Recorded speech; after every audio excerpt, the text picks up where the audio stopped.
The windows of the high-rise buildings illuminated the city at night without anyone realizing it. A young man was running headlong down the illuminated street, gasping for breath from terror and fatigue. When he saw the door open, he went to it with the intention of hiding.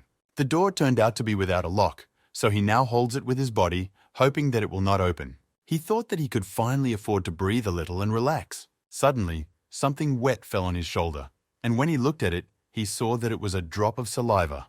He slowly looked up and was horrified, unable to make a sound. A horrible blue monster hovered over him, with saliva pouring out of its gaping mouth. Grabbing him with her paws, she flew rapidly over the sleepy city, and only the boy's scream proved his existence. Early in the morning, something very strange was already happening in the university dormitory, at least for one of the participants in the conversation. In Nick's room, near his closet, the commandant stood and stared at a pile of magazines with naked girls, wondering why he had found them in his room. The commandant was surprised to ask Nick how he could have been caught on the very first day of the room check. Nick stood there in confusion, not knowing what to say to these accusations and how these things ended up in his locker. The commandant said that he did not expect to see such things from Nick because he was not into such things at all. He was more interested in some occult nonsense. Looking at the photo of the boy's parents on the shelf, he remembered that they were very famous archaeologists. Nick interrupted a lecture about how university is not the place for such things with a hasty agreement because he saw that the prosecutor was interested in the find. The commandant announced that he would take the magazines for himself because it was his duty, but Nick was not going to argue about it.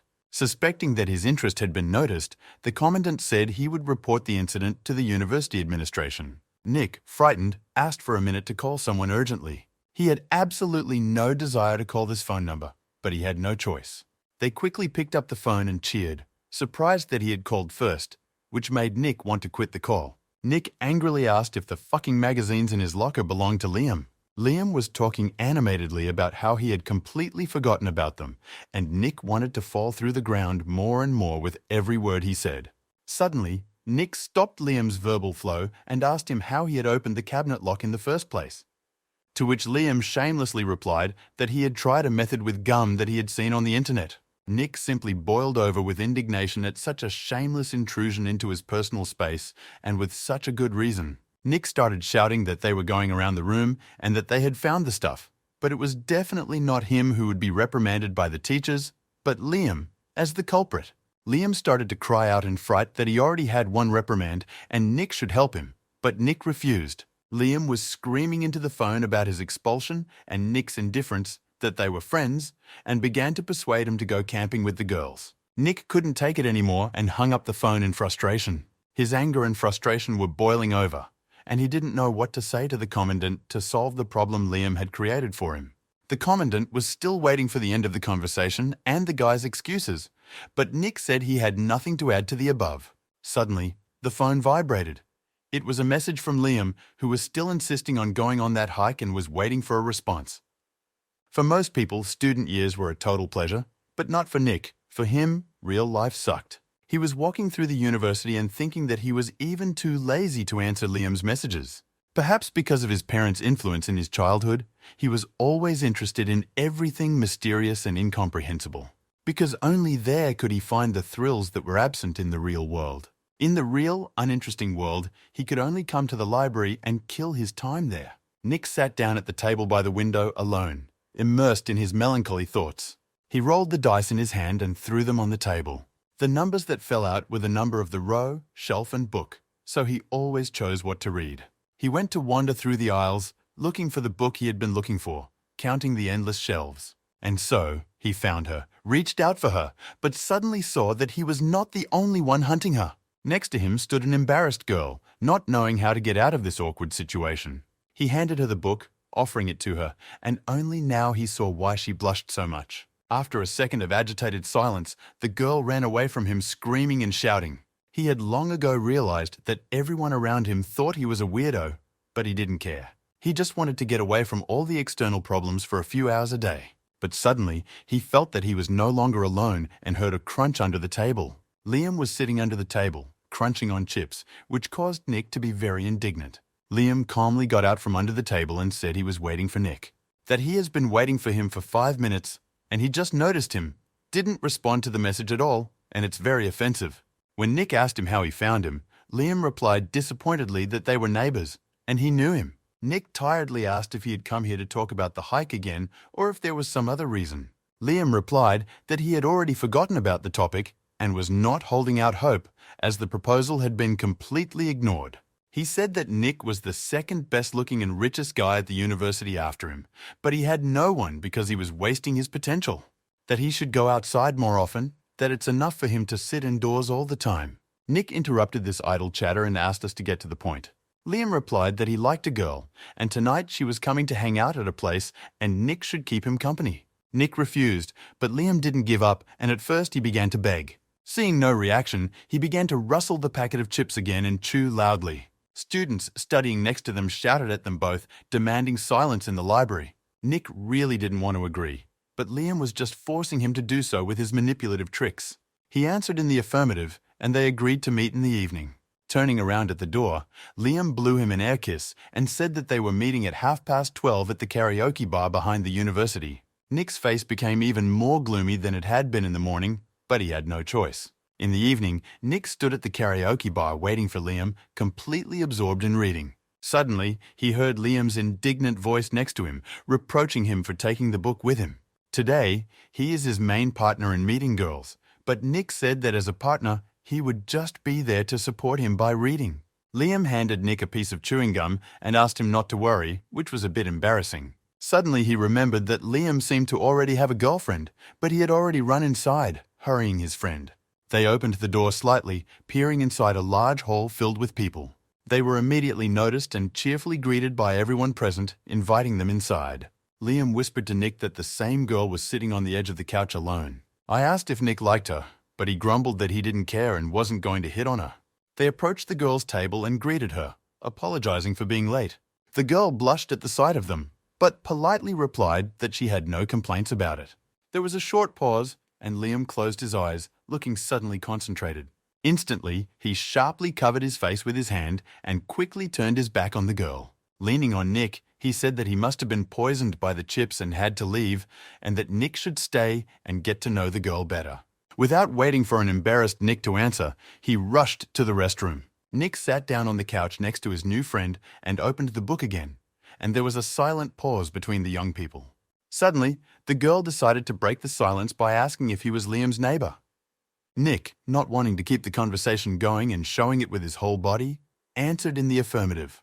But the girl didn't give up and asked him if he liked reading books, to which he replied that he was not into it. Suddenly, he felt her move almost close to him, asking how often he went to the library. Without waiting for an answer, she continued that she herself often went there and saw him and knew that he liked books about ancient legends. But Nick could hardly contain his tension. He didn't understand why she was so interested in him and violated his personal space. Could she really like him, he suddenly thought, looking at her face. He frowned when he thought that when Liam came out of the restroom, he might see them so close to each other, and that would not be good. The solution to this problem came to him suddenly, but now he had to do something quickly. While she likes guys who read books, she hates guys who drink, and he started drinking alcohol straight from the bottle. Having drunk everything in her, he gloated to himself that she was afraid. Feeling drunk, Nick pushed down his sleeve to look at his watch to see how long Liam had been gone. But he couldn't do it because something strange seemed to be happening to his watch. He thought that he had drunk something of poor quality, and because of this, he began to hallucinate. He stood up quickly, with the intention of leaving, which made him very dizzy, and he sat back down on the couch. The girl asked him worriedly if he was sick, but he replied that he just had to go urgently. When he got back to his feet, he stepped on an empty bottle that was lying on the floor near the table. He felt himself losing his balance and flying to the floor. The girl tried to hold his hand in the flight, but he pulled her with him. Nick saw it flying right at him and could do nothing about it. At that moment, Liam returned to the room and silently stopped on the threshold. He was staring at everything that was happening with his mouth open in amazement. When Nick saw this, he thought it would be extremely difficult for him to apologize for all this and explain the situation. If he had known about this earlier, he would never have agreed to come here today. Suddenly, he realized that everything was quiet around him and opened one narrowed eye to see what was happening. He was lying on the floor, and everyone around him just froze in an instant and did not move. Even an upside-down glass of water just froze in the air. Nick ran over to Liam and tried to revive him, but he didn't move. Shocked, Nick simply did not understand what was happening around him. He decided to take drastic measures and hit Liam in the face with his hand. Nick himself was in great pain, but there were absolutely no changes around him. The whole world froze, but it was not a dream at all, he concluded. Suddenly, Nick felt a presence behind him and turned around. Someone who hadn't been in the room before was sitting on the couch. Nick froze in shock for a moment, not knowing what to do next. The man in the hat was sitting on the couch, looking at the screen of his phone, which he kept pointed at Nick. But nothing changed, even when he approached, waved and greeted the stranger. There was no reaction, but the phone screen lit up his face, which meant that something was happening. Nick stood next to the man and leaned over to see what he was staring at.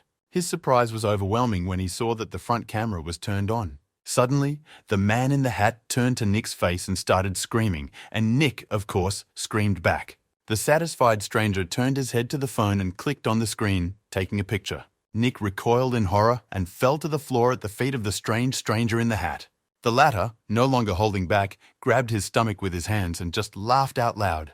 When he showed the photo to Nick, he shouted through his laughter how much he liked the expression on the young man's face. Angry, Nick jumped to his feet and asked who the man was.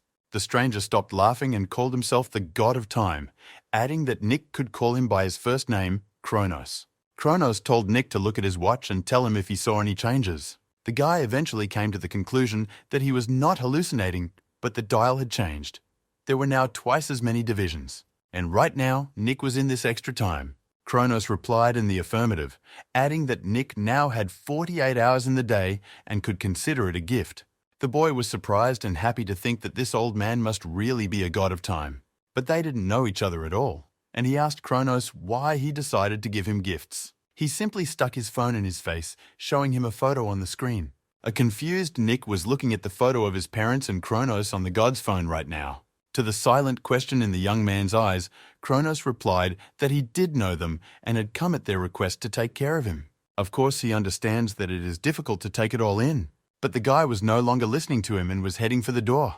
Nick turned around on the threshold and called Kronos to come outside and have fun. And now, completely bewildered, Kronos looked after the guy who was rapidly flying out of the karaoke bar. He was once again convinced that it was their son who was in front of him when he saw his eyes shining with this news. Nick ran out into the street where no one was moving except the two of them. He marveled at everything in the world, even the frozen shop windows. He ran between frozen couples in love with the laughter of a happy child. He was happy that those who had perceived him as a monster since childhood were completely wrong about him. Sometimes he thought that he was not of this world, but he did not like to break its rules and not pay his bills. He could not find a place for himself in this world, but this lustful old man did not know the manners of good behavior either. What they agreed on was their dislike of the university dormitory superintendent. It was also cool to drive through the frozen streets with this strange Kronos. He came up with particularly interesting activities for both of them. Even chips didn't seem like such a bad idea if you caught them on the fly. This strange race between a bike and a scooter gave Nick a much-needed adrenaline rush. Finally, standing on a bus in the middle of the street, he felt completely normal and shouted it out. At this moment of this long day, the boy was absolutely happy, and Kronos, who was standing next to him, said that tomorrow they would have even more fun. Nick wanted to ask what was in store for him tomorrow. He was eager. But Kronos was about to leave, saying it was late and they would talk tomorrow. He added that he would be waiting for Nick tomorrow at midnight at the university sports ground. The guy turned to his friend in the hat and thanked him. No sooner had he said this than the god of time disappeared from the roof of the bus and the boy was left alone. Suddenly he felt the hands of his watch start to move. The people around him came to life as well, and everyone except him continued where they left off. Nick had completely lost his sense of time and was now staring at his watch in fright. Suddenly, he heard the driver of the bus he was still standing on angrily calling out to him, demanding that he get down to the ground immediately. Nick walked into his dorm room and everything was silent. He thought about how nice it would be to be alone after such a busy day. Having come to this conclusion with himself, he resolutely locked the door. Sitting comfortably on his bed, he closed his eyes with pleasure. Still, he wondered what Kronos had in store for him tomorrow. It was pitch black outside. Not a single streetlight was on. The number 357 was engraved on the plaque of the house Kronos entered. He stood silently in the middle of the hall, looking thoughtfully around. After thinking about it for a while, he bit his thumb so that a drop of blood appeared on it. Taking his finger out of his mouth, he pointed his hand to the floor in front of him. The first large drop of blood fell with a clatter to the floor of the entrance. A few seconds later, it seeped through the floor with a kind of hiss. At the same moment, a hideous, horrible monster appeared under Kronos' feet, and it had already done mischief here. He snapped his huge teeth in the air in vain, as Kronos deftly jumped aside. All three eyes of the monster turned to the side where the old god was taking a breath. Kronos said with contempt that he was not yet old enough to be eaten by such a monster. He asked me not to rush, because the monster would definitely come in handy, and his next prey would be different from the previous one. I also promised that the blue glutton would definitely like this prey. Someone was banging loudly on the closed door of the room, trying to break in. The boy Nick, who had locked himself in there, was loudly forced to open the door, calling him a monster.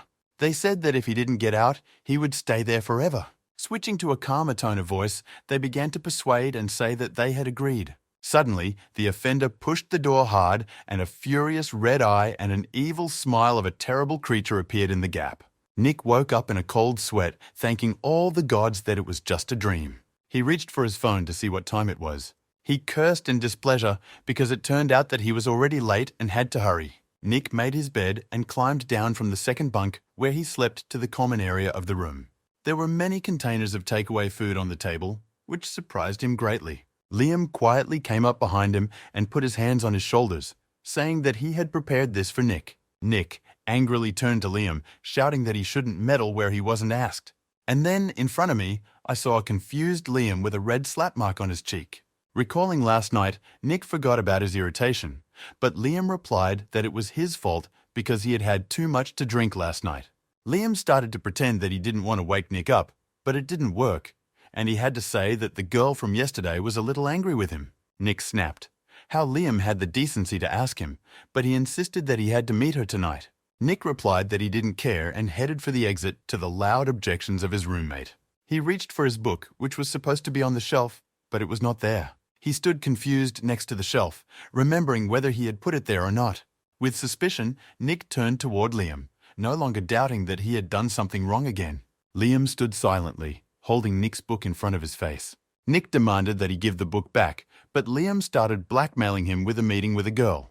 As much as he wanted to, he didn't have time to argue with his roommate for a long time, because he was late for Kronos. He agreed to come for half an hour and opened the door, and Liam asked him about the food that was left on the table. Nick said he would eat when he got back, just before he noticed something on the front door lock. He took hold of it with his hand and pulled, the substance completely sealing the keyhole and gluing his fingers together. He wondered what it was until it dawned on him that it was chewing gum. Liam stood shyly next to me and scratched the back of his head, making excuses. Nick broke through. He began to say everything that had been sitting inside him since yesterday. Liam wondered why Nick was so angry, and he asked him if he realized how much trouble Nick was in because of him. Liam bowed his head guiltily in the face of the stream of accusations that Nick was hurling at him. Finally, Nick shouted in his face that he couldn't open doors like any other person. And Liam didn't stand for it anymore. He started shouting back that he was knocking and knocking loudly. And all the neighbors around him woke up, all except Nick himself. And then Nick remembered his dream again, and the room that was being loudly knocked on and demanded to be opened. And the same monster that later appeared through the crack and glared at him. Nick snatched his book from Liam's hands and silently walked out into the hallway. Already in the corridor, walking away, he muttered under his breath how annoyed he was with this annoying neighbor. Liam, who ran out into the corridor after him, watched the angry Nick leave in confusion. The lights were on everywhere. The streets were no longer dark as before. Nick ran up to Kronos, who was standing with his back to him in the stadium. The god of time turned his face toward Nick and said that he was late. Nick, trying to turn it into a joke, said that he was late for personal reasons. The phone in his pocket buzzed loudly and interrupted his relaxed speech. When he pulled out his phone, he saw a message from Liam, but he didn't read it, and he didn't intend to. Kronos asked if he had any urgent business again, to which the guy disagreed, saying it was spam. Kronos asked Nick if he was ready for something exciting, and he said that he had been ready for a long time and that there was no need to delay it. God agreed and invited Nick to crush the box that was lying on the floor next to them. Nick walked up to the box and announced that he was starting the test.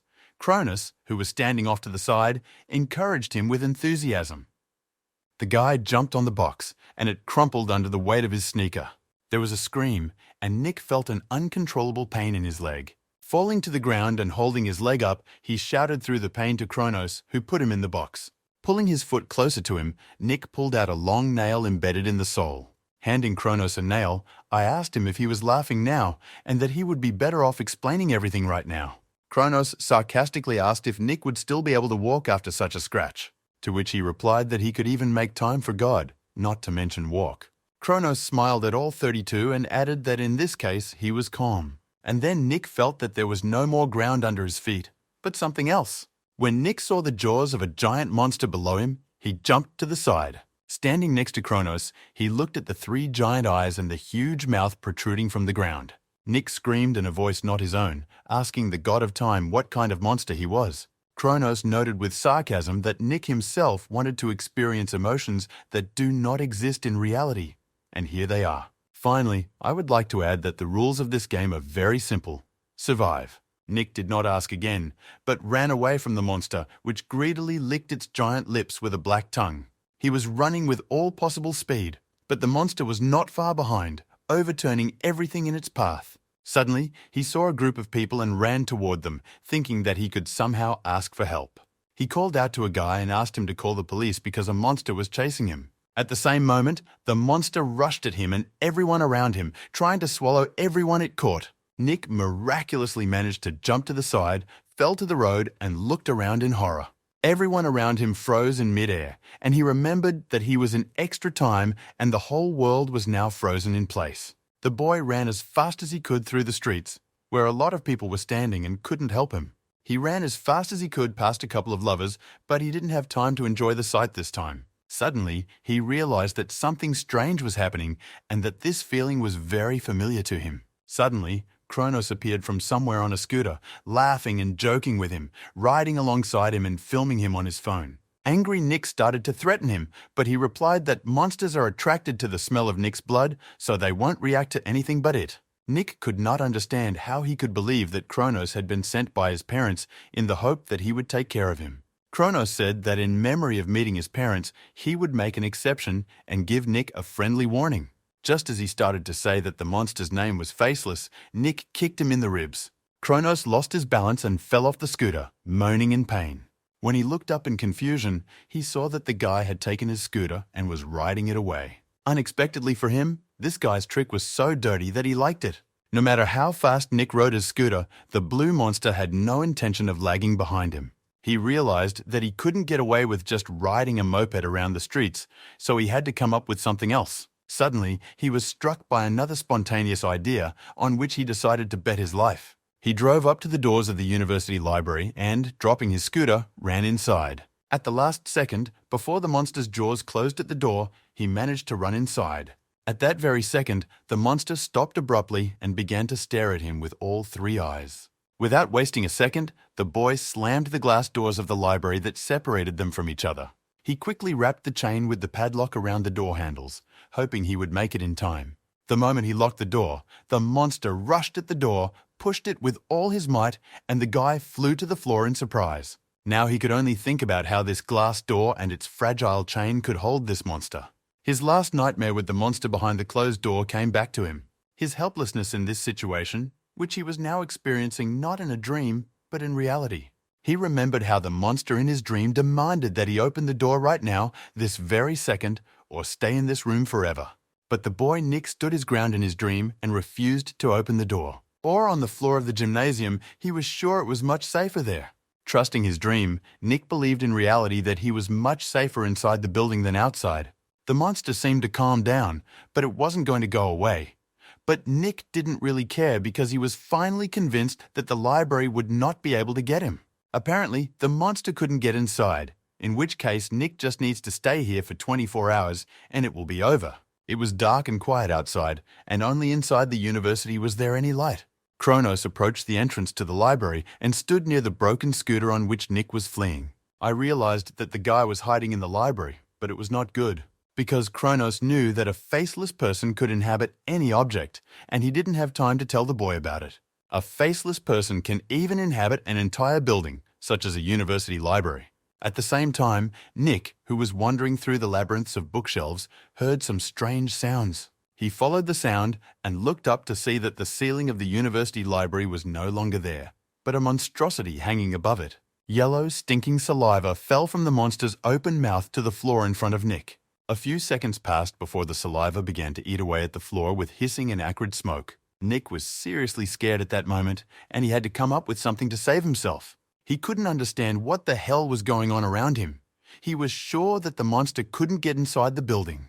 Kronos, who was standing outside, heard loud screams of terror coming from the library windows. He was very interested in how long the boy would last inside the stomach of this monster. Nick ran as fast as he could between the rows of books, looking back to make sure the monster wasn't chasing him. But wherever he ran, there were gigantic metastases of this monster that consumed everything in its path. Suddenly, at the end of the corridor, he saw a green sign for an evacuation exit. The boy did not waste time and headed for the door. The monster was chasing him. Nick slammed his shoulder into the door, but it didn't give way, not on the first or subsequent attempts. He thought angrily that only a complete bastard could lock a fire exit. Next to the closed door, he saw a large fire extinguisher on the floor, and, as always, a new idea came to him. Nick grabbed a fire extinguisher and started pounding on the door, but what happened next scared him. As soon as the fire extinguisher touched the door, a hiss was heard, and the door began to turn into hideous metastases of a monster. Nick recoiled in horror, not knowing what to do now. The fire extinguisher fell from his frozen hands to the floor. The guy was desperate. Everything he had done so far seemed useless. Suddenly, the monster's voracious tentacles hissed in his direction. Nick barely had time to escape from such an unexpected and vile attack. And now he is running again, running without a goal, just to hide from the one who wants him dead. Nick decided to hide behind the shelves and see what would happen. But everything turned out to be in vain, because the monster quickly found him and began to stretch out to devour him. Nick exerted himself and turned the shelf over onto its tentacles, which screeched away from the spot where it had fallen. A minute later, he saw the monster's tentacles begin to climb onto the bookshelf and try to swallow it. He saw that the more obstacles in the way of the creature, the slower its rate of absorption. In this case, all he has to do is climb as high as possible above the floor. At the time, Kronos was sitting on a bench outside the library playing a mobile game. In his opinion, games should only be played when you win. Otherwise, they had no point. There was no sound from the library, and he was very curious about the boy. He would be very sad if something happened to the boy, and he really didn't want to let him go so easily. Nick was sitting on a shelf with books, and everywhere on the floor, a mass of metastasized monsters spread, and they did not think to stop the absorption.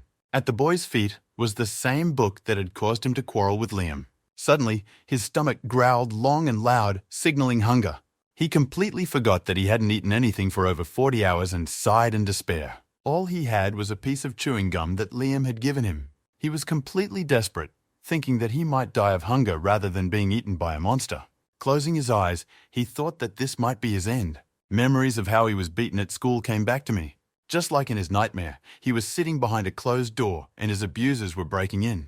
They shouted that they had agreed that they would play heroes and he was a thief and he had to open the door for them. They shouted that if he didn't come out, they would never play with him again, and they stood ready with sticks and buckets. When they realized that he did not fall for their persuasion, they began shouting insulting words at him. Then he decided to himself that he would never leave because it was the safest place to be. A little later, when everything was quiet, someone knocked on his door. The boy standing behind the door told Nick that all his offenders had already left.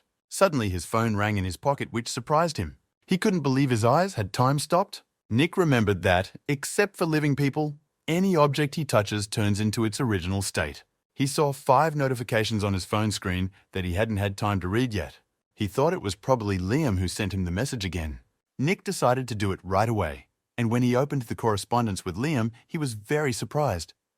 Liam wrote that the girl from the karaoke bar was actually in love with Nick and wanted to meet him before she left. But Liam knew that Nick would definitely refuse, so he played that play. I left them alone to get to know each other better. And as his friend, Liam would really like him to forgive him for his big mouth. But he did come out and vent. Nick felt ashamed of his behavior towards both the girl and Liam. He remembered the past again, and the knocking on the closed cell in which he was hiding from his offenders. Behind the door, the boy's voice said that the offenders had already left, and it was safe to come out. But Nick was so afraid to open the door that he couldn't move. Suddenly, the boy asked him about a very cool fantasy book that Nick had and asked to read it. Nick was very surprised by this request, considering the condition of the book, as it was now lying at his feet. He timidly opened the door and tearfully asked the boy if he liked to read this kind of thing too. The guy answered in the affirmative and added that these books were so cool, which made Nick smile. This was Nick's first meeting with his roommate at the university, Liam. Liam studied in a parallel class with Nick.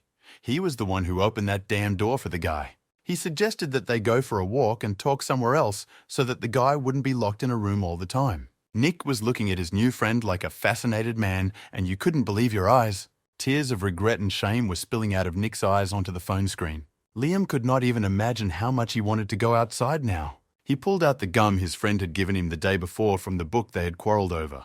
He recalled Liam telling him that he had seen on the internet how to pick a lock with chewing gum. Nick realized that all was not lost and that he had one more chance. He was determined to get out of this university library and out of this mess. The guy stood on the shelves, and through the tentacles of the monster, he could still see the door at the end of the corridor.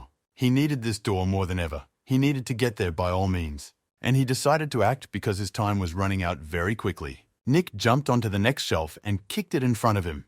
The shelves, like dominoes, crashed into each other. The boy landed on them, clinging to the books on the shelves with all his might. Nick ran as fast as he could without looking back.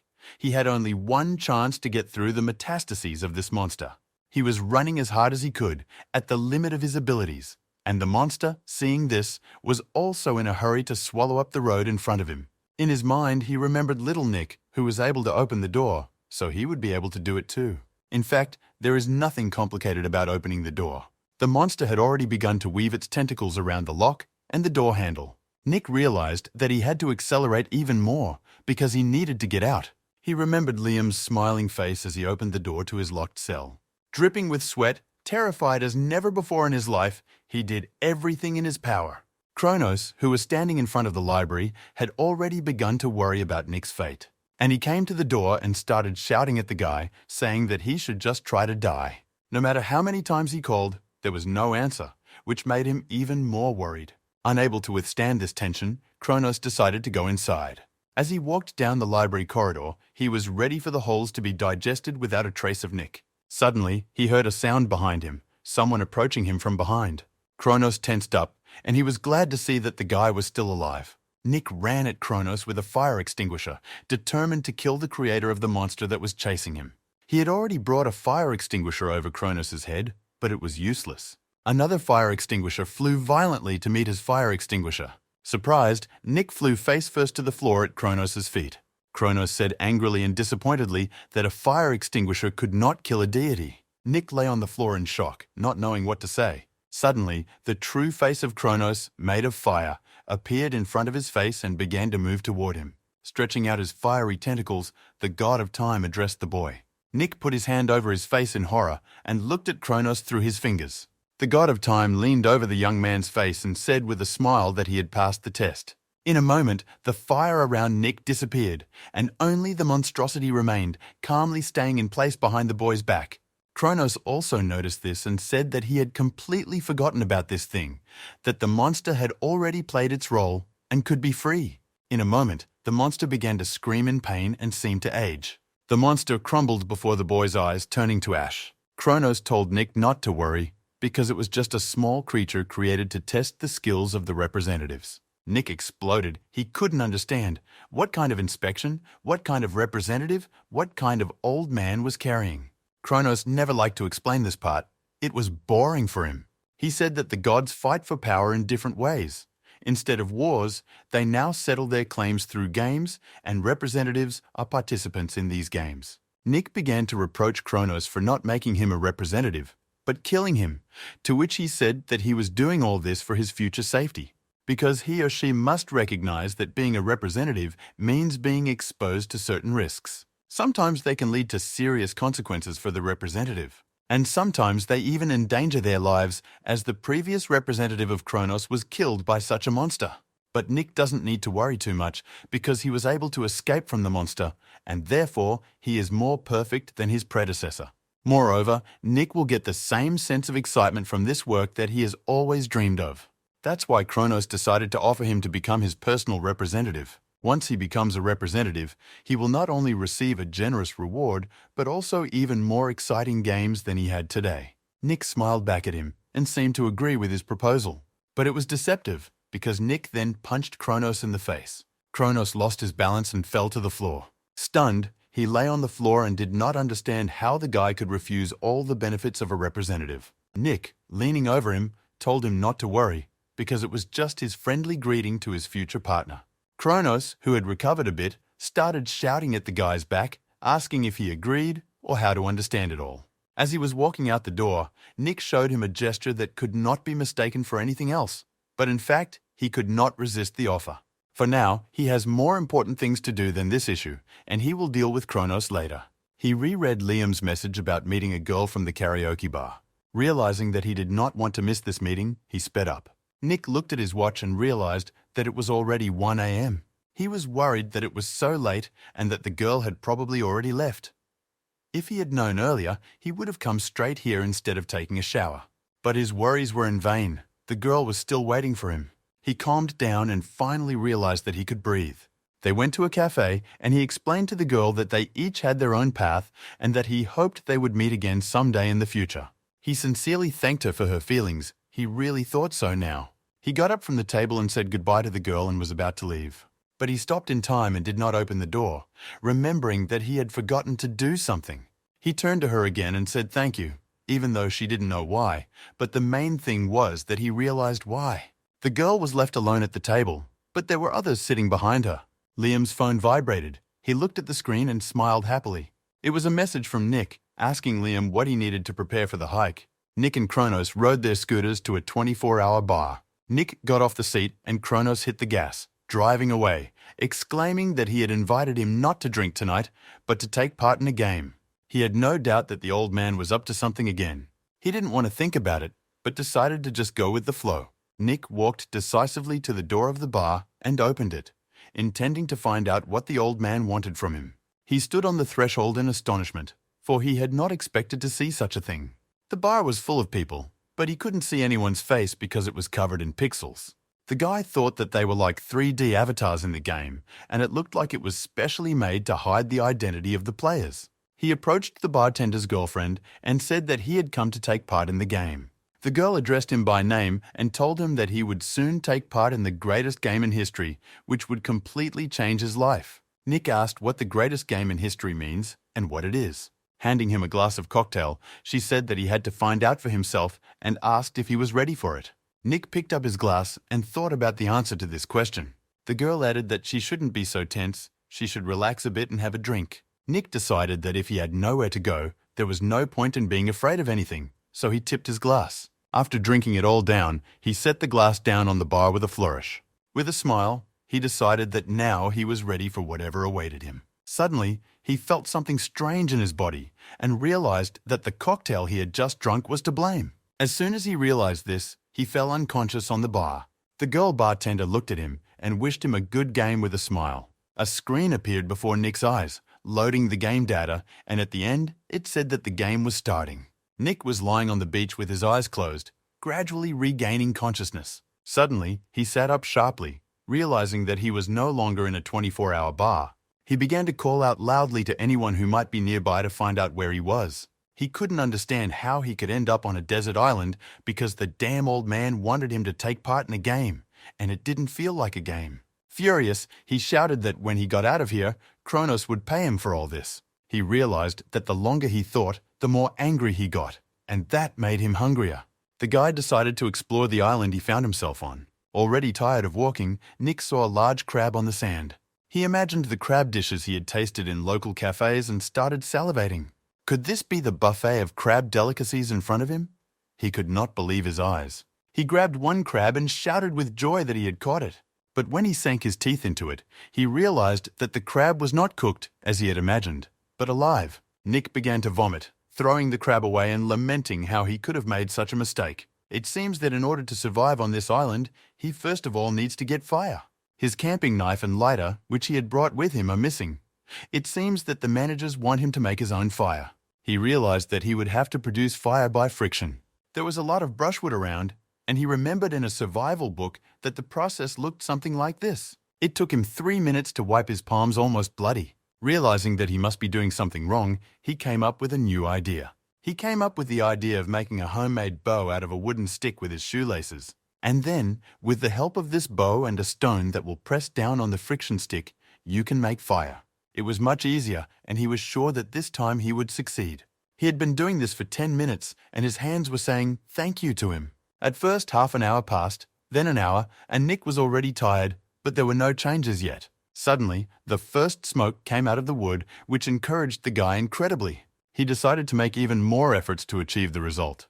With the maximum speed he could muster, Nick began to rub the wood with his stick. He realized that he needed to add wood shavings as soon as possible to ignite the spark. He finally managed to light a fire, and he was overjoyed at that moment. He saw that the smoke from the fire was moving at an angle, and when he looked back, he saw that a storm was coming to the island. He hoped very much that the rain would not add to all the troubles. But his hopes were not realized, and he ran to find shelter so that the fire would not go out. Suddenly, in the mountain he ran up to, he saw the entrance to a cave. In order not to waste time, he ran to a safe hiding place, as he thought at the time. He thought that the heavens had taken pity on him and gave him shelter so that his fire would not go out.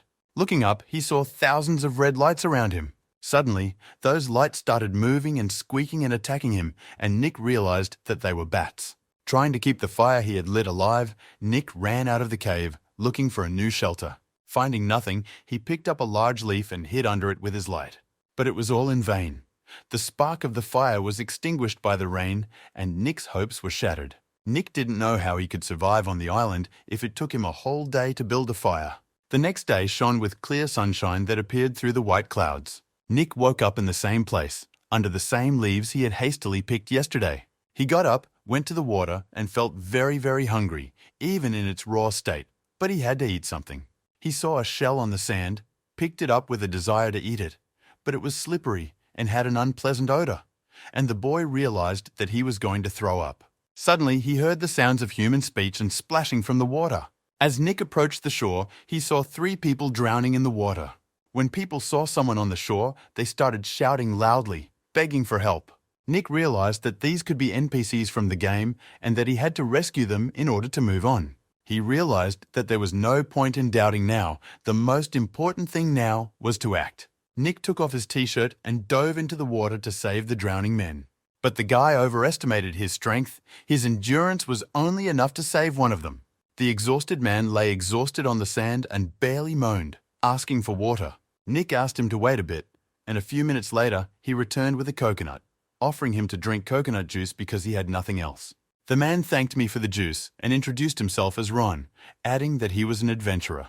After taking a couple of sips, he handed the coconut to Nick and, to his surprise, said that if he drank too much juice, he might get diarrhea, and he didn't want to take any chances. Diarrhea can lead to a lack of water in the body, and this is logical. Therefore, the most important thing needed to survive on the island is to make a fire, because only with it will Nick have clean, fresh water and food. While Ron was saying this, Nick remembered that he had drunk 3 coconuts in the morning and was already feeling sick to his stomach. But out loud, he said only that he knew everything he had just heard, without pretending to hear this information for the first time. On the 3rd day on the island, the firewood finally dried up and they could try to start a fire again. It was already noon, and Nick's stomach was starting to twist. But the guy tried not to think about it, because the victory was already in front of his eyes and he could not give up halfway. The daylight hours were coming to an end, and the sun was sinking below the horizon, painting everything orange. But the work on fire extraction continued, despite the fact that the guy was getting worse. He kept telling himself to hold on, because he could already see the smoke that started curling out of the wood. Ron saw him too, and they both tensed up in anticipation. Suddenly, a spark flashed from the friction, and Nick exclaimed with joy that it had worked. Ron encouraged him, telling him to keep going, and when there were more sparks, to immediately pour shavings on them. Nick's stomach was already tearing up, and he could barely contain himself. He felt that he would not be able to stand it any longer, but he could not afford to give up the case he had spent the whole day on, even at the final stage. Due to the accelerated friction, Nick's invention suddenly broke. There was a long pause, during which both participants in this action just sat there with shocked expressions on their faces. Nick lowered his hands over the already extinguished spark and could not believe how this could happen to him again. Unable to bear the injustice of life, he simply cried out in a voice that was not his own to the sky. Ron calmed him down, saying that he was irritated 2 days ago and that if he continued like this, Nick would not succeed. He had to calm down. The guy interrupted him, asking him to close his mouth and adding that he wanted to be alone with himself. The bewildered Ron was left alone under a tree in the dark jungle. A few minutes later, a relaxed Nick emerged from the bushes, zipping up his pants. He finally felt better. He walked to the shore, took off his boots, and waded into the cool water. His mood was much better now than it had been for the past few days. Now he realized that he had recently been overly short-tempered and reproached himself for the way he had treated Ron, and he didn't want him to be angry with him. If he continues to behave like this, it is quite likely that he will die on this island. He got to his feet decisively at the thought that he would not give up easily and that no bonfire would stop him. Meanwhile, Ron continued to sit under the tree where Nick had left him. He was worried that the guy hadn't returned yet, and he was already starting to hear wild animals growling in the bushes. Ron decided that the experience was sitting and he should go look for the guy. The search didn't last long because he saw Nick in the neighboring clearing trying to get a fire again. Nick decided to put aside unnecessary thoughts and calm his heart and just do his job. This was the only way he could achieve his desired goal. Finally, his efforts bore fruit and a spark ignited from under his hands, into which he put dry shavings. He began to fan his precious spark, convincing himself in his head that this was the only way he could achieve enlightenment. Finally, his efforts were crowned with success, and the boy sat in front of a large and beautiful fire. Ron, who had been watching the whole process from the sidelines, came up behind the young man and congratulated him on his ability to control himself in such a short time. Nick admitted that he had been overconfident and emotionally unstable throughout their relationship. Finally, they caught crabs, put them on sticks, and watched them cook over the fire. Nick could never have imagined that the opportunity to eat cooked food would be such a joy for him. Suddenly, a blue screen appeared in front of his eyes, saying that his progress level had risen by 1 point. Surprised and excited, Nick turned to Ron with a comment that this game even has a screen for each player's current status. He finally managed to make a fire, and this boosted his progress, and he felt that all was not lost. Nee was afraid that he would not be able to survive all 3 stages of the game that the creators had prepared for him. Suddenly, Ron groaned, and Nick asked him if he was okay. Ron said that he had badly injured his arm in the shipwreck and was afraid that there was a high probability of infection. Nick asked what he could do to help, because Ron was a good friend of his, and he never wanted to leave him here to die. Ron thanked Nick for his concern and said that he had heard of a medicinal plant that was good for healing wounds. He added that if she was not found, he would have no more than 1 month to live. After that day, Ron ordered Nick to mark the days they spent on the island on a stone, which, strangely enough, helped him feel calmer. Later, Ron taught Nick how to make simple survival tools. Every day he went to the forest to look for medicinal herbs for his wounded friend. However, he still hadn't found the right plant, and Ron was getting worse every day, with a fever on top of it all. Nick decided to get away from his bad thoughts and went fishing on the beach. He forced himself to focus on the task at hand, and when he spotted the prey, he mentally signaled himself to act now. He stuck the spear into the water and in a few seconds pulled out a fish strung on it. At that moment, waving his spear with his booty, he became the happiest man in the world. Nick decided to cook the fish and bring it to Ron because he needed more strength than he did. When he entered the cave, he began to brag to Ron about what a skilled fisherman he was, showing him a fried fish on a stick. The guy handed the fish to his wounded friend, who had already eaten one before coming to him, and brought this one for him. Ron took the fish, bit into it, and after chewing a bit, said that the guy was a good cook and the fish was very tasty. Nick immediately turned up his nose and said that it was easy with Ron's experience and abilities. But Ron said that he had only taught him the basics and that he couldn't be satisfied with what he had. If he wanted a better life, he had to conquer the island. Nick apologized and said that Ron had taught him many things, but he couldn't find the one plant that his friend needed. Ron replied that he would let this fish be the payback for everything he had done for Nick, because he knew that he hadn't eaten anything. But he brought the catch to him anyway. Nick was surprised to ask Ron how he had realized that he was hungry. Ron replied that it was very simple. He didn't have the smell of fried fish in his mouth. Embarrassed, Nick turned away from his friend because he was embarrassed. A little later, he turned around and asked where Ron would like to go when they got off this island. But he did not hear an answer, so he called his friend's name again. Ron lay motionless in the twilight of the cave that had become his refuge for 21 days. Not daring to approach, Nick once again begged Ron to say something, but there was no response. Unable to stand the tension, Nick ran over to Ron and began shaking his lifeless shoulders. Forgetting himself, he shouted that he would catch many more fish for him. Suddenly, a bright light appeared in front of him, blinding him. An inscription appeared in front of him, which led him to maximum indignation. The caption said that there was an error in the story and the task time was increased to 520 days. Nick did not understand when the task time increased by 480 days. After calculating, he realized that 1 hour in reality is equal to 20 days in the game, and it turns out that 24 hours is 480 days, and he was discouraged. But he thought that he could not cope with this problem alone. He would not survive even one stage of the game, let alone 3. Suddenly, he heard someone calling his name, and in disbelief, he saw Ron in front of him. Ron's soul stood in front of the boy smiling and said that only the brave would be able to overcome all the hardships and get off the island. Ron asked me to never forget his words, and Nick didn't immediately understand what he meant. Suddenly he remembered. He had to completely conquer this island. As he was saying goodbye, Ron wished Nick luck, said that he was very smart and had a strong spirit, and that he believed in the boy. The next day, Nick buried his friend, who had become a real mentor to him during this time. He knelt in front of his friend's grave and paid his last respects. Finally, he gave his word to Ron that he would not let him down and would certainly conquer this island. Nick crouched down to the bushes and pushed them slightly to the side. In front of him, a bird was running on the lawn, chirping loudly, looking for something in the green grass. Nick jumped out of the bushes, shouting that he would catch her today. But a moment later, he fell face first onto the grass, and the bird flew away in a timid manner. As he continued to lie in the grass with his hand on his cheek, he reflected sadly on the fact that he was tired of the same fish on the menu. He sighed sadly and stood up.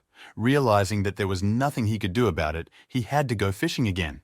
Nick heard some people screaming in the distance from the beach. He ran as fast as he could to the beach and saw the NPCs swimming in the water again. For several days now, he has been waking up very early again and again, and it was not his initiative. However, to date, his new friend hasn't annoyed him a bit with this habit. Nick walked across the landscaped yard to his brother, who was hard at work building their shared hut, and said hello. Of course, he heard nothing in response, but it did not upset him. His brother was not a talkative person, but he had his own preferences. He was in a very good mood and was most excited about what he was seeing in front of him, and especially these cute little birds. Chickens, as he called them, who ran around inside the fence that Breton had made. However, this life seemed very calm to him, and he was afraid that one day the same thing would happen to him as it did to Ron. Now he tried not to fall into procrastination and stopped these destructive thoughts in an instant. He said goodbye to Breton and went hunting to get them some game for the table. Once again, he sits in the bushes and sees another bird on the lawn, searching for something in the ground. This time, he had already mastered the archery technique that Breton had taught him, so he was more confident. He pulled the bowstring and took aim, standing upright. Holding his breath, sensing the very moment, he whistled the arrow in the direction of his target. Some time later, he came into his and his brother's camp, happily calling out to his neighbor and holding his lute over his head. Without looking around, he nonchalantly approached Breton to ask why he was holding a long spear in front of him. Of course, when he didn't get an answer, he looked in the direction his friend's gaze was directed and was horrified. A huge snake hanging from a tree near her lawn was eating their chickens at that very moment.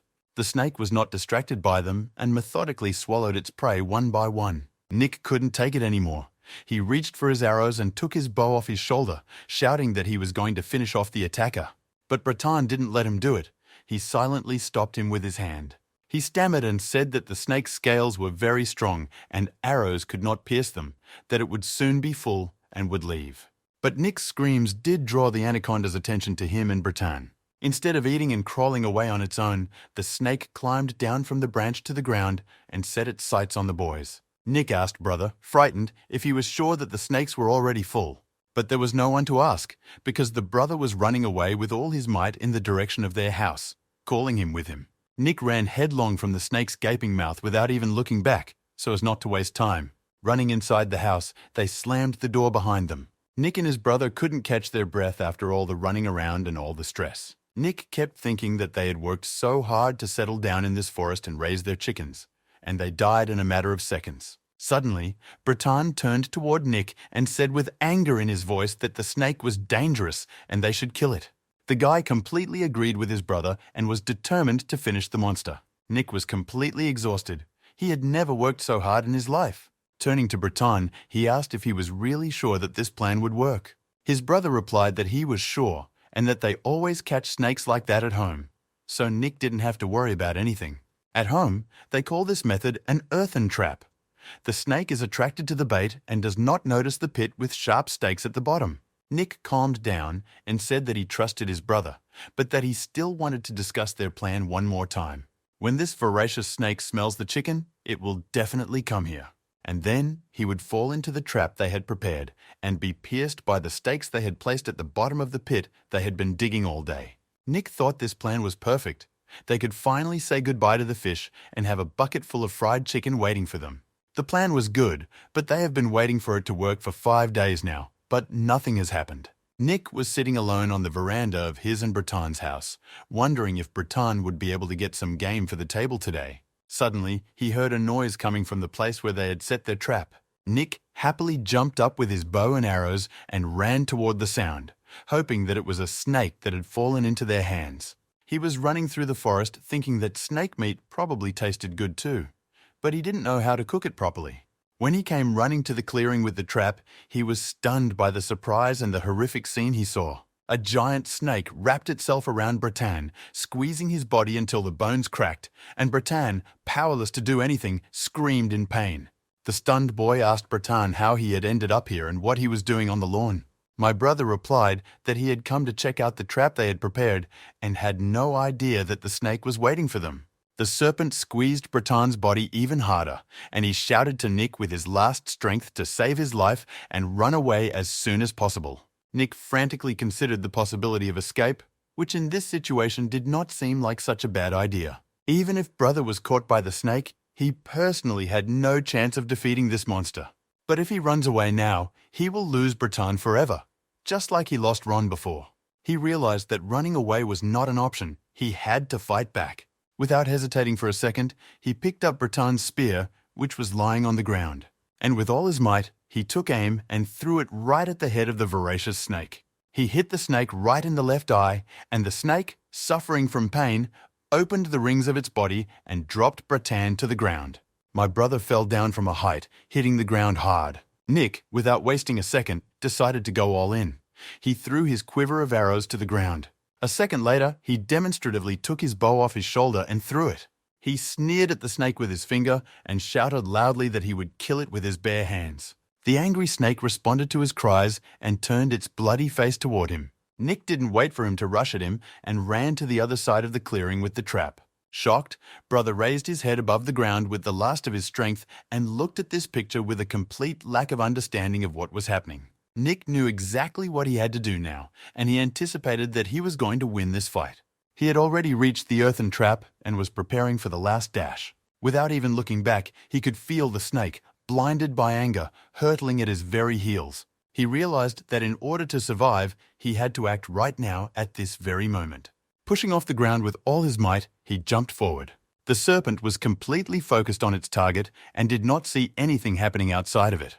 In the flight of the jump, Nick could feel the giant's mouth opening wider and wider behind him. Finally, the snake's weight caused the top of the trap to collapse, dragging its heavy body with it. Nick grabbed the edge of the chasm with stakes, hoping that the edge of the trap would support his weight. The serpent was lying at the bottom of the huge pit he and Breton were digging, strung on stakes, but it did not move. Nick thought it was a good idea to drop his gear, because otherwise he would have fallen through the trap too. With a calm soul, the guy pulled himself up over the abyss and climbed out of the pit. He hoped very much that Breton was okay and that he would not lose him, but he was unconscious. The guy did not respond to Nick and barely breathed in the cold sweat of fever. The next day, Nick was sitting in front of 2 graves on a familiar lawn. Today was Breton's 20th day on this deserted island. Suddenly, something came to Nick's mind that made him distracted from the sad memories of his fallen friend. He realized that the time of appearance on the island and the time of death of 2 NPCs coincide. Their lifetime is half the time he was on the island. In other words, the rules require the representative to overcome the second half of the game on their own. It turns out that even if he saves the 3rd NPC, he will also live no more than 20 days. After some thought, Nick decided that he would not rescue anyone for the time being, but would rather return to his training. Every day he practiced archery, and every time he did it, he got better and better. He made targets on all the trees that surrounded the training ground. All his days went by like that, and eventually he got bored and wanted to make a change. Nick thought about what he could do for a while and, as usual, came up with a brilliant plan. For this purpose, he had long ago made a raft. Nick swam up to the NPC, greeted them, and said he was glad to see them again. NPC scratched the back of his head in confusion, not understanding what exactly this stranger meant. Despite this, Nick continued to boast that he could hit the bullseye 100 times out of 100 shots. By now, he could shoot through trees as thick as his leg, he said, while chewing on fish and drinking coconut. Interrupting his monologue, he offered the NPC some coconut, saying that last time he didn't have time to talk to him because the guy passed out. NPC thanked him for everything, but asked if the stranger could let him climb on the raft to begin with. But the stranger had already turned his raft around and, as he sailed toward the shore, said that they had had a good conversation today and would see each other some other time. Nick convinced himself that he would save him some other time because he still had more than 200 days to live. A deer with twisted antlers was peacefully nibbling on the juicy grass in the meadow. Suddenly he fell sideways, pierced by Nick's accurate shot. Nick jumped out of the bushes, overjoyed, confident that he would be eating meat tonight. Near the head of the deer he had killed, he saw the plant he had been looking for so many days. It was the same medicinal plant Ron had told him about. It turns out that Ron could have been saved if he had been stronger and more careful back then, and Breton would not have died either. His initial guesses were wrong. He always had a chance to save them in the middle of the game's progress, but would he be able to do it now? Nick went back to the bushes he had come out of because he heard the rustling of animal paws. Seeing that the man had heard him, the leopard attacked the young man.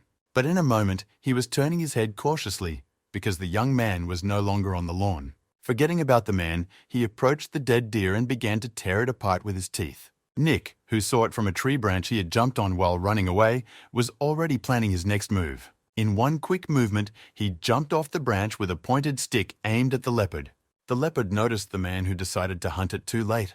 The guy was already on the ground and forcefully stuck a stick into the predator's neck. Standing over the killed prey, Nick reflected that he should have realized earlier that if there were deer here, there must be predators. Today, he was already able to defeat the leopard on his own, so maybe it was really time to save the NPC. He realized that he was far from the Nick he used to be. As soon as the sun rose above the horizon, Nick was already on the island's beach. On the 321st day of his stay on the island, Nick rescued his last NPC. An exhausted guy in overalls said his name was Baer and asked where he was. Nick said they were on a deserted island, introduced himself, and asked for help because there were leopards on the island. Baer replied that in that case they needed to stick together to survive on this island. Nick hoped that this time he would be able to save the boy from trouble. Baer decided to admit that he feels offended when he sees his new friend, but does not understand what this might be about. Nick laughed and said that maybe the guy was just hungry and he would cook a chicken for him. The boys were sitting next to each other by the fire, Nick looking at Baer, who was eating fried chicken with appetite. With his mouth full, Baer praised Nick's culinary skills. Nick didn't listen to the boy at all, but thought about the challenges ahead of them. Baer asked Nick why he wasn't eating but just looking at him, and he replied that he was just not hungry. He decided that for these 20 days, he should not let Baer out of his sight. Happy Baer held an almost whole chicken in his hands and could not believe that he had been rescued by such a good person. But as time went on, he increasingly wondered why he felt so strange while chopping down trees. He felt someone's presence nearby. The guy stopped and looked in the direction he thought he was being watched. Nick peeked out of the bushes and waved to him with a smile, and Baer returned the favor. Baer's sense of anxiety did not disappear, but it was only the beginning. It doesn't matter what he was doing, whether he was looking for provisions, or he would try to fall asleep in the house at night, next to Nick. But even when he was washing in the ocean, Nick was always watching him from a hidden place. He endured all this until the incident that became a turning point in this story. He was emptying his weakened stomach in the bushes and felt no danger. Suddenly, he heard a familiar rustling of bushes nearby and, forgetting what he was doing, angrily turned toward the sound. Nick stood opposite him and, as always, waved to him, politely greeting him. At that moment, Baer realized that there was no mistaking it.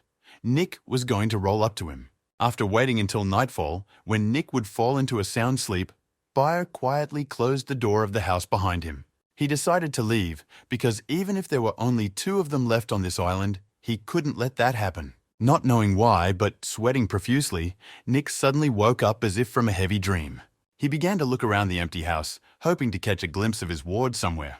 When he realized that he had left, he started counting the number of days he had been on the island. Figuring out that today was the 20th day of his stay, he decided to find him immediately. Meanwhile, in the middle of the night, Beer was making his way through the island's thicket when he noticed that it was suspiciously quiet around him. Suddenly he saw two yellow and red eyes staring at him from the bushes. And before he could think of anything else, an angry leopard jumped out of the bushes at him. Beer was frightened, as if frozen in place, unable to move his limbs. All that was going through his mind was that his end had come. At the same time, Nick, sweating from running through the woods, realized that he could not find the boy anywhere. He did not want to lose anyone again. It was unbearable for him. At the very moment he thought this, he heard Baer's cries for help from the thick of the forest. Beer's body began to obey him, and the boy ran off the lawn toward the house. But the leopard was not far behind and rushed at the frightened boy. Baer closed his eyes, thinking that no one would come to his aid. But Nick had already appeared in front of him, and without hesitation, he aimed his bow at the leopard. Nick fired his arrow, which flew past Baer and hit the predator right in the chest. Shocked, Baer opened his eyes and saw Nick's excited face. Nick looked at his ward, worried that he had been injured. Forgetting everything, he told him why he had been watching him all along. A puzzled Baer realized that Nick was following him to protect him. He said that Nick had saved his life for the second time and that he would certainly return the favor, and if Nick wanted to sleep with him, Baer would gladly do so. Now Nick was staring at the guy's face, dumbfounded, not knowing what to say. Suddenly, he lost his temper, called Baer a perverted faggot, and said that he was the most normal man in the world. Quickly calming down, Nick wrote it all off as just delusions due to fear and suggested that we return home. Beer has only now finally convinced himself that Nick is a reliable friend and comrade. Nick bandaged Beer's scratches, and he was impressed to say that his friend was a master. Leaving the guy to rest after the stress, Nick said he would go and cook some fish for him to help him recover. By that day, he had already cooked more than 100 fish and could easily become a culinary manga hero. First, the entrails, gills, and scales of the fish had to be removed. Then make cuts along the body crosswise to make the fish more tasty. And at the very end, the highlight of the dish was the sea salt seasoning. Then we just had to fry the fish on the fire and wait for it to be ready. Suddenly, the blue leveling screen appeared in front of Nick again. Experience points were so hard to come by that Nick didn't even know if they were of any use or not. He decided not to think about it. One day, the system would notify him that he needed them, and the main thing was to wait for Baer to recover and go explore the island. He was curious what awaited them in the dense forest of the uninhabited island. He could not wait for his ward to gain strength for new adventures. Nick, looking through the bushes at something in the distance, announced that they were there. The guys saw an entire village in front of them, with huts covered with straw. Nick was overjoyed at the thought that they were not alone on this island, and that there were still people living here, and he ran around the village, looking into every house. When he came to, he realized that all the things he had seen were covered with a thick layer of dust, and, apparently, no one had lived here for a long time. Beer still believed that they shouldn't relax, because if there are no people here, there must be wild animals. As soon as he said that, a big animal paw came down on his shoulder. The boy was frightened and turned around to see a leopard looking right at him. Nick laughed and took off his leopard mask and said that he had found this costume nearby. Beer exhaled the air from his lungs with a noise. He didn't understand how anyone could joke in a place like this. They decided to continue their adventures, but Baer promised to get back at him for this cruel joke. They walked around the village for a while, and Nick saw something in the distance, which he told his companion about. Their discovery looked like some kind of ancient ritual altar. Nick climbed up on the altar and saw that in its center was a strange necklace. He tried to understand what it was made of because it looked quite unusual. A blue screen appeared in front of his eyes with the name of the object he had found. It was a necklace with a rabbit's foot. It was the first time he had ever found a game object that he would need it for. He wanted to share this news with his ward, so he called him, but there was no answer. He saw a leopard's tail in the bushes nearby and suspected his friend of revenge. He couldn't believe that Baer couldn't even endure a few hours without retaliating for his innocent joke. Nick stood in front of the bushes and began to yell that he could not be intimidated because he had figured out the cunning plan. When there was no reaction, he grabbed hold of the tail that was sticking out of the bushes and began to pull as hard as he could. Suddenly, Baer appeared behind him and asked what he was doing in those bushes. Nick froze in surprise.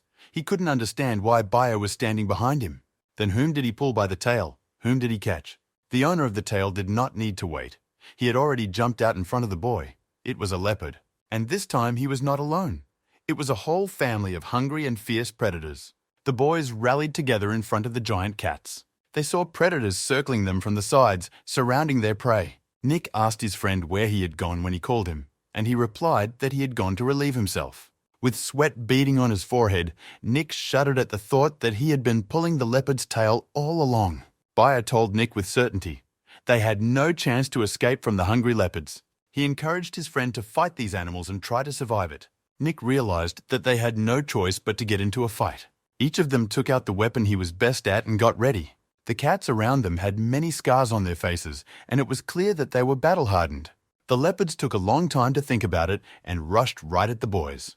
The friends looked at each other in the end, as if saying goodbye. Nick shot an arrow at the leopard, almost without aiming, on the run.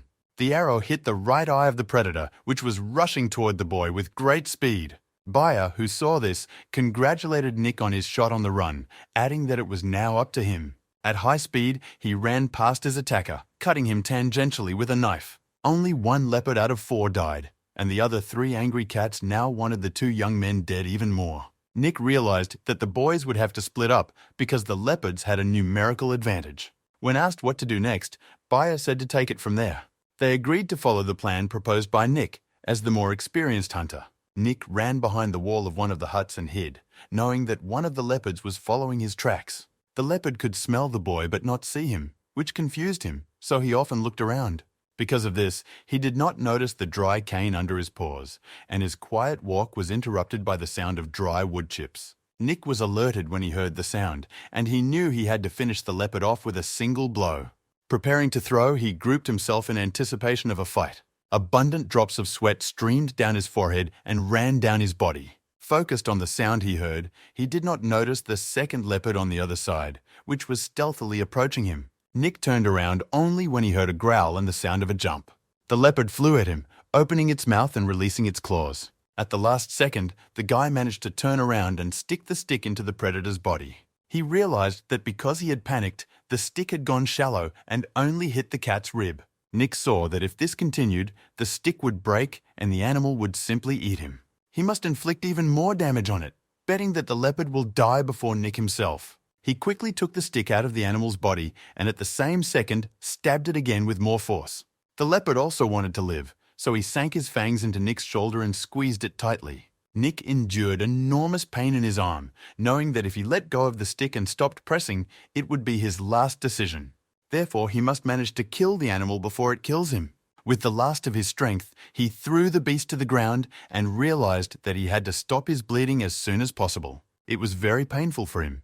It seems that the leopard hit his nerves with its jaw.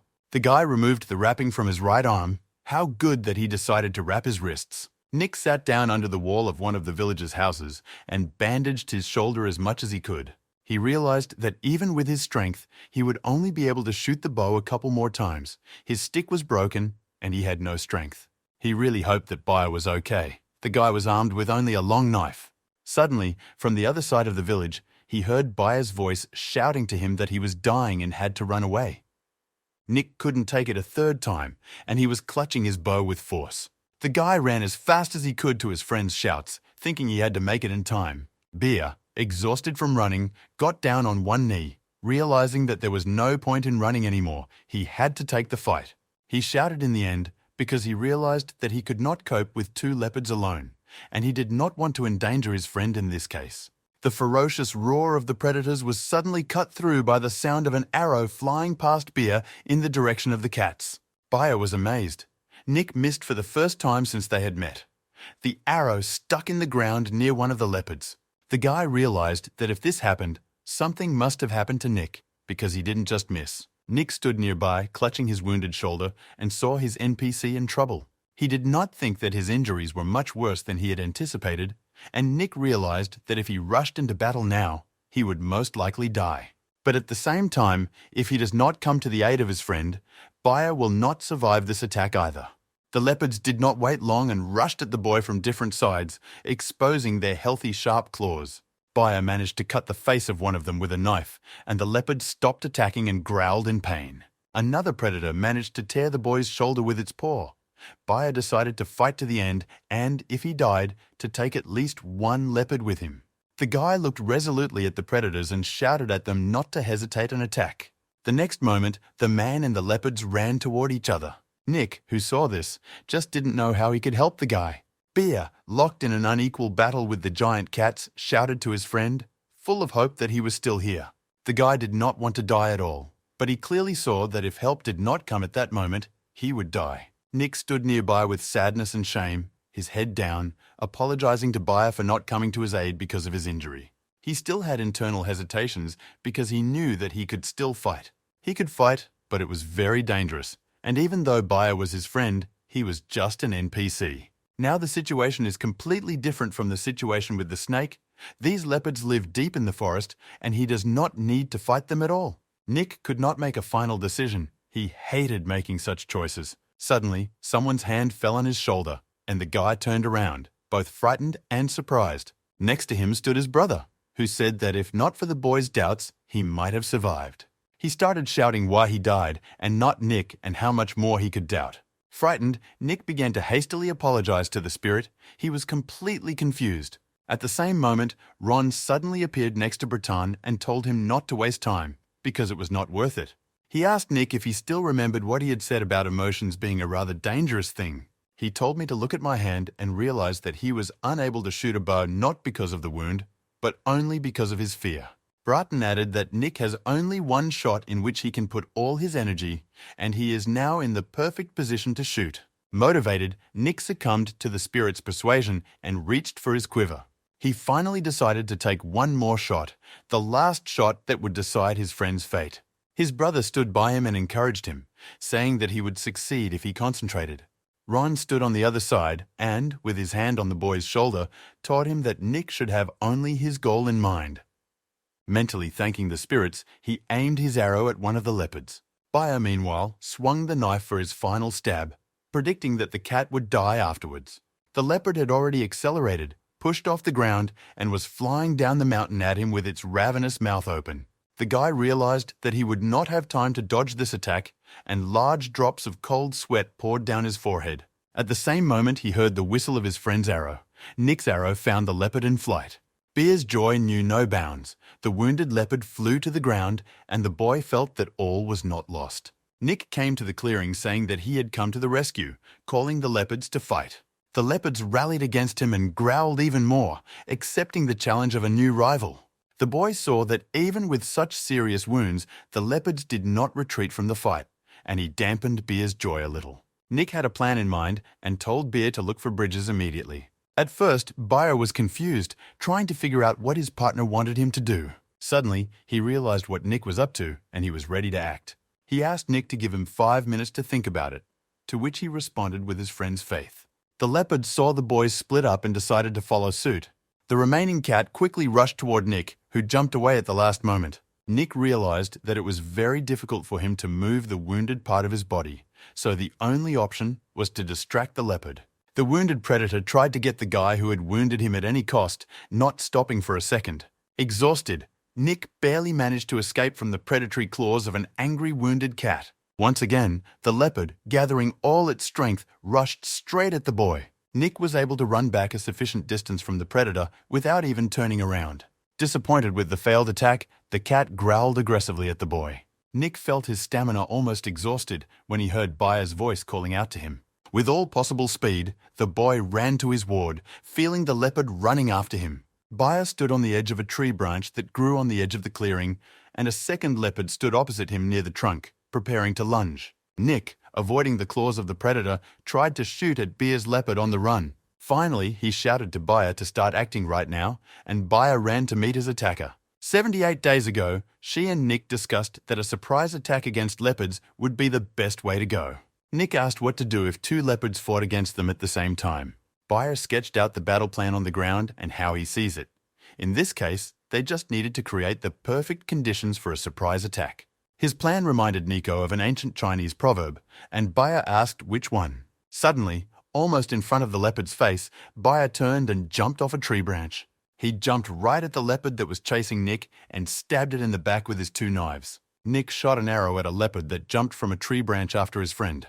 The arrow went straight into the mouth of the predator, which fell to the ground dead. Both of them stood over the bodies of large spotted animals and were finally able to catch their breath.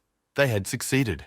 Baer said that Nick's injuries should be examined as soon as possible. Nick told him not to worry, but Baer insisted on checking to see if the guy's bones were damaged. He said that he knew from the first shot. Nick was seriously wounded, otherwise he would not have made a mistake, and when the wounded cats did not retreat, he thought it was over. Crouching down, he offered Nick to carry him to their camp, because it was unknown whether there were any more leopards nearby. Nick replied that there shouldn't be any more leopards because they had finally conquered the island. At the same moment, a blue screen appeared in front of him with the scores for the test. Sometime later, they were sitting on sandy beach looking at the stars, and Baer asked Nick why they were sitting here for so long. Nick looked up at the dark sky, dotted with stars, and smiling happily, said because the sun rose above the horizon, illuminating the large liner anchored off the coast of their island, and it was time for the boys to return home. Nick came to, sitting at the bar with an empty cocktail glass in front of him. He exclaimed with surprise and relief at the same time that he was back. The barmaid stood across from him and looked at him with a little surprise, smiling. She said how good it was that he hadn't died, and now she wouldn't have to rack her brains about how to get rid of the body. Nick asked in surprise if death in the game meant death in reality. The girl answered naturally, seeing a necklace on his chest. She was surprised that he was able to get equipment in the very first game. She rated the necklace at 5 points and said that he could exchange points with other players, or buy items from her with them. The barmaid asked him to put the necklace in the box she had brought out, and Nick couldn't understand why he was being so careful. She replied that not all equipment has positive effects. It is better to be on guard.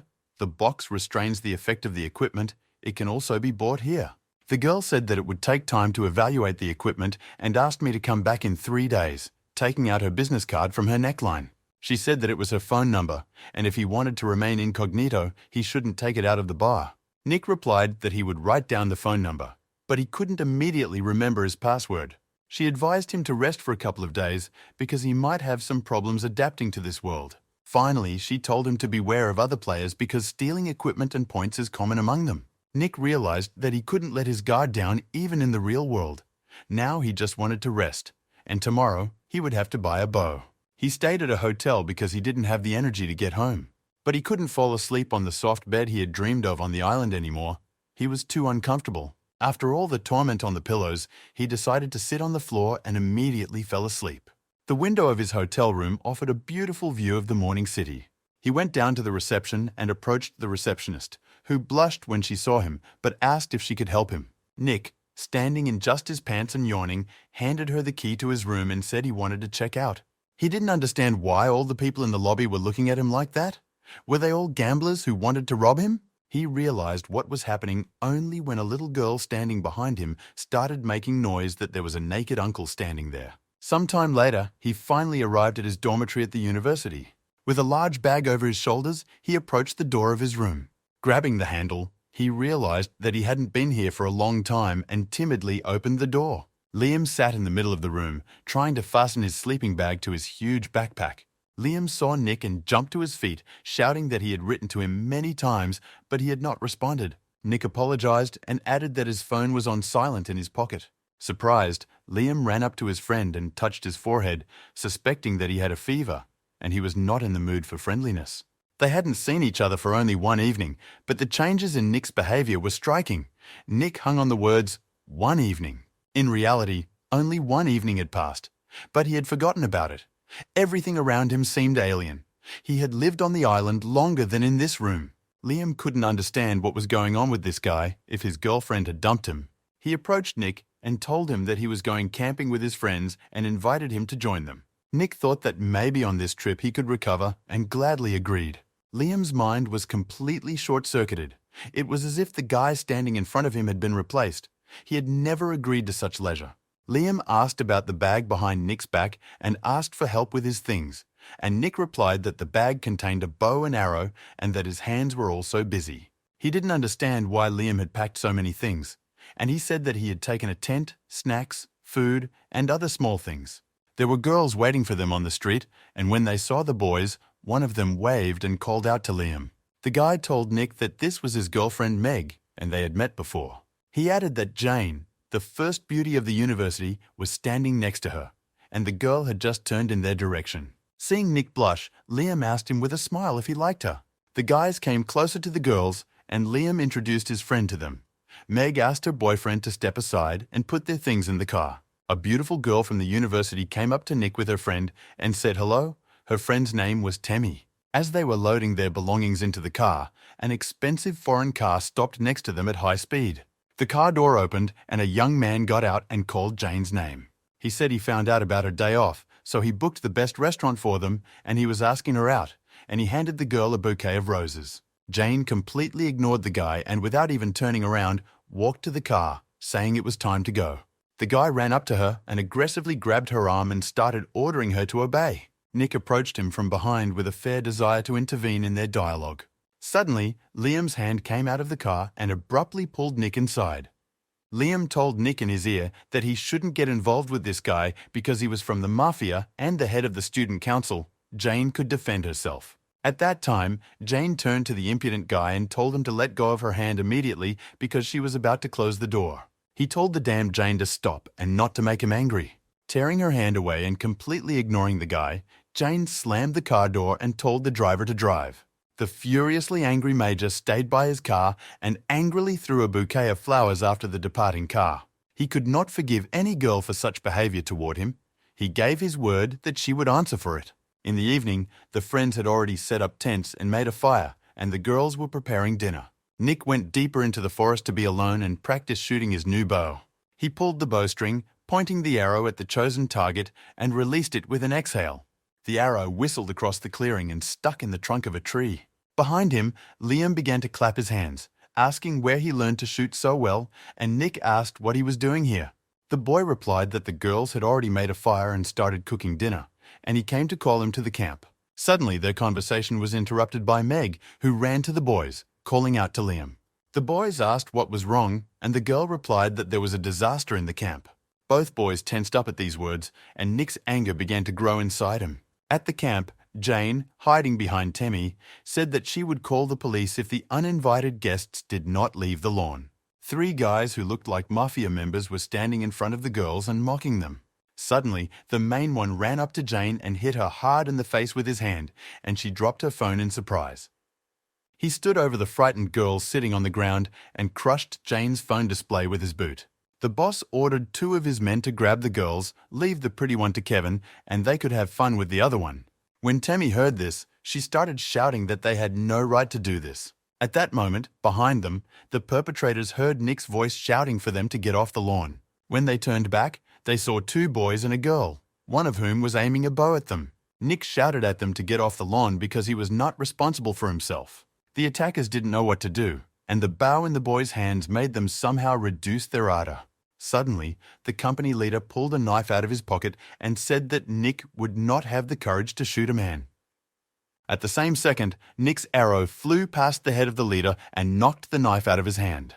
The stunned attackers froze in place, only looking back at the knife sticking out of the ground. Nick said that it was a self-defense law and he had nothing to fear. The boss ordered his men to attack the guy, and they rushed into the fight without hesitation. One of them ran up first and swung his fist at Nick's face. At the same second, he was kicked in the stomach and flew backwards, moaning in pain.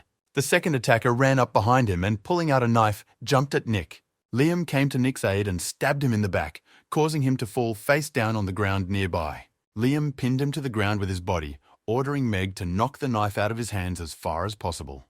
But the attackers didn't give up and were already making a new attack on Nick. He grouped himself, turned to face them, and thought that they were just small bipods compared to the Leopard. But something happened that he did not expect. One guy fell to the ground and grabbed his leg, holding him in place. The other one had already run up to within arm's reach with a knife, ready to strike at any second. Nick realized that there was no way he could escape this vile trap, that he would be stabbed, and suddenly everything around him froze. He looked around and saw all his attackers frozen in the same position. He touched the attacker's knife to make sure he wasn't imagining it. Pulling the other guy's leg out, he moved away from them to a safe distance. Nearby, he saw his friends trying to pull the knife out of the hands of the third attacker. When he turned around, he saw Jane grabbing a burning stick from the fire and running to help her friends, while Temmie called the police. He could not understand whether time had stopped again and what was happening around him. Nick looked at his watch to confirm his guess. Last time he entered the game at 23 o'clock, and 1 hour of reality was equal to 20 days of play. On the 20th day of the game, there was some kind of system error and the game time changed. In conclusion, the time increased by 480 days, or in other words, by 24 hours. He recalled that Kronos had said that he had prepared a gift for him as a farewell, and it turned out that the gift was to stop time after midnight for 24 hours. Suddenly, Nick's phone rang in his pocket, signaling new messages. These were messages from a damned old man. He wrote that the boy should thank him for such a gift, bowing down. Nick didn't intend to do it, but he appreciated the gift. It was a very useful ability in the current situation. In order to deal with the enemy, we had to attack the main one at once. These guys were sent by Kevin, so he must be somewhere nearby. The first step was to find the bastard, and Nick decided to do it. Nick went to a clearing next to their camp, where he saw 2 parked cars. He had anticipated this, but he did not yet understand why there was another car on the lawn. Coming closer, he opened the door of the minibus, greeting me. Inside, there was a large bed on which Kevin was lying in just socks and underwear with his phone. Next to the bed was a minibar with everything Kevin's soul could desire. Nick wanted to see what little Mr. Kevin was up to, what he was laughing at while looking at his phone screen. He was just sick of these bastards because he already had a kind of disgusted feeling about the whole thing. Taking the phone out of his hands, Nick saw a message to deliver Jane to him and do whatever they wanted with the others. He realized what kind of freaks these guys really were, if they could see themselves from the outside. He wanted to think of some way to turn Kevin to the righteous path, and he came up with a good idea. He took Kevin's head with one hand and began to pour water from a bottle into it. Saying that he was absolving Kevin of all his sins, he poured the entire minibar of the car into him. He left empty bottles next to the boy, not wasting time cleaning up the traces. He was very tired of the realization of his revenge, but he was still pleased with himself. After the amount of water he poured into Kevin, he could be said to have been cleansed.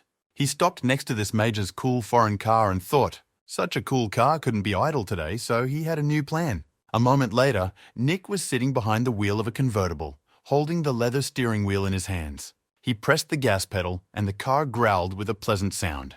With the pedal to the floor, Nick raced from the clearing to the forest at full speed. 23 hours and 40 minutes later, Nick returned to the same clearing, completely delighted.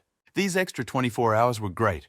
He had time to do everything he wanted to do and even drove a cool, expensive car.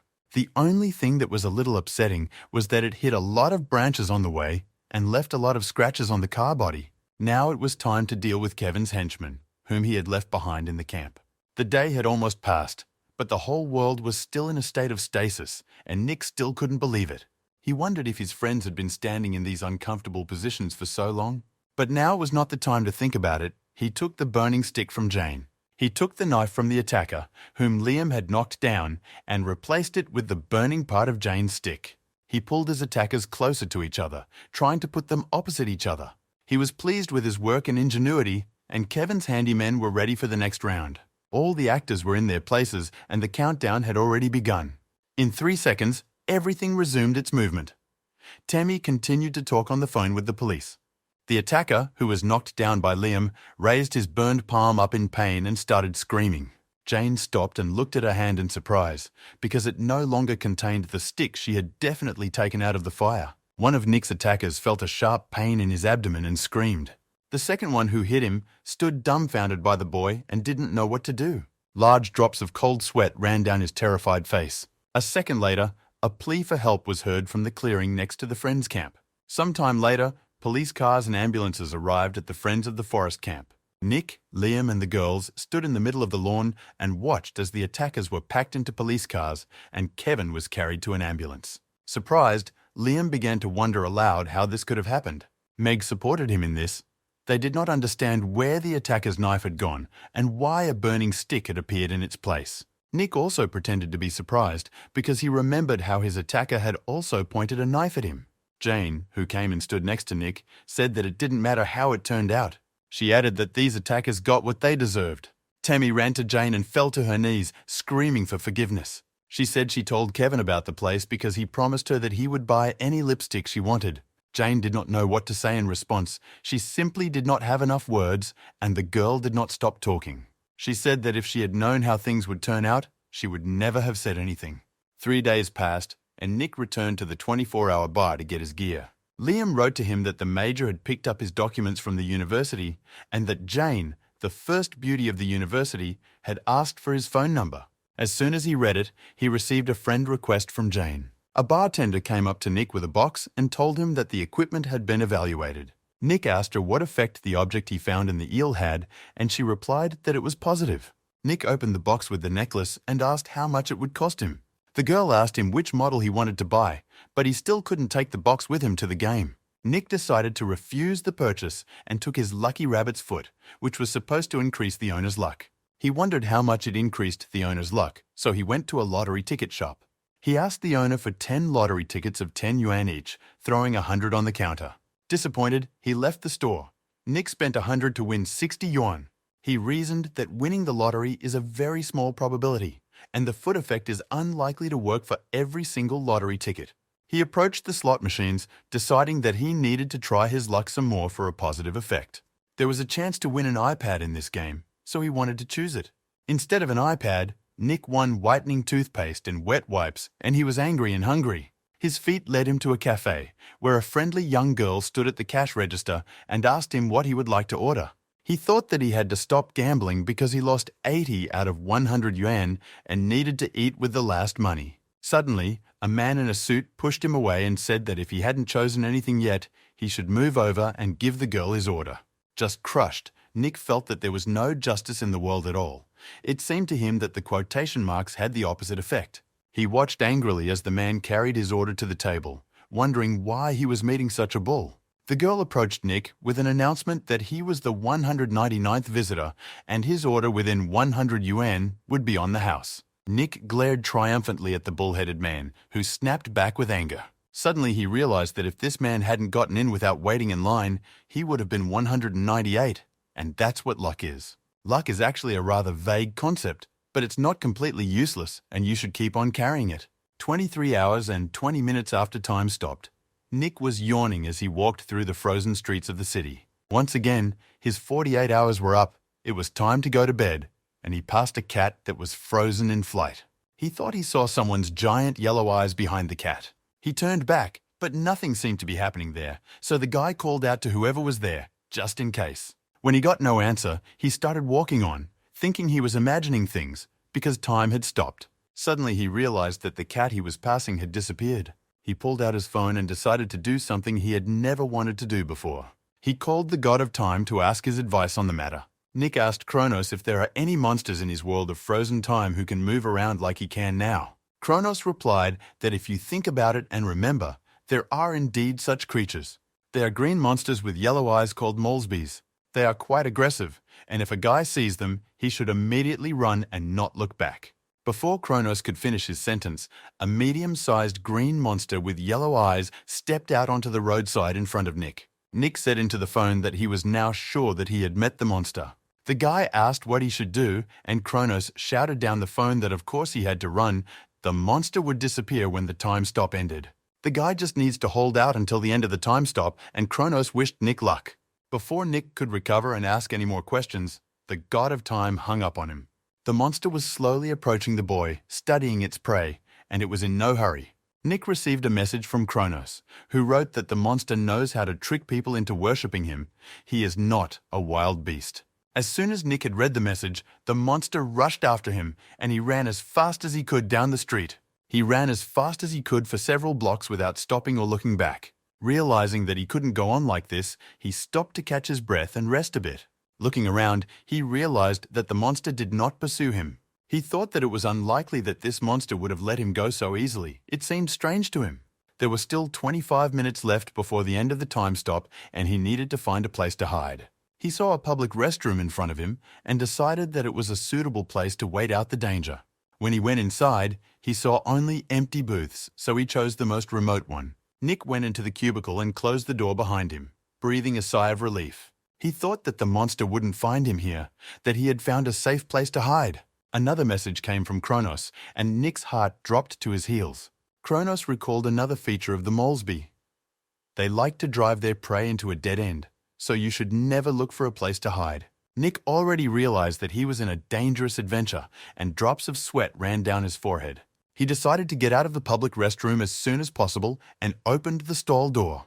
In front of the booth, a bald green monster met Nick. It was sitting on all fours and looking at the boy with a predatory glare. Nick instantly closed the door of the toilet stall, hoping that the monster hadn't noticed him. He realized that he was in a death trap and blamed himself for his decision to hide here. The monster started jumping on the door of the boy's booth and pounding on it with its huge paws. Nick was very angry with Kronos. Couldn't he have explained everything properly at once? How he wanted to crush the monster's head with the door that he wanted to break down so badly. Nick was prepared. He had one single way out and one chance. He had to make it work. He abruptly opened the door of the toilet stall, and the monster flew inside with all his might and hit his head against the wall. Nick didn't waste any time and ran as fast as he could out of the booth and into the street. The angry green monster has already turned around to chase the fugitive. Nick, looking back to make sure he wasn't being chased, ran out of the restroom and into the street. Next to a public restroom, he saw a parking lot for electric scooters. Quickly, he ran to the scooter and began scanning its QR code to start it. He was fiddling with a mobile application that was glitching, and he didn't even think to start the engine. Behind him, a monster had already emerged from a public restroom and was following him. Nick, hearing the rustling and breathing of the monster, turned in horror at the sound. At the same moment, like a leopard, but much more terrifying, the monster leapt through the air, aiming to grab the boy. Finally, the app worked and the scooter started, and the guy had seconds to escape. He didn't need to be asked twice. The monster landed in the parking lot and watched Nick run away from her on his electric scooter. He could feel in his back that he had escaped death by a miracle, because if he had been a second later, the molesby would have devoured him. Nick frantically drove his scooter at top speed, but when he turned around, he saw that the monster was not far behind. However, the guy also noted that the monstrosity could not even catch up with an electric scooter. There were still 13 minutes left until the end of the time limit, and he wanted them to fly by as quickly as possible. He thought that he would last 13 minutes if there was no force majeure. If he could hold out a little longer, he would be completely safe. Nick began to notice that the scooter slowed down and tensed up.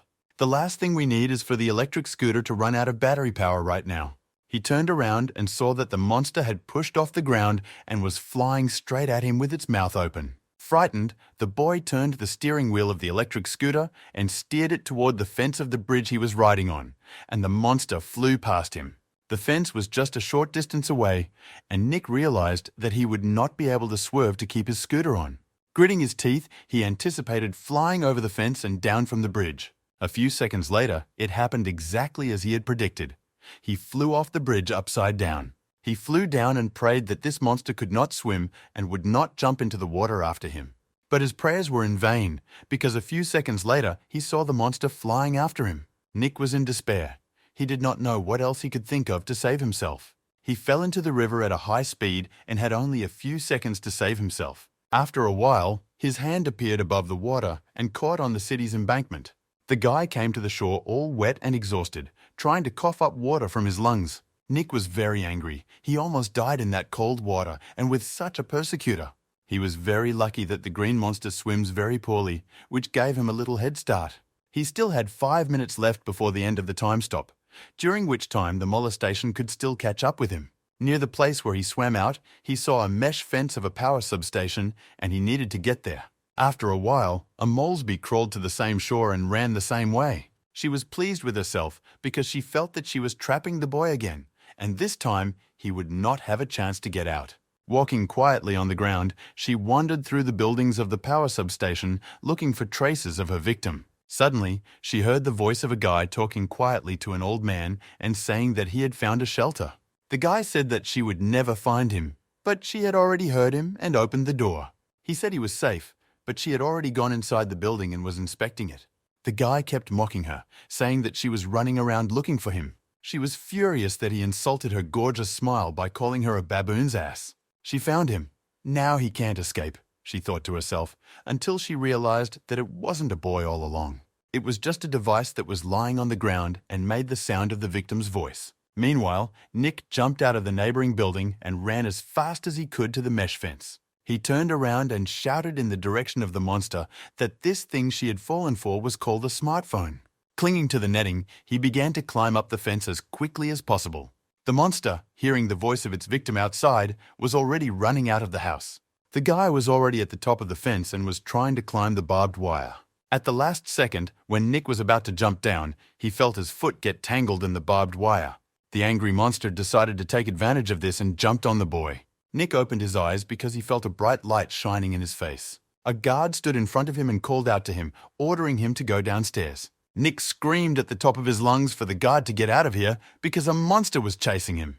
The surprised guard replied that the guy was talking nonsense because he was a drug addict. Nick looked back and saw that there was no one behind him, and he realized that time had stopped. He stood on the riverbank and talked to Kronos on the phone, demanding his immediate presence. But he refused, saying that he was very busy and assuring him that the monster would not look for the boy again tomorrow. The Molesby is a creature almost forgotten by people, and after today's appearance it should regain its strength. Nick didn't listen to Kronos' explanations. He didn't understand why he had abandoned him and refused to support him now. Kronos replied that he was abroad and could not come quickly. He also asked the guy to wait patiently for his return and not to panic. The 24-hour bar was open as usual, but what else could you expect from it? The bartender poured Nick a cocktail, this time green, and asked him if he was sure he wanted to take on the new task. Nick replied that he was not breaking the rule of one task per month because the first one was in September and now it's October. But was the bartender just curious about the guy's thirst and enthusiasm for the game? After completing the beginner's task and meeting the Molesby monster, the guy did not feel confident in the real world. Meanwhile, the damned old man fled abroad and ordered the boy to wait for his return. He could not stay calm, despite Kronos' words that the monster would not appear for several more days. But instead of hiding and waiting for the old man to return, Nick decided to take part in a new challenge and become even stronger. He replied to the girl that he was more interested in how she was able to mix such a killer cocktail in every sense. The familiar blue screen with the introductory data of the new game appeared before his eyes again, and the goal was to take first place in the underground race. A second later, Nick found himself in the middle of an overly busy street in the middle of a pedestrian crossing. He looked around and realized that he was in Tokyo. At least it wasn't a deserted island or jungle. He saw that his wallet and smartphone had been left for him, this time as an exchange student. Suddenly, a girl appeared behind him and called him Nick-san, and noted with relief that she had barely found him. The red-haired girl said that she had unexpectedly run to get ice cream and almost lost the boyfriend, and apologized. He told the girl not to worry, to which she was outraged and said her name was Ameko. He asked where they were now, and she replied that they were in the Shibuya district, where you can always meet bandits or yakuza. And so now they had to get out of here as soon as possible, she urged the boy. Suddenly, the door of a bar opened behind them, and an angry young man threw out a red-headed drunken visitor. The man stood over the drunk and complained about watching the tournament with an idiot like him. The girl turned toward the sound and saw the picture and walked in the direction of the two, despite Nick's persuasion to leave. Halfway through, she screamed at the angry man to stop touching the redhead immediately. Nick thought that the girl was very brave and did not stand aside when she saw injustice, even to strangers. Another man joined them and told the girl that he was betting on cars, while the redhead said that his car was losing, and he was just teaching him a lesson. The bandit told Ameko that they had only hurt the redhead a little and that she shouldn't worry. Nick didn't know where to go. He was here to race, not to deal with the mafia. The gangster leaned over the redhead, who was lying face down, and said that at his age, one should understand what one can and cannot say. Finally, he added that he shouldn't even think about showing up at this bar again, as they don't welcome such amateurs. Ameko and Nick picked the redhead up and walked to a bench near the bar. The girl asked Nick to go out some other time. Stammering, she explained that she had to take the red-headed drunk home. Nick replied that it was no big deal. He would help her and asked the drunk if he could stand up. Unexpectedly, the drunk grabbed the guy's outstretched hand quite hard. He muttered the bandit's last words about the pathetic amateur and was indignant at them. Nick did not understand what he was saying because he did not understand Japanese at all. The drunk looked up and told Nick that he was not drunk at all and that it would be nice to have another drink. The guy picked up the redhead and praised Ameko for her kindness and responsiveness, helping a complete stranger. But Ameko, after a short pause, said that he was not a stranger to her. Feeling very ashamed, the girl bowed her head and told Nick that it was her father.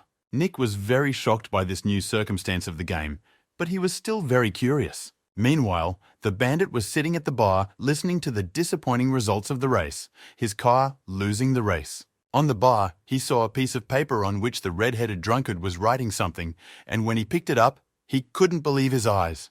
The red-headed drunkard made a mistake in his calculations just before finishing third in the race. The girl promoter walked with a sign in front of expensive sports cars and encouraged people to join the race. Nick stood in the crowd of spectators watching what was happening on the set.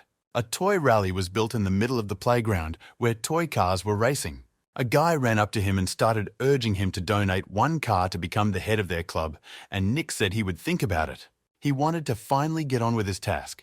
Find an instructor and get behind the wheel. Ameko didn't understand why the boy was so sour all day. She thought he was not feeling well. Nick asked the girl how her father was doing, but she said that he was always like this and that even her mother had left because she couldn't stand him anymore. She was very young at the time and doesn't remember it well, but this photo is all she has left as a memory. Nick apologized for the question. Showing the photo, the girl replied that Nick's son shouldn't worry because her mom was so beautiful in this photo. Nick was looking at a photo that showed the happy Ameko family in front of a very cool modified car. He couldn't help but ask the girl if her father had participated in the race. She replied that he was no good as a racer, he didn't even know how to drive. So after the driver was fired, their company couldn't even deliver goods to the client. The guy, completely out of control, asked me to send him this photo of the girl because it was a very rare car and he was in love with her. Deep night had fallen on the city, but the lights were still on in Nick's dorm room. He was still focused on finding the information he was interested in, scouring the internet. Finally, he found what he was looking for and stopped with a satisfied look on his face. In front of him on the monitor was a photo of Ameko's father, a race winner who would definitely become his driving instructor. The next day, the guy, full of determination, knocked loudly on the door of Ameko's apartment. Ameko's father was still sleepy, with a damp towel over his head, yawning sweetly. Unhappy that someone was disturbing him so early in the morning, he went to open the door. When he opened the door, he saw an unfamiliar guy who politely greeted him. He closed the door without listening, but the guy was not confused and said that he had brought Kurumatsu tincture with him. At the same second, the door opened again and an unfriendly red-headed man invited Nick inside. The guy on the doorstep asked the man to be his driving instructor, to which the man replied that he was a fisherman, not a driver. The guy was not confused and said that it was unlikely that a fisherman could speak English so fluently. Ameko's father began to chase the boy away, saying that he was going to get drunk, or rather work. But there was no stopping the guy, he said he knew.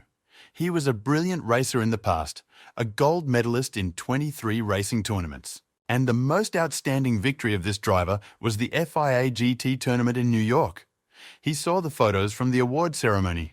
However, after this victory, Ameko's father suddenly resigned and mysteriously disappeared.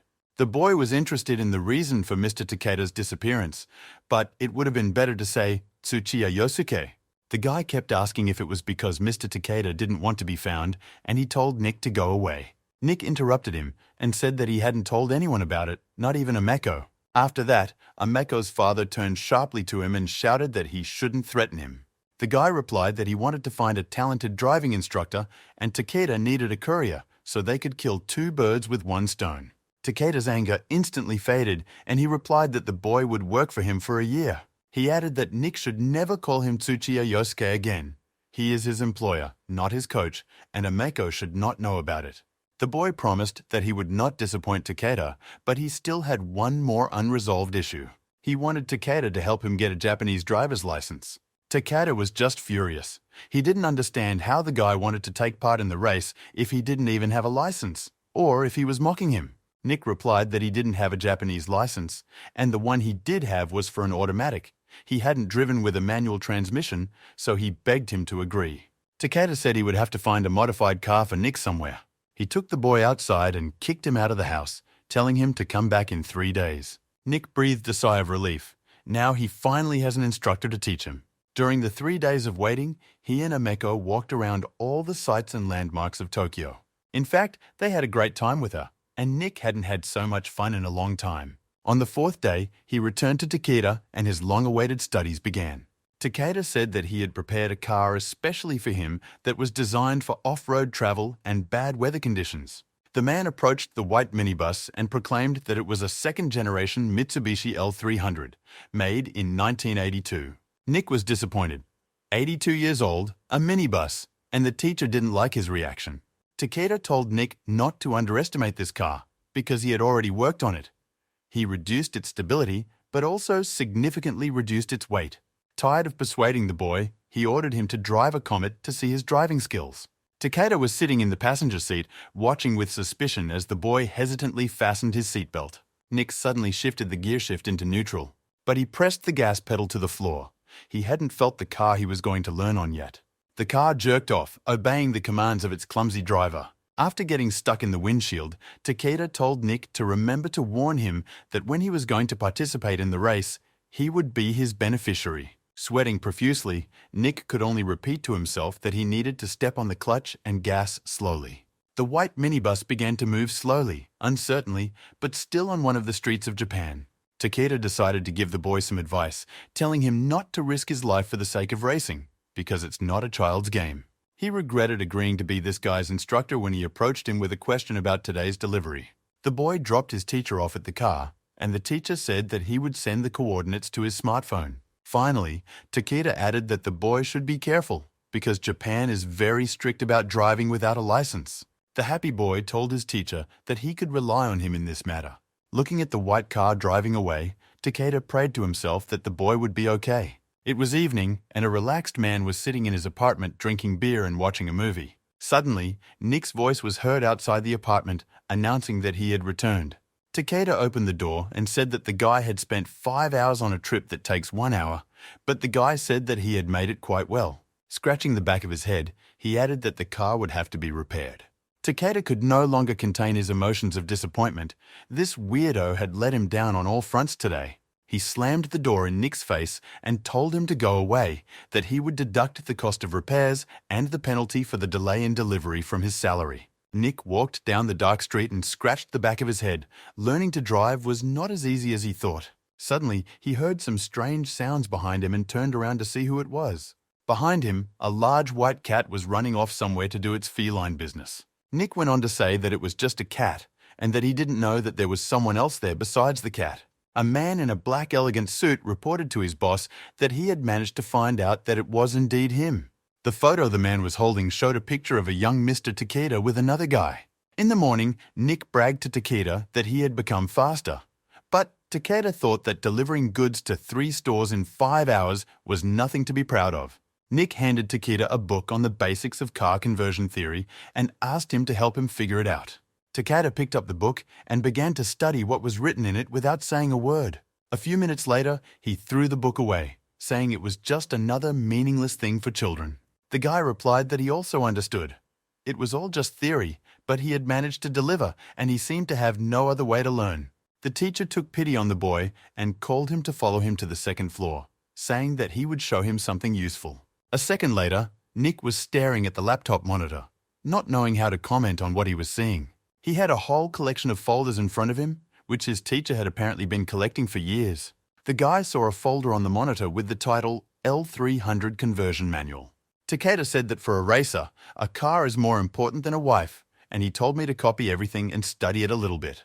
But things didn't wait, and when the boy had copied everything he needed, the teacher said they had to go. Takeda was going to teach Nick some very important things, or so he said. They drove along the waterfront, and Takeda explained the difference in driving style between the front and rear wheels of the car.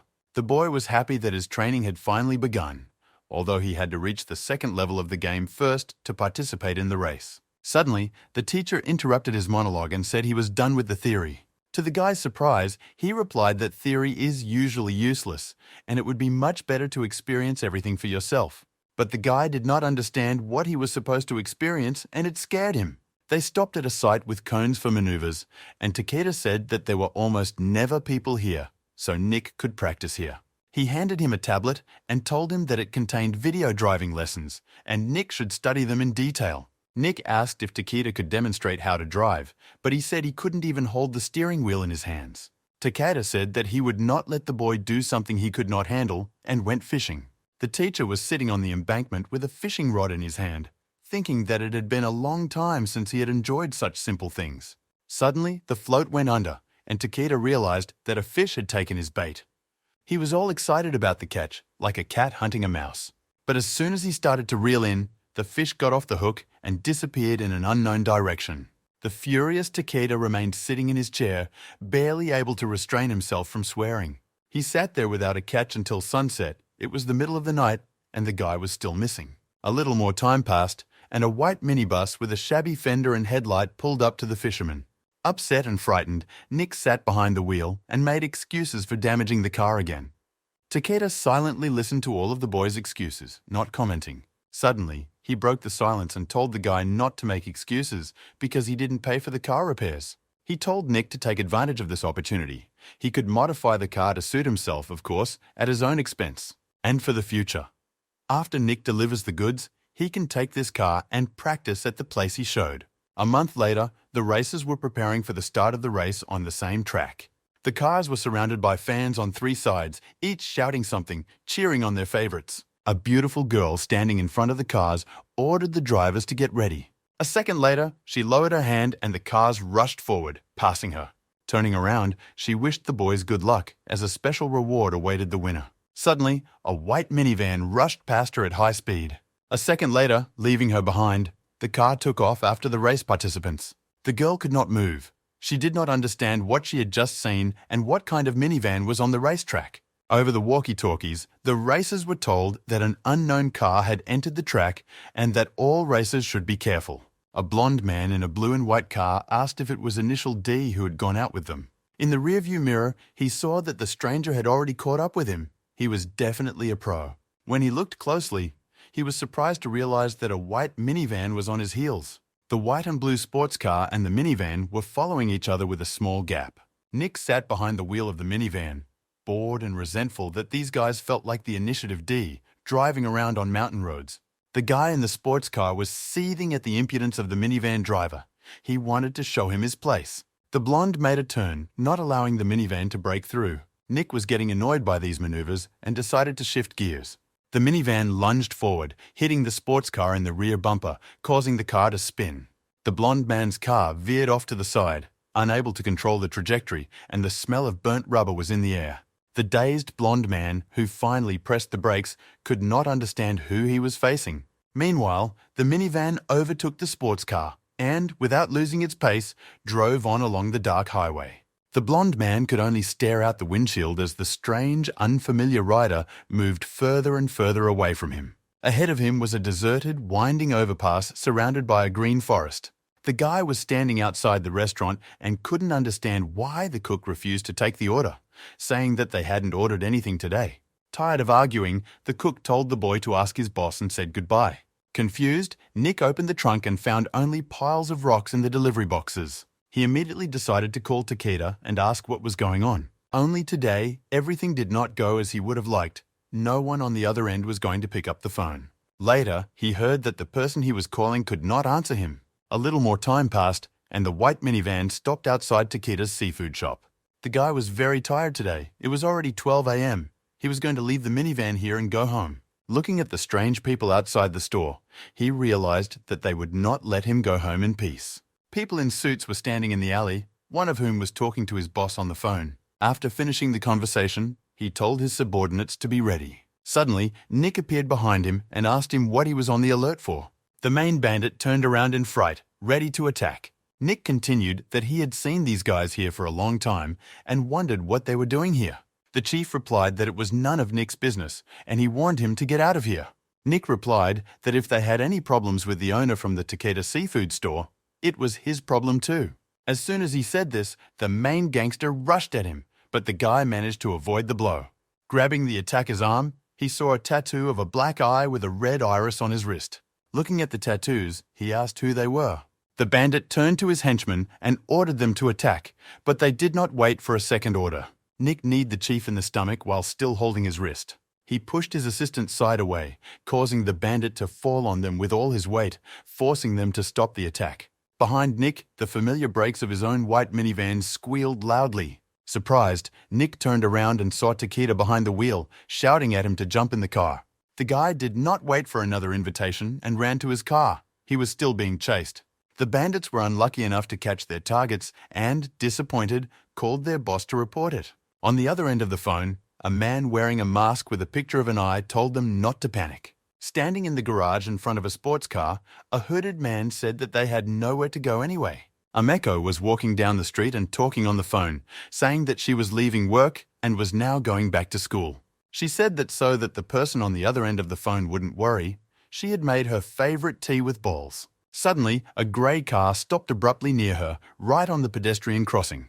Two men in suits, one of whom had a gun, got out of the car and politely asked her to come with them. Ameko refused, and one of them grabbed her arm. She started screaming to be let go. The second man said to obey, or she would be forced. Suddenly, something resembling an arrow from a bow whistled through the air. Ameko, terrified, was actually looking at an arrow sticking out of the arm of one of her attackers. The second attacker, who was carrying a gun, started waving it in all directions and shouting, trying to figure out who it was. Nick called out from around the corner to Ameko, and she turned to see him loading his bow with a new arrow. The attacker with a gun ran ahead of her and took aim at the boy. Ameko didn't waste any time and threw a glass of tea with balls that she had made herself at the goat's head.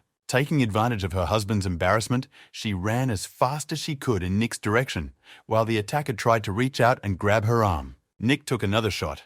How good that he kept practicing shooting. The second arrow hit the attacker's shoulder and he fell to the ground. Ameko was free. The girl ran up to Nick, who was forcing her to speed up. She asked what was going on, but the guy said there was no time to explain and she should get in the car as soon as possible. Nick drove the car fast on the highway outside the city. He knew they could be pursued. And so it was, Ameko saw in the rearview mirror, that the same grey car was catching up to them. She asked her boyfriend what these attackers were doing if they even had weapons. Nick replied that they were bad guys, so it was normal for them to have guns. The pursuer caught up with them and rammed the minivan at full speed. They weren't going to leave the girl alone, and we had to force them to do so. Nick shifted gears, determined to get away from his attackers. Pressing the gas pedal to the floor, he hoped he would be able to get away. A second later, he had a plan and told the girl to hold on tight. The only chance for this white old minivan to get away from a modern car is to maneuver. Ameko was dangling around the minivan in all directions, wearing her seatbelt, screaming with fright. Nick crossed the dividing line on the highway and drove into the oncoming lane, hoping to maneuver in time. There was not much distance between their minivan and the oncoming car. Ameko, who had finally realized what world she was in, screamed when she saw a white Lexus coming right at them. Nick ignored the girl's hysteria and turned the steering wheel in concentration. He maneuvered with professional skill and drove around the Lexus without even scratching it. The driver of the Lexus, who was frightened and unable to control the car, crashed right into the car of their pursuers. Just in case, Nick didn't slow down, and in a few seconds their minivan disappeared over the horizon. About half an hour later, they drove into an alleyway at a slower speed. Only then could she ask what had happened half an hour ago. Nick told her to be patient, because they had to get to her father first, and it would be better if he explained everything. Ameko turned to the boy in shock, wondering if it had anything to do with her father. Takeda was sitting alone in his hotel room, drinking not the first can of beer. Suddenly, the door to the hotel room opened and Ameko appeared on the threshold, calling out to him. Takeda jumped out of his seat and ran to meet her, instantly getting rid of his worries. Hugging his daughter, he asked if she was okay, and she told him her story of salvation. She asked why Nick-san was here with him and what kind of trouble her father was in. Nick said that he had actually been learning to drive from her father for several months now, and that the whole thing was connected to racing. Shocked, Ameko turned to the boy and asked him what driving and her father had to do with it.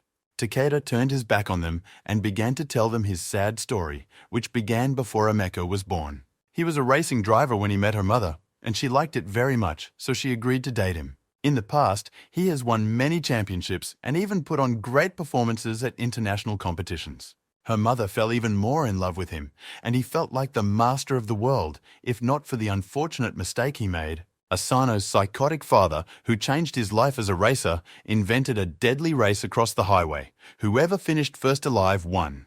That night, he agreed to Asano's adventure for the last time, even though his best friend, a strong racer, Shin, dissuaded him. He did not listen to his friend's persuasion because Asano teased and provoked him. He was young and hot and one step away from becoming a drift king, and he didn't want to hear any excuses. And so the deadly race began, and Shin decided to take part in it as well. Takeda rode first, followed by Asano, and Shin rounded out the three. Shin knew that Asano had deliberately provoked Takeda into agreeing to this race. He told Takeda on the radio to beware of his maneuvers, but Takeda said to let him deal with Asano himself.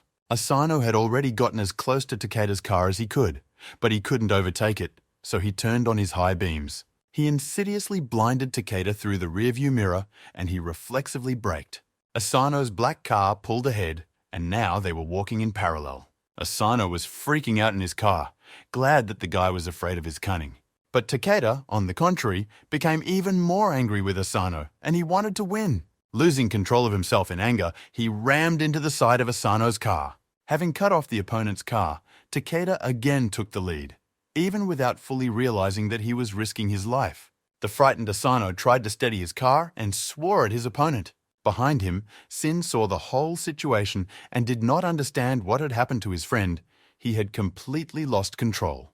Takeda, anticipating an easy victory, rushed forward at full speed, thinking that he had already overcome all of Asano's dirty tricks. He began to notice that the road ahead was rapidly sinking into a thick fog. Poor visibility made this deadly race even more dangerous. Asano got into a rut and started bragging on the radio that he was more experienced in off-track racing than Takeda. Takeda told him to shut up because he was about to show his true strength as a racer. Determined to keep his word, Takeda pressed the gas pedal to the floor. Suddenly, a truck jumped out of the fog in front of him and blinded him with its headlights. Takeda realized that this was likely to be the end of him because it was almost impossible to make a perfect maneuver at that speed. The truck was heading straight for Takeda's car, and soon he would be in its blind spot. The guy started turning the steering wheel to make a detour and try to go around the truck. But he didn't have time to do so, because he was cut off by Asano at the same second, preventing him from avoiding the collision. Asano wanted to take revenge for his recent scare, and didn't care what the price was. He was a psycho. Takeda, who was seriously frightened, shouted at the top of his voice for the guy to move aside immediately. But all the begging and threats were in vain. They drove straight to the truck. Takeda was counting down his last seconds, unable to stop his scream of terror.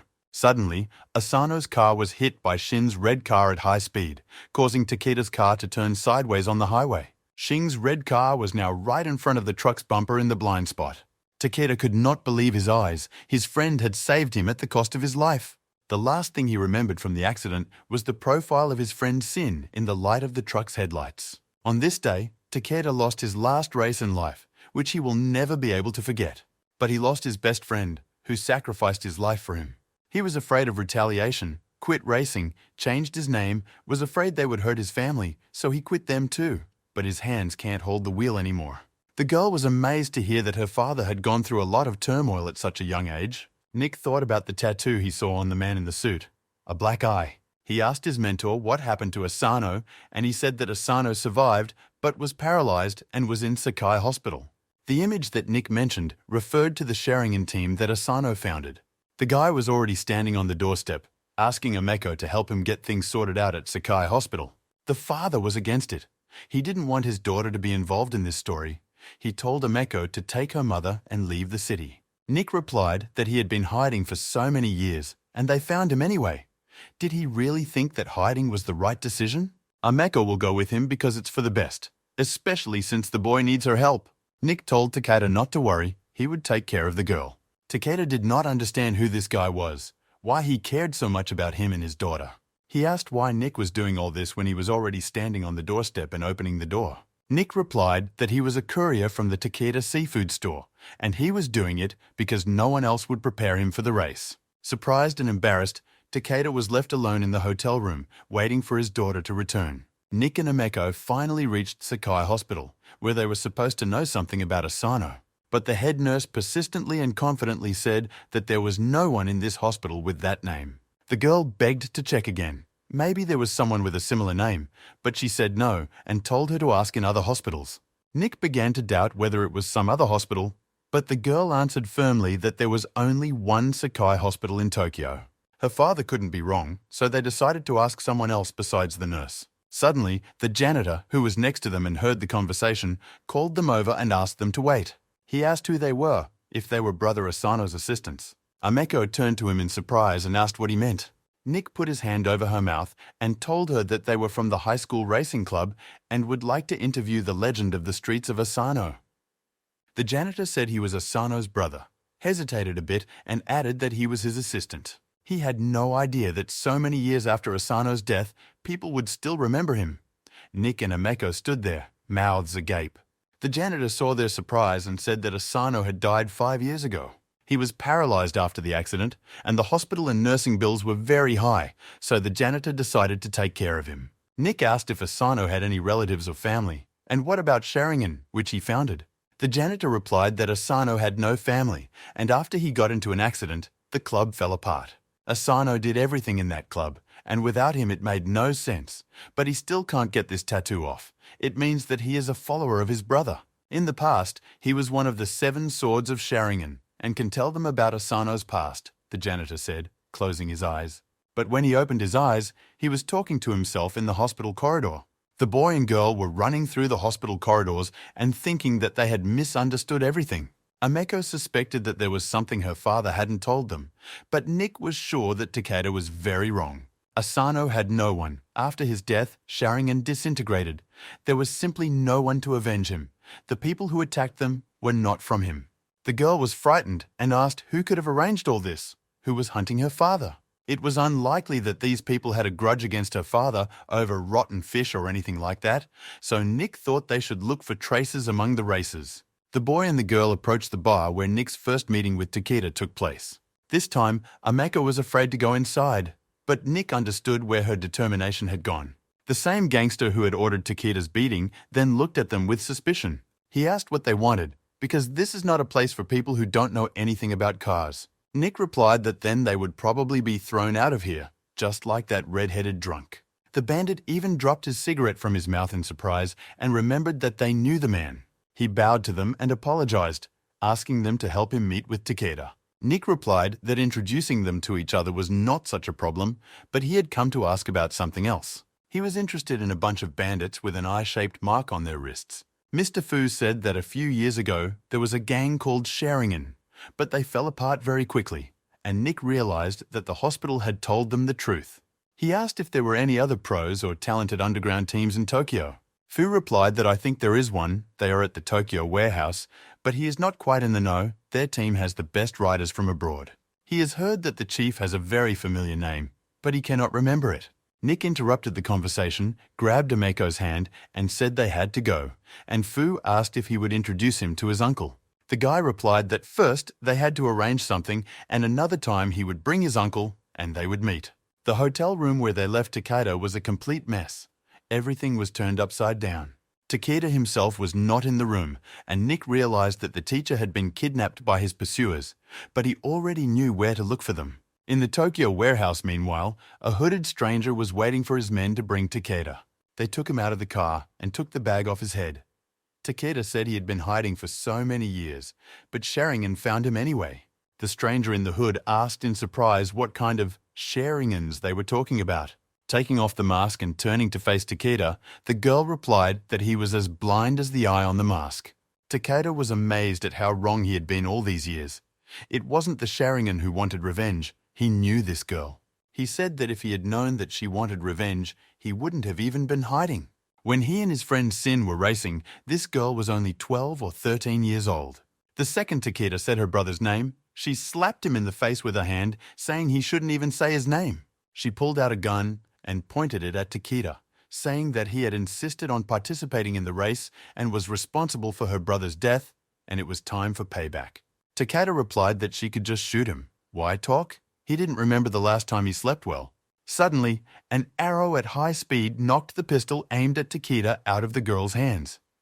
The girl and Takeda realized that they were not alone in the warehouse, and the man was glad that Nick had found him. She ordered her guards to immediately find the rat that had entered their warehouse. Nick was hiding behind one of the countless containers that were placed around the place where all the action was taking place. He saw one of the guards coming around the corner of the container and aimed his bow at him. Nick fired an arrow in the direction of the guard, but he managed to hide and shouted that the guy was here.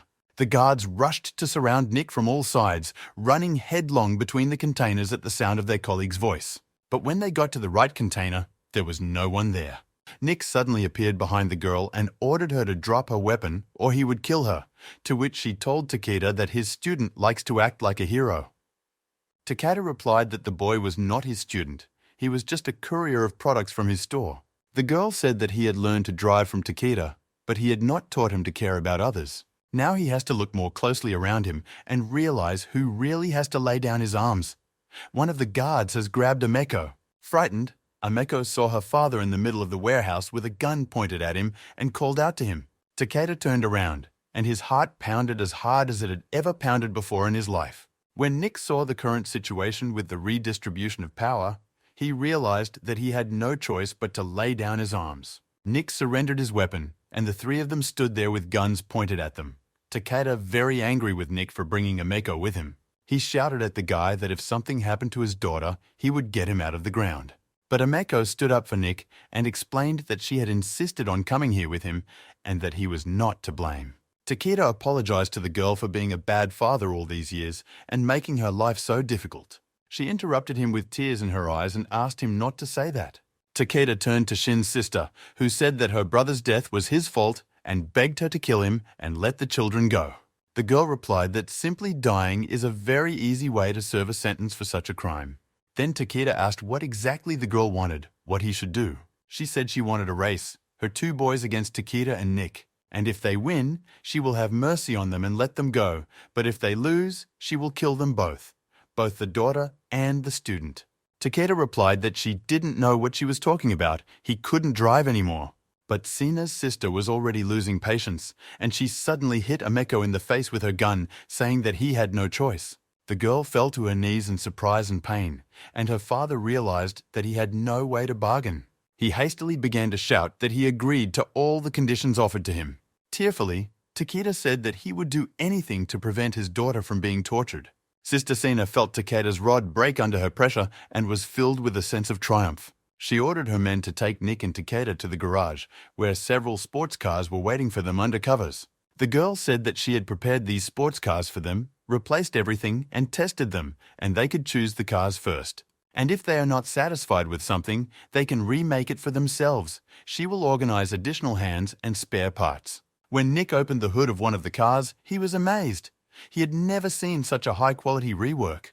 Takeda responded to his amazed exclamations, which would have been surprising if it hadn't been the case. It was all done by high-quality sports car conversion specialists, and even he couldn't have done it better. The boy did not understand what exactly the girl's revenge was, but Takeda knew that she wanted to destroy him. The boy stared at his teacher with fright, not understanding what he meant. Takeda said that she wanted to defeat him completely, to hold her daughter hostage and risk Nick because of what he taught him. This girl was going to destroy the whole meaning of his life and race. Takeda began to apologize to Nick for getting him into this whole mess. But Nick told him not to blame himself because it was only his own decision. The life of his friend, the mistake he made, all of it could not be fixed, but Takeda can still save his daughter. And he simply has to do it without wasting energy on self-digging. And now, 4 sports cars were already roaring their engines at the start of the track chosen by Sina's sister. She knew that Takeda knew this place well and hadn't forgotten it. She had been waiting for it for years. Takeda was not at all surprised by her choice. He expected something like this. Nick reasoned that it was probably the same track where the accident had occurred. He told Takeda on the radio to stay behind and he would find a way to win on his own. Takeda was thinking that he deserved revenge and that his overconfidence led to Shin's death. He was the one who should have died then. He told the guy that he hadn't prepared enough for such a race and that he wouldn't look him in the back. Because he couldn't win on this track, Takeda decided at that moment to race his last race in his life. All the drivers pressed the gas pedal and the cars took off. Nick saw Takeda passing oncoming cars and wondered if his boss hadn't driven for years. He was a very good driver. He realized that he had entered the game and decided to just keep up the speed and follow Takeda. Who knows what awaits them ahead? Suddenly, he felt his car being pushed into the driver behind him. The guy's car began to skid to the side as a result of this dirty trick. Nick saw in time that the car was skidding right into an oncoming car with a frightened driver. He quickly started turning the steering wheel to avoid a collision. His sports car passed at a distance of about 20 centimeters from the dumbfounded driver of the oncoming car. The 4th participant in the race was eager to repay Sin for taking care of them and make the 2 losers suffer. Nick realized that this person of Ma-Yu, Xing's sister, was a very strong driver, at least a 2nd-level driver. The first-class Japanese racer Tsuchiya Yosuke may have reached the 3rd level of professionalism. Yu, who dared to challenge him, is probably a high-level rider as well. In this deadly race of such monsters, it is unclear whether he will survive at all.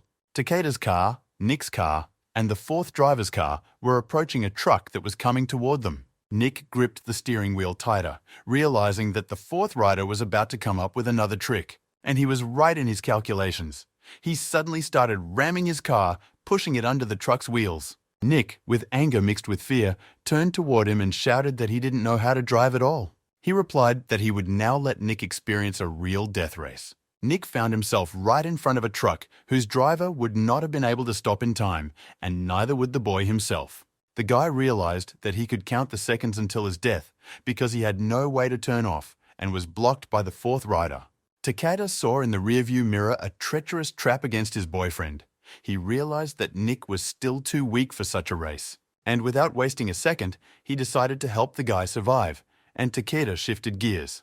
But when he went back, for the first time in his life, he gave up his time in the race for someone else. Takeda's car ran parallel to the truck at high speed, displacing the fourth driver. Terrified, dripping with cold drops of sweat, he reflexively drove back out of surprise, simply saving his life. The driver's car skidded, giving Nick a 2-second chance to slip into the gap between the cars and the truck. And he gladly took advantage of this opportunity, following his mentor.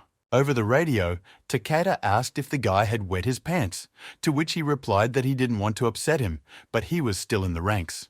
Takeda realized that it was too early to rejoice because they still had one more obstacle to overcome. Yua had already gained a considerable distance. Meanwhile, the fourth rider stood by his wrecked car on the side of the road and radioed Yu to tell him that he had successfully apprehended Takeda. He added that he was able to do everything he could, and now she holds all the cards. She responded favorably to this message, thanked him, and said that she would handle the rest herself. Takeda realized that they had lost sight of Yu because they had slowed down so much. Nick began to say that their loss was his fault because he had become a burden to Takeda.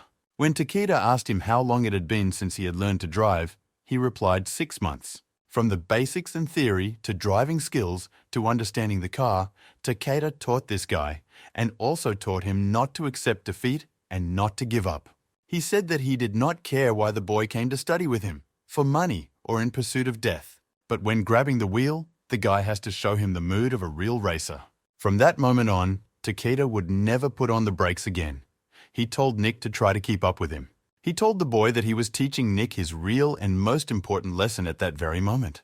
They ran one after the other in the oncoming lane, passing cars on the way. The guy was more and more surprised.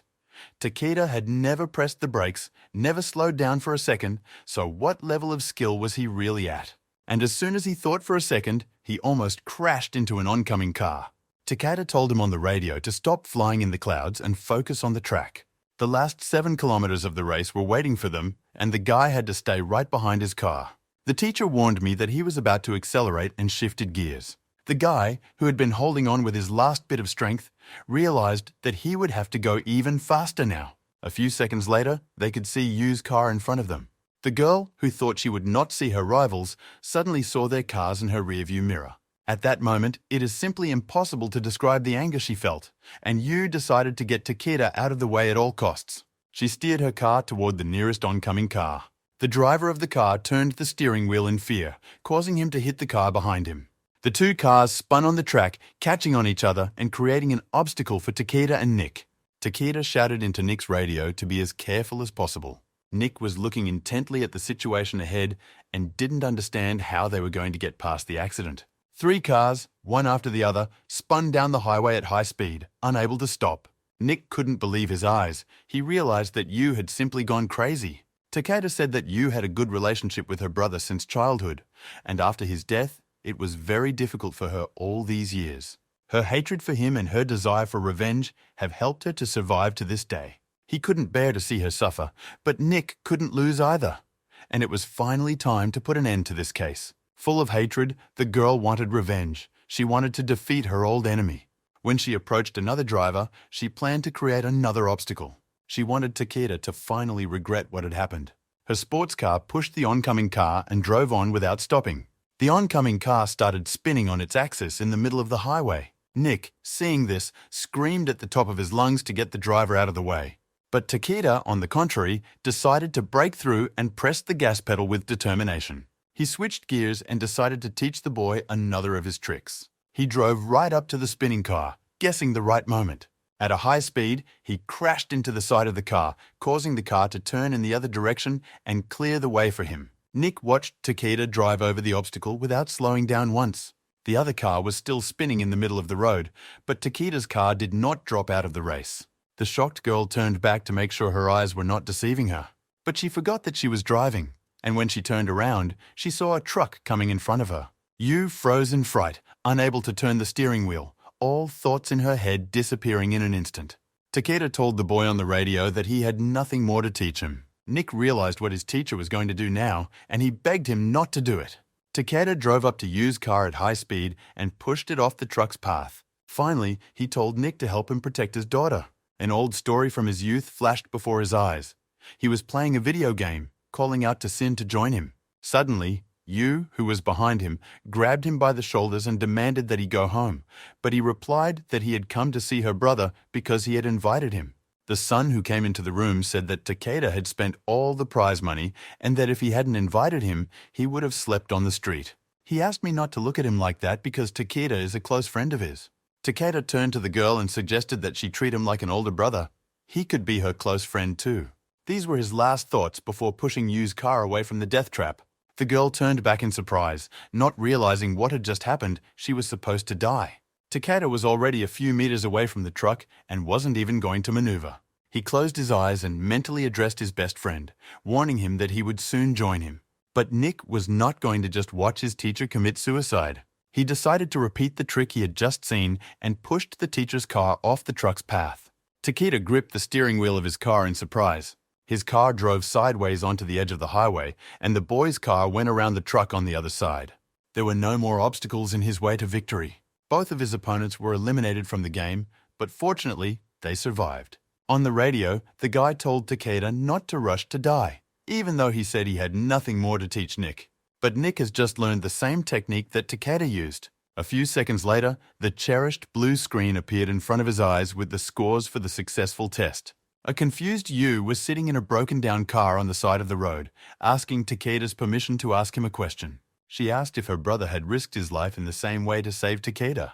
He replied that he was very sorry and did not want this to happen. He realizes that all these years his life has only brought her suffering. After the race, Yu disappeared. There was only a wanted notice, and Takeda closed his shop and hid in his hometown. He left Nick an old minivan, and for the last 3 months he has been practicing his driving skills. He again cut off the familiar sports car with a blonde man who shouted after him that one day he would definitely win over him. Thanks to Amako's help, Nick learned spoken Japanese and was very happy about it. The time to return to reality came so quickly, they arrived at Takeda's house. The owner stood on the doorstep and, as usual, said that he thought Nick had stolen his daughter and run away. But Nick replied that he delivers everything, people and luggage, so Takeda-san can rest easy. Nick told Takeda that he had to go home, and a sad Ameko stood by his side. Takeda asked if he had heard wrong and the guy was really going home to China, to which Nick, with a sad look on his face, tilted his head in the affirmative, and Ameko was almost in tears. There was a short silence between all the participants of the conversation. Takeda did not want the boy to leave. He loved him.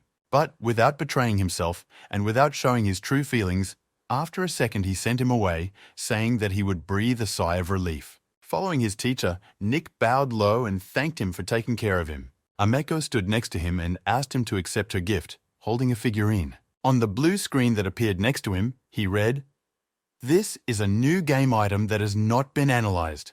The girl said that it was a peace talisman left by her mother, and she was giving it to Nick, hoping that he would protect him. Nick began to refuse the gift because it was so important to the girl herself. But Ameko interrupted his explanations and objections with a quick but gentle kiss on the lips. The barmaid was arranging bottles of drinks on the shelves behind the bar. Behind her, she heard Nick's voice asking her to pour him a glass of water with lemon, and she turned around. After a second, the guy changed his mind and asked me to give him something tastier. She poured some alcohol into his glass, and the guy handed her the Ameko talisman, asking her to help him study it. The bartender was very surprised by his luck, but the guy didn't want to talk. He emptied the glass she poured to the bottom. Nick thanked her for the drink and, putting the glass on the counter, said goodbye to the girl. She saw the state of the guy and wanted to remind him of something in a friendly way. She said that all his experiences, trials, and emotions were just a game. The guy left the bar and closed the door behind him, a task that was very emotionally difficult for him. It was really just a game, but that kiss will be etched in his memory forever. He felt something real in it. In parting, Ameko told him to wait for her when he returned to China. She would come there and find him. And he, unconditionally believing her at that moment, agreed to wait for the girl. Mentally addressing Ameko, he asked if she would really come to the real world and look for him. His cell phone rang loudly in his pocket, interrupting his sad thoughts. It was the god of time. He wrote that he had already returned and that he had to deal with the problem of the Moluben. He arranged a meeting near a popular cafe, and exhausted Nick was already standing by its sign, thinking that the old man knew how to live life with pleasure. But the guy didn't need to go inside. Kronos was standing by a car parked in front of the cafe and greeted him. They were driving through the city at night in a strange old man's brand new car. Nick was at the wheel. Nick said that he thought they were just co-workers and never thought he had to be a driver as well. But Kronos replied that he was just checking whether the lessons in the dungeon were useful or not. He asked what else the boy could do. He replied that he knew how to shoot a bow. He was a second-level driver, and his new skill was karate, which he had learned in the dungeon but was still at the 0 level. Kronos said that Molesbees are monsters who have learned to get into time loops, but the time balance was upset when he gave Nick a gift. Nick asked in surprise if these monsters really existed in the real world. Kronos replied that there were many species of them, but after losing faith in them, they weakened, and he destroyed them at the peak of their power very easily. And now he can't do it anymore, and that's why he had to hire an assistant. After hearing this, Nick sarcastically replied that he was relieved. During the conversation, Nick drove into the tunnel and Kronos told him to stop, saying that they had arrived. Nick asked if Kronos had called for a prayer service and told him that they were going to kill him, but he replied that the monster did not need to be called. The old man said that he had cast a time spell on Nick and that this was the Molesbee's favorite food, and he would definitely come looking for it. Nick angrily turned to him, claiming that he was being used as bait.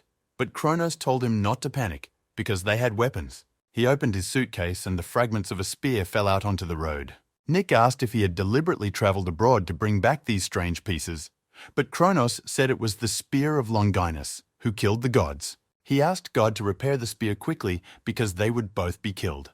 God told him to wait a bit and not to be too impressed by the show he was about to see. Nick put the arrow in his bow and moved a little further away from God, looking in all directions for the monster that might be hunting him. But the guy was looking in the wrong direction. The Molesbee was sitting on the ceiling right above him with its mouth open and tongue sticking out. Nick stared dumbfounded at the drop of saliva that fell on his shoulder from the ceiling. Looking up, he saw a green monster flying straight at him. At the last minute, the guy jumped to the side and the Molesbee landed on the road very close by. Nick shot an arrow at the monster, hoping to at least wound it. But the Molesbee easily intercepted the boy's arrow with his ugly green hand. The guy didn't understand how this was possible. It was the first time he had ever seen such a thing. Molesbee, with a smile, broke it in half with an arrow with one hand. And the next moment, he jumped toward the boy to finally eat him. Nick had only one chance, and he decided to take it and put another arrow in his bow. The arrow hit the shoulder of the monster, which was almost next to the boy. Molesbee, gritting his teeth, fell face down on the road and growled in pain. The guy was happy. He believed that it was always better to try again, and this principle had just worked. Molesbee raised his ugly face and looked at the boy. His shoulder began to tremble. Nick realized that something strange was happening, and he had to get ready. Suddenly, the shoulder of the monster lost its clear contours, and the boy saw that his arrow was simply evaporating into thin air. The guy was horrified to realize that these monsters could also transform, and an arrow would definitely not defeat them. The monster healed its wounds and rushed to the boy with a new attack. Nick did not have time to counteract it. Molesbee ran up to the boy at high speed and pushed him hard in the stomach with his shoulder. The guy lost his balance from surprise and, flying some distance, fell face first onto the road. Without wasting a second, the monster was already approaching Nick, swinging his arm to finish him off. In anticipation of an imminent prey, he pulled out his nasty long tongue. The guy who called on the god of time in his spirit, he didn't understand how long he could fiddle with that spear. Suddenly, Longin's spear pierced the body of the Molesbee and the air around him exploded with sparks of lightning. The guy got to his feet, wiping off the blood of the monster, which stuck out like a sore thumb on a spear. Kronos was narcissistic in his praise of himself. He thought his throw was flawless. The guy was beginning to think that he should doubt their cooperation, and he told Kronos so. But he told him not to doubt, because if he was his successor, then God had to test his fighting abilities before the next game. The guy started to boil over. What does it mean to check if he had just almost died? Before he could finish his angry tirade, the green monster threw him in Kronos' direction almost through the entire tunnel. Even Kronos did not expect this turn of events, and the guy fell to the ground behind him. He turned in the direction the boy had come from and could not believe his eyes. Next to the already killed Molesby stood another one, looking predatory in his direction. Nick was in a lot of pain, and with great effort he forced himself to sit up, not yet realizing what was happening. Suddenly, he saw something that made him forget about his pain and wounds. A few meters away, a Molesby threw Kronos into the tunnel wall with all his might. A second later, he wrapped his nasty green fingers around his mentor's neck. Molesby held Kronos by the neck with an outstretched arm, unable to touch the ground. But Nick had already come up with an escape plan. He drove the car right into the green monster. He was determined to crush it and to act quickly so that it would not have time to transform. A second later, the monster flew away from the impact, releasing the god of time from its clutches. Molesby hit the road with force, spreading his paws in all directions. Before he could get up, he saw the same car coming at him. The guy crashed into the mosque at top speed and just slammed it into the wall. After shifting gears, Nick decided to back up to finish what he had started. He drove away from the wall and the monster drove it onto the road, unable to come to his senses. 2 seconds later, Nick repeated his stroke and smeared the molasses on the hood of the car. Kronos stood next to him and lamented his brand new car, for which he had not even managed to pay off the loan. The old man wiped off all that was left of the monster from the car's bumper, so it definitely won't transform. Nick was sitting on the road near the trunk and asked God if he was satisfied with his skills, and he said that he was. The guy was not a complete fool. Suddenly, Kronos threw the guy a Molesby brain bone and said that this was his reward. The boy was surprised to find out that this was a reward for a broken car, but Kronos said that it was a very valuable game item. The god of time said goodbye, but finally told the guy not to rely on his car anymore, and to rely more on his own strength. Finally, he could get to his room in the university dormitory. Nick opened the door to the room and saw 3 friends talking enthusiastically about something, and Liam, seeing him, said that he was the one they were talking about. Nick asked what ugly things they said behind his back, and Liam asked him to come closer and look at the computer monitor. It was today's campus news. Jane and some rich guy were on the screen, and the caption said they might be in a relationship. He didn't understand what it had to do with him, so he asked his friends about it. One of them replied that it was because of him that she was choosing a rich man now, because he was supposed to go on the hike instead of Nick. But Liam persuaded Nick. The guy replied that Jane would figure out who she wanted to be with, and that they were so bored that they were discussing it. Liam replied that they really had nothing else to do, but Nick had a lot to do. The guy has to prepare for an upcoming English test. Nick replied that there was no point in preparing because his English was at a good level, usually 60 points. But Liam replied that the teacher decided to deduct 30 points from him because he didn't come to class, so he needed to figure out how to get 90. A lot has happened lately. Nick has been busy clearing 2 dungeons. He had already forgotten that he was a university student and had to study and pass some tests. The picture of Jane and the rich man on the campus news kept playing in his mind, and he couldn't concentrate on studying English. Suddenly he stopped himself. Why should he think about this girl? It was none of his business. As soon as he thought about it, Jane appeared next to his table and asked if she could sit next to him. The guy, of course, agreed.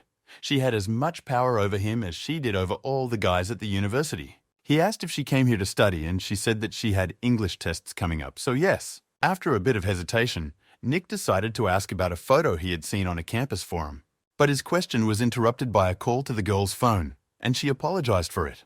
He hears her refuse to go out with someone because she is too busy, but promises to see them again another time. After finishing the conversation, she got up from the table and said that today was not the day for studying, and she had to go. Nick watched her leave the university library with a light gait. He realized that this girl had her own life, separate from his, and it did not concern him. In the evening, he went out with his friends as they persuaded him to go to a bar to drink instead of studying. The guy didn't understand.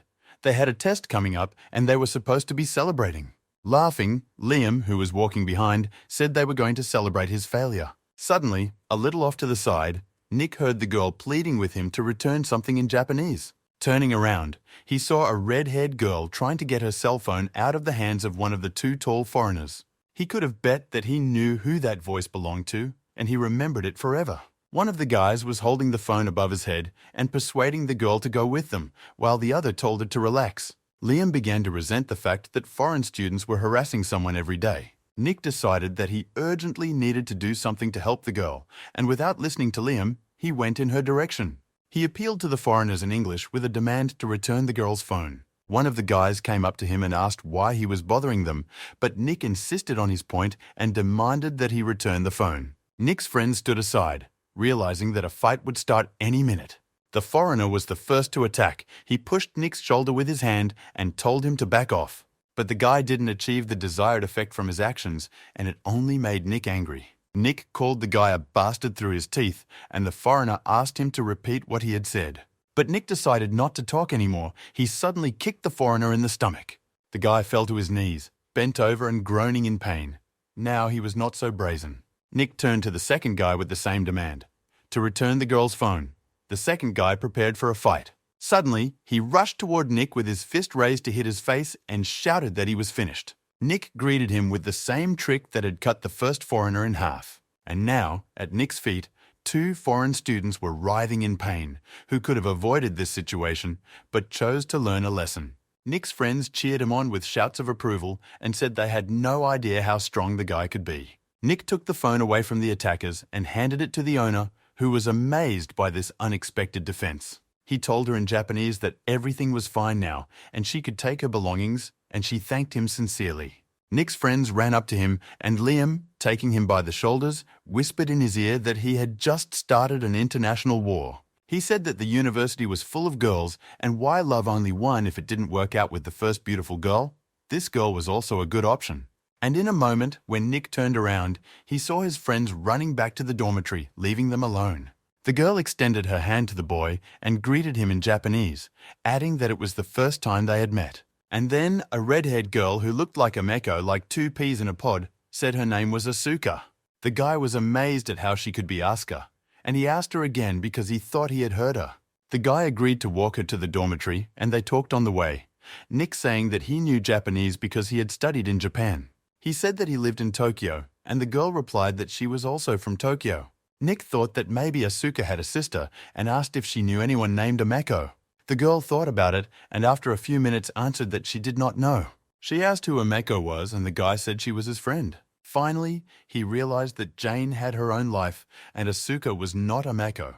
And when he realized this, he was no longer distracted by anything else. After hard preparation and repetition of English, he was able to pass the test. Nick wrote it so quickly that the amazed teacher didn't even know what to say to him. Liam looked at Nick as he left the classroom and thought he had given up and failed English, because only half an hour had passed since the test began. Nick felt that this real-life exam was quite easy, and he needed a new step. The guy decided it was time to go to a 24-hour bar and find out what he had won. The barmaid handed him the box and said that she had analyzed the item. It was called the Moment of Shadow and allowed the user to enter a shadow state that lasted 3 minutes and required a shadow to activate it. The girl said that the guy got another good item and now she expects more from him. The guy replied that he was just lucky, and she praised him and asked him to launch a new dungeon right away. In a few minutes, he found himself in the middle of a winter forest, with snow falling all around. A second after he woke up, a heavy blizzard started around him, and the guy began to freeze. It was a strange place to start, and he realized that he had to find out where he was and find shelter. On the blue screen, Nick saw that it was a randomly selected 3rd dungeon called the Mannerheim Line. He realized that it was the same survival game, slightly similar to the first dungeon, but he thought he had heard this name before. He was already very cold because he was dressed for the weather and started sneezing. I think he had a cold. He decided to find some clothes somewhere to keep warm, because he wouldn't last 5 hours in these conditions. Suddenly, his sneaker tripped over a boot that was sticking out of a snowbank. The boy saw his owner lying under a tree, already frozen from the cold. Nick realized that the man had been dead for a long time and noticed that he was wearing a Soviet uniform. The guy tried to figure out where he was, but the cold prevented him from concentrating. Suddenly, he remembered that in November 1939, the USSR used Manila as an excuse to attack Finland. The war lasted for 2 months, and Finnish soldiers resisted until February of the following year. Nick turned to the corpse and said that he had invaded a foreign country, which is horrible in itself, but after death, he could help him. After undressing the dead man, he said that in this way he had done a good deed, even now. Adding that God would still be pleased with the dead man's soul in paradise, Nick put his scarf around his throat.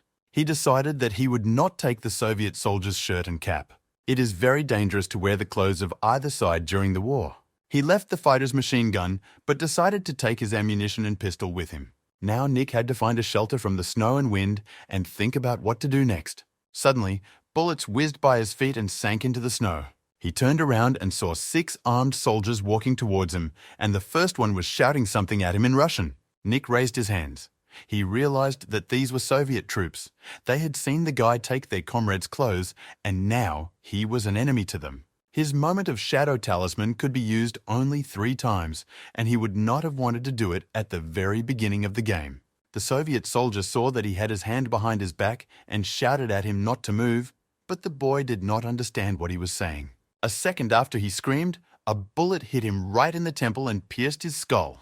The Soviet soldier fell sideways into the snow and did not move. His squad retreated a few steps away from the body in shock. Nick realized that the case smelled fried, and there must have been someone else around. One of the Soviet soldiers shouted loudly that there was a sniper nearby. All 5 of them quickly turned toward the forest and ran to hide. Nick decided there was no time to waste and followed suit, ducking as low to the ground as possible. The guy, hiding behind a tree, realized that it was most likely a Finnish sniper. He could not believe that he was in such a mess, surrounded by the Soviet army and under the gun of a Finnish sniper. It was the worst start to the game, and this time he was not even left with a chance of survival. One of the Soviet soldiers who was hiding not far from Nick decided to assess the situation and peered out from behind a tree. The man thought he saw something and started shooting with his rifle to the other side of the clearing. A couple of seconds later, a Finnish sniper's bullet hit him directly in the forehead. Nick saw the soldier's body bend backwards, throwing his head up and falling to the snow next to the boy. Nick realized why he appeared on this battlefield in these circumstances, facing both the Soviet army and a Finnish sniper. In this dungeon, the boy had to choose a side. Although I know the situation like the back of my hand, the sniper saw the guy surrounded by the Soviet army, and Nick took a trophy bandage out of his bag. But the sniper was ruthless and killed instantly, and Nick hoped that the enemy of his enemy was his friend, as the saying goes. He wrapped a branch with a piece of white bandage and started waving it from behind the tree, shouting in English that he was not an enemy for the sniper. A second later, his branch shattered in different directions, along with his offer to become friends.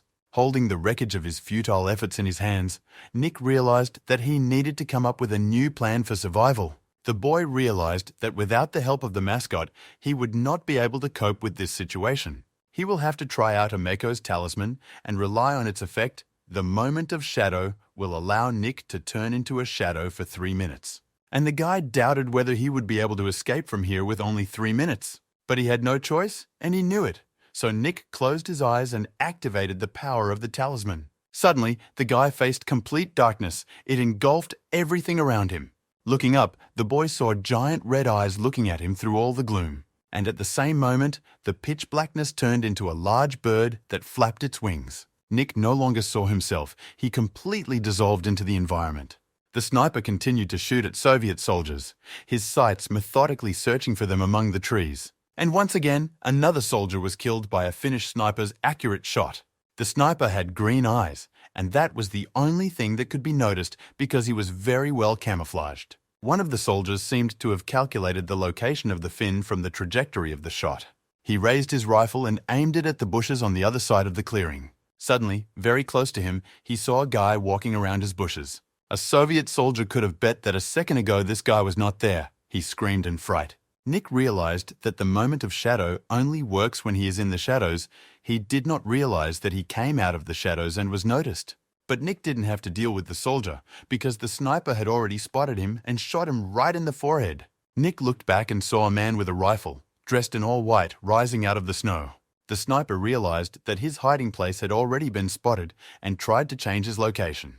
The last Soviet soldier ran out of the bushes and started shooting at the fleeing Finn, and Nick was right in between.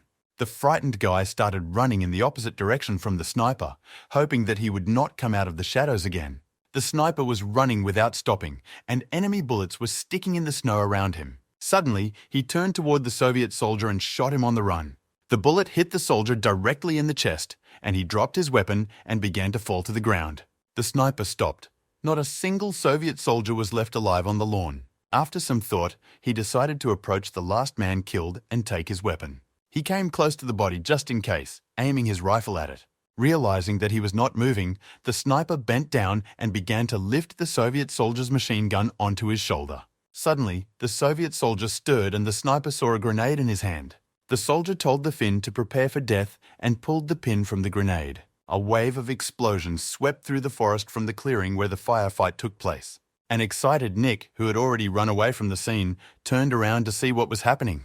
Behind him was a continuous fog of snow and dust, through which he could see the silhouette of a person walking in his direction. A Finnish sniper emerged from the fog, wounded in the shoulder and bleeding. Unable to continue walking, Finn fell to his knees, moaning in pain. This time, Nick made a decision immediately. He approached the wounded Finn. The sniper saw a guy who was on the lawn with the Soviet soldiers approaching him. Already losing consciousness, the Finn saw that the guy had no weapon and was approaching with his hands up. Nick realized that he could not survive in this dungeon alone, so he decided to save the Finn and lifted the unconscious sniper on his back. He asked not to be attacked. Nick hoped that the rabbit's foot could help him and he would find some cave to shelter from the weather. Suddenly, his foot began to sink into the snow and he could not feel any support under him. In a moment, he and the Finnish sniper were both flying into the abyss.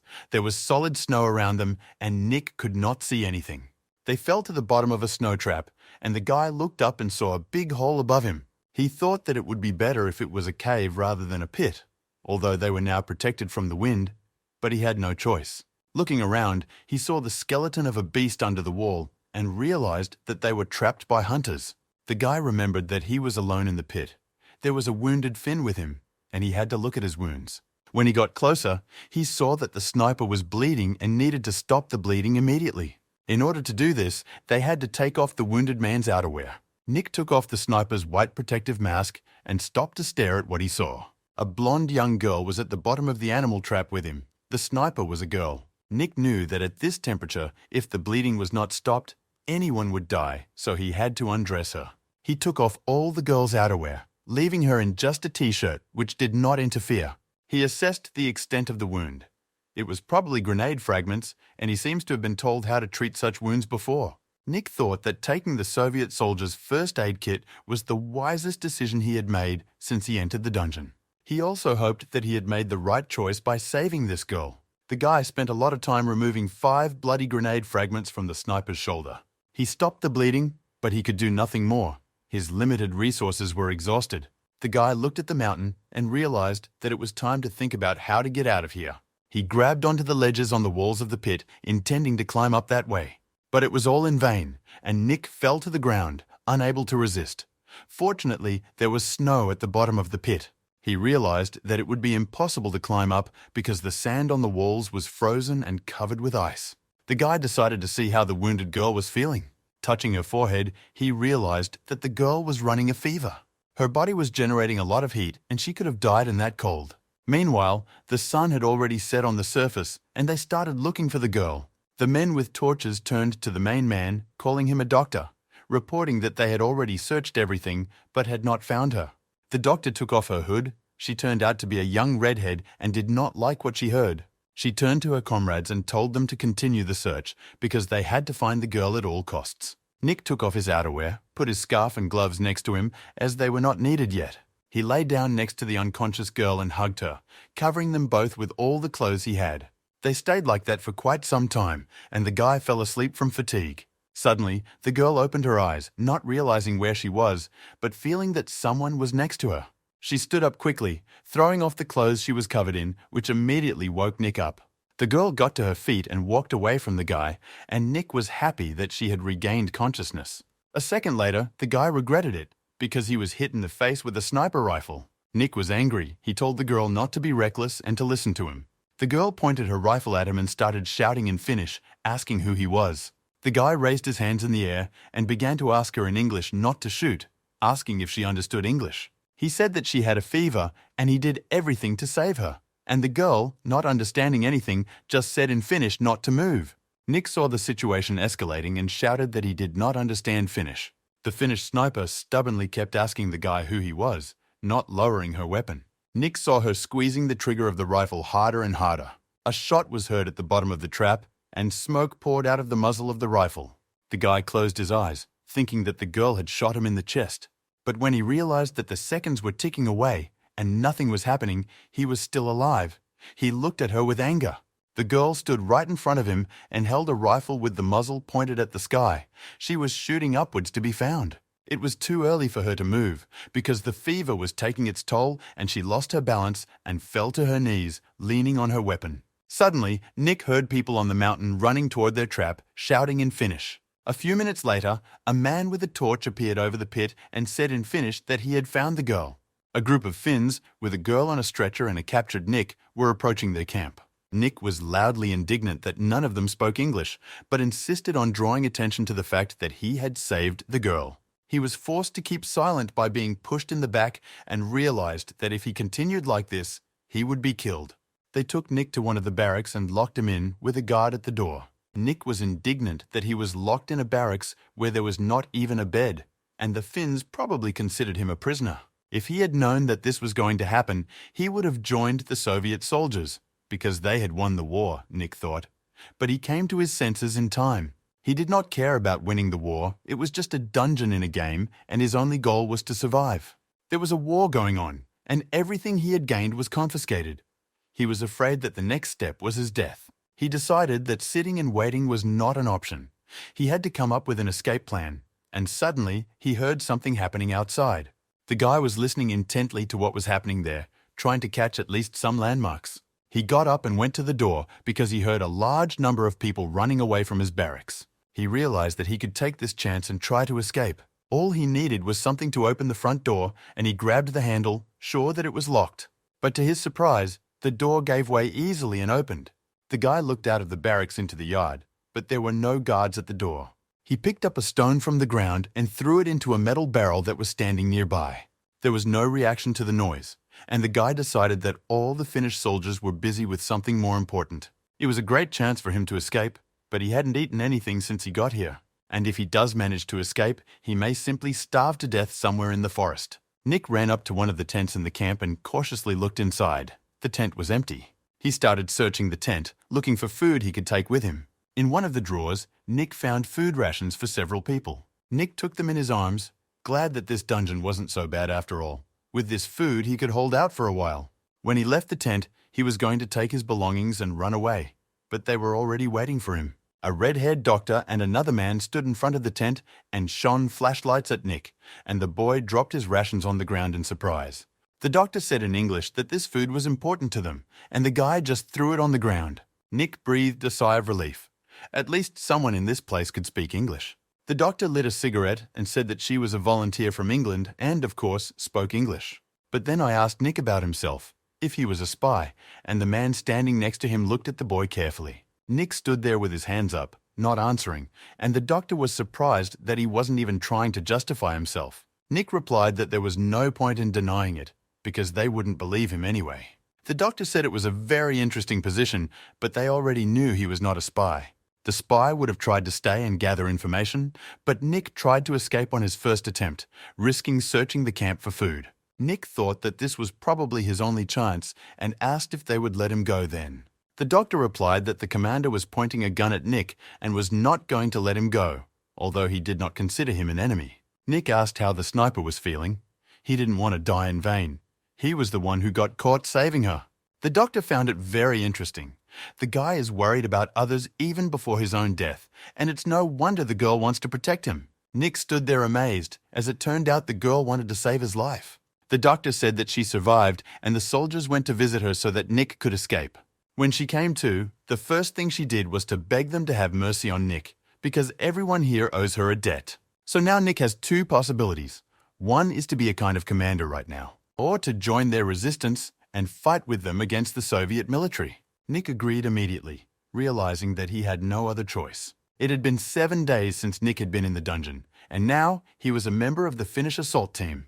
Despite the fact that his fellow soldiers did not recognize him at first, he at least had a chance to improve his fighting skills. As a member of an assault team, he was allowed to practice shooting with an instructor. And today, Nick again hit the snow instead of the target hanging on a tree. During the training, he was able to shoot only once, and today he also failed. Due to the lack of bullets and the instructor's lack of desire to teach him, Nick did not make much progress in shooting. He did not know how he would survive on the battlefield. However, not everyone hoped for his death. Every day he found such surprises under this tree. Today, the sniper even brought it back, along with bullets, of course. It looks like she's recovering quickly. Nick could have used the moment of shadow to disappear. But first, he decided to visit the girl. The guy approached the hospital building and knocked on the door with determination. A familiar red-headed doctor opened the door and was surprised to see the boy. She turned to the back of the room and called out to a girl named Simone, saying that she had guests. But the girl pulled a blanket over herself and hid under it. The doctor laughed. She saw no point in hiding because the guy was already here. Nick said he came to say thank you and wanted the doctor to translate. He was just a guest who was on the battlefield, and it was not necessary to do so much for him. The doctor said that this was a very cold thank you. If the team members found out that Simon was giving him extra ammunition, they might kill him out of jealousy. She turned decisively to face Simone and told her to get out from under the covers as soon as possible. The guy did not understand what to do because the real world and the dungeon are not connected, and he is really just a guest in this world. He could not afford to fall into the trap of feelings again. The girl sat up on the bed and looked at the boy with shy eyes. Nick, seeing her look, waved cheerfully at her. She was very nice. The girl asked the doctor to lean closer and began whispering something in her ear. After listening to Simon, the doctor stood up and asked if she was really sure of her decision. The girl nodded in the affirmative, looking her straight in the eye, and she had already made her decision. The doctor turned to Nick and told him that their White Reaper had never treated him as a guest, and that she would personally teach him how to shoot. Nick stared at the girl, dumbfounded, and remembered that Simon was the world's first sniper, with 705 kills in his lifetime. In this war, during the winter, the 542nd Soviet Army was defeated by its Mosin rifle, and this killing machine is a girl. Finally, Nick's long-awaited bullet hit the target hanging on the tree. While Nick was rejoicing, both girls looked at him with sadness and disappointment. Suddenly, the rope on which the target was hanging was cut by a bullet, and the wooden board fell into the snow under a tree. The White Reaper stood silently, holding a pistol that had just fired a bullet. The doctor turned to Simon, saying that the boy needed to be encouraged, not driven into melancholy. Suddenly, Nick heard an alarm sound in the camp, and all three turned in that direction. The doctor said that this was a signal to gather. It seems the battle will start soon. Nick exhaled the air from his lungs with a noise. He felt that he was not ready for this yet. He could have learned from Simone and improved his skills, but he is not ready to take that risk. His goal is not to become a good shot, but to survive, and it seems that now he had a good chance to escape. After talking to the doctor, Simone approached the boy, who was still thinking about his plan, with determination. She silently took the rifle from him, which instantly brought Nick out of his thoughts. Simone held the rifle with both hands and looked Nick straight in the eye and told him in English not to worry, because she would protect him. A convoy of Soviet vehicles was moving quietly along a forest road without turning on their lights. A guy who was sitting next to the driver of one of the cars said that he thought the White Reaper was somewhere nearby, and the driver told him not to be so speculative. The soldier asked if the driver had heard of it. A White Reaper can hit a target from a kilometer away. But the driver nonchalantly replied that he didn't care because they were traveling in a car.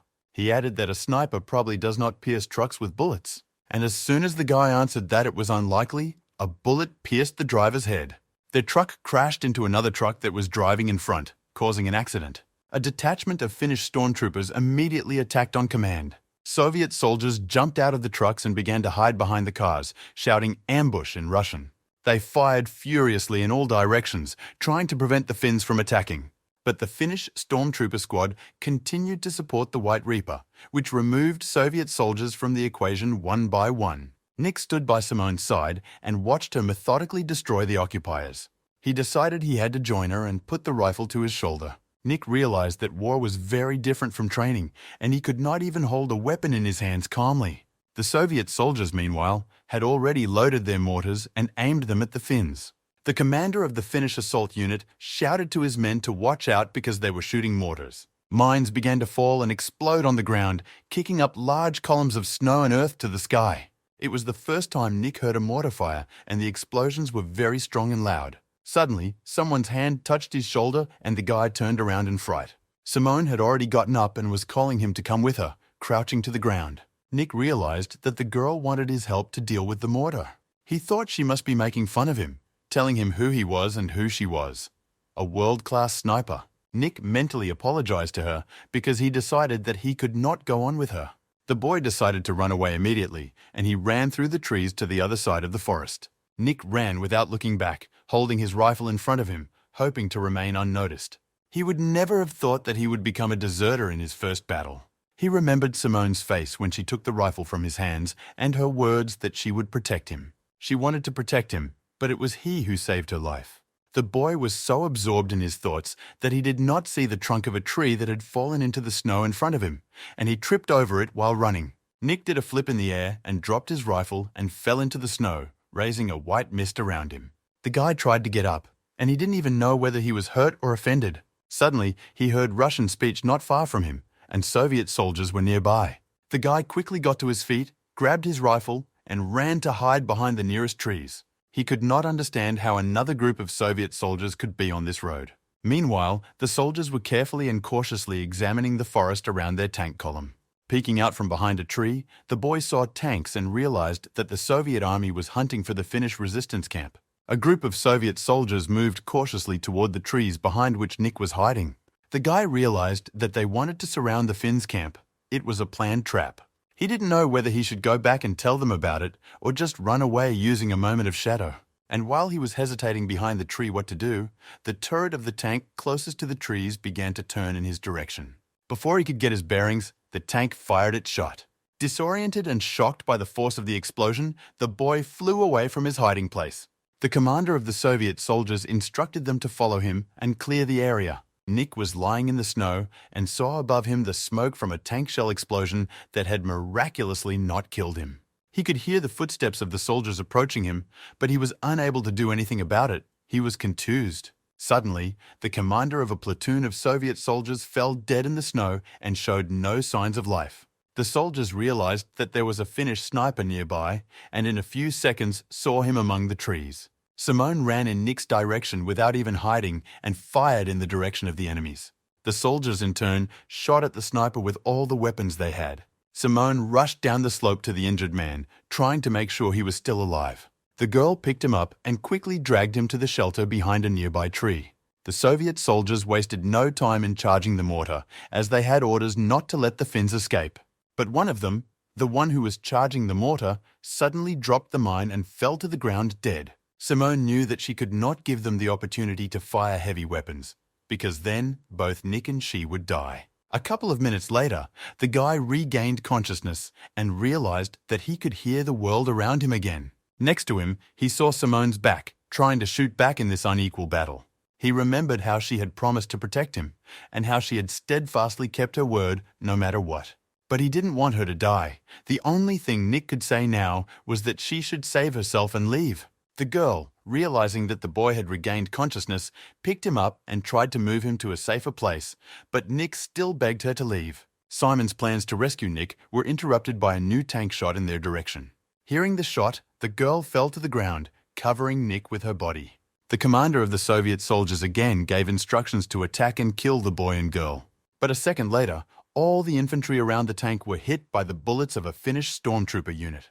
The Finns noticed the absence of their sniper and rushed to her aid, clearing away all that was left of Soviet soldiers. The commander of the Finnish stormtroopers ordered his men to protect Simon at all costs, and this was the last thing Nick saw before he lost consciousness. When he regained consciousness, the first person he saw was the commander of the Finnish stormtroopers, who ordered him to get up and finish. The guy looked around in confusion, not quite understanding what was happening. The first thing he asked was where the girl was and if she was okay. The Finnish soldiers who surrounded Nick were not eager to answer, even if they understood him, and the commander pointed a gun at the boy.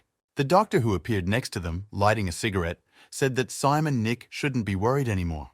Nick's heart sank to his heels, wondering if something had happened to the girl, and he began to ask Maggie's doctor about it. She told him that in war there are only two types of people who do not rejoice in victory. Doesn't he know that these people are only going to die? The first type of people are traitors, and the second type are pathetic deserters, she continued.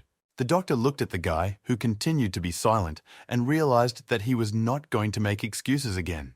The commander, who had already lost patience with the negotiations, in which he did not understand a single word, told the guy to prepare for death. Nick closed his eyes, unable to look at the muzzle of the gun that was pointed directly at his face. The commander's swift actions were interrupted by Simone's voice, which strongly demanded that he lower the gun. Everyone turned to her voice and saw a girl standing nearby, saying that they had no idea what they were doing. The commander, without lowering his weapon, replied to Simon that deserters should be killed on the spot, and the girl knew the rules. But she replied that he was not a deserter. She ordered Nick to conduct reconnaissance, and if he had not interfered with the enemy, everyone would have been surrounded. Both the commander and Dr. Maggie were shocked and turned to face the wounded girl. The confused commander silently lowered his weapon and looked at the boy sitting at his feet. He extended his hand to Nick and thanked him in Finnish for his work. Nick, who hadn't understood a word of the conversation, was amazed at the changes and silently shook hands with the commander. The commander lifted the boy out of the snow and turned him around to face everyone. He announced that if it wasn't for Nick, they would have died, and ordered them to celebrate this victory. Hugging the boy's shoulder, he proclaimed that they should thank their friend for their salvation. All the stormtroopers standing around started shouting words of gratitude to Nick during the interruption. Nick, confused, didn't understand what had happened. A second ago, they were ready to kill him, and now they were so friendly. He turned toward the girl, obviously because Simone had stood up for him and saved him. The guy realized that the sniper was ready to do a lot for him. In the evening, the Finns' camp was loud and cheerful, with everyone celebrating and congratulating Nick. But he was looking only for Simon and thought that at first he felt like just a simple player. This world seemed so real, but for him, everyone around him was just an NPC. After returning from the Tokyo dungeon, he swore to himself that he didn't need a Mako's friend. But it seems that everything has changed now. He realized that his thoughts were confused both in the real world and in the dungeon. He didn't need to complicate things. He found Simone and, approaching her from behind, called out to her. But the girl was not in the mood for dialogue, let alone being touched, especially by Nick. She was angry with the guy because she knew the truth. He wanted to run away, but she saved him, risking her life and the lives of her comrades. Nick understood everything by her look, and he felt very embarrassed, because with all the congratulations, he had forgotten that she knew. The awkward pause between the young men was interrupted by one of the Finnish stormtroopers who came up behind Nick. Drunk, he hugged Nick and said that the guy had heroically saved them and that he apologized for his behavior and hoped that he would forgive him. He came close to Nick's face and said that he still felt a gap between them and invited Nick to his place tonight. They would become real friends. A little more time passed in the Finnish stormtrooper camp and the guy finally started to hit the target. He was happy. He was getting better and better at shooting, but Maggie was still making fun of him. When told that he shouldn't be so self-confident, Nick replied that if mockery hit like bullets, Maggie would have killed a lot of people by now. Of course, the doctor agreed that if Nick was taught by a White Reaper, his skills would improve. Nick also realized that he should thank Simone for the opportunity to study with her, but he added that if she were a man, he would be very bored with his studies. The doctor asked what he meant by that, whether he thought she should have been a man. The guy was dragging his feet because at that moment he was aiming at the target.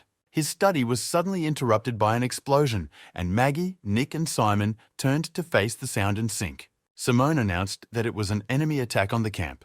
They heard the sounds of a fierce battle. The Soviet infantry, covered by tanks, approached the Finnish camp and began to fire on it. All the tanks turned their turrets in turn toward the Finnish barracks. The next second, there were explosions, and the wooden barracks were blown to pieces by the volleys. The commander of the Finnish stormtroopers ordered his men to take cover and shoot back. One of his men said that there were too many enemies here. They had weapons and even tanks.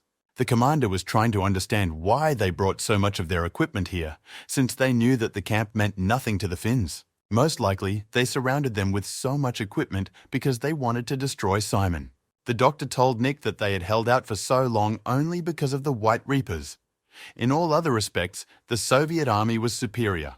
And it seems that right now, the Soviet troops are ready to destroy everything here just to kill the White Reapers. The doctor could not allow the Soviet soldiers to capture Simon, but she was not listening to anyone else, and she got up, preparing to go to the camp. Maggie, seeing what Simon was planning to do, tried to stop the sniper, but it was all in vain. The girl was determined to help her fellow soldiers, and it was impossible to dissuade her from this idea.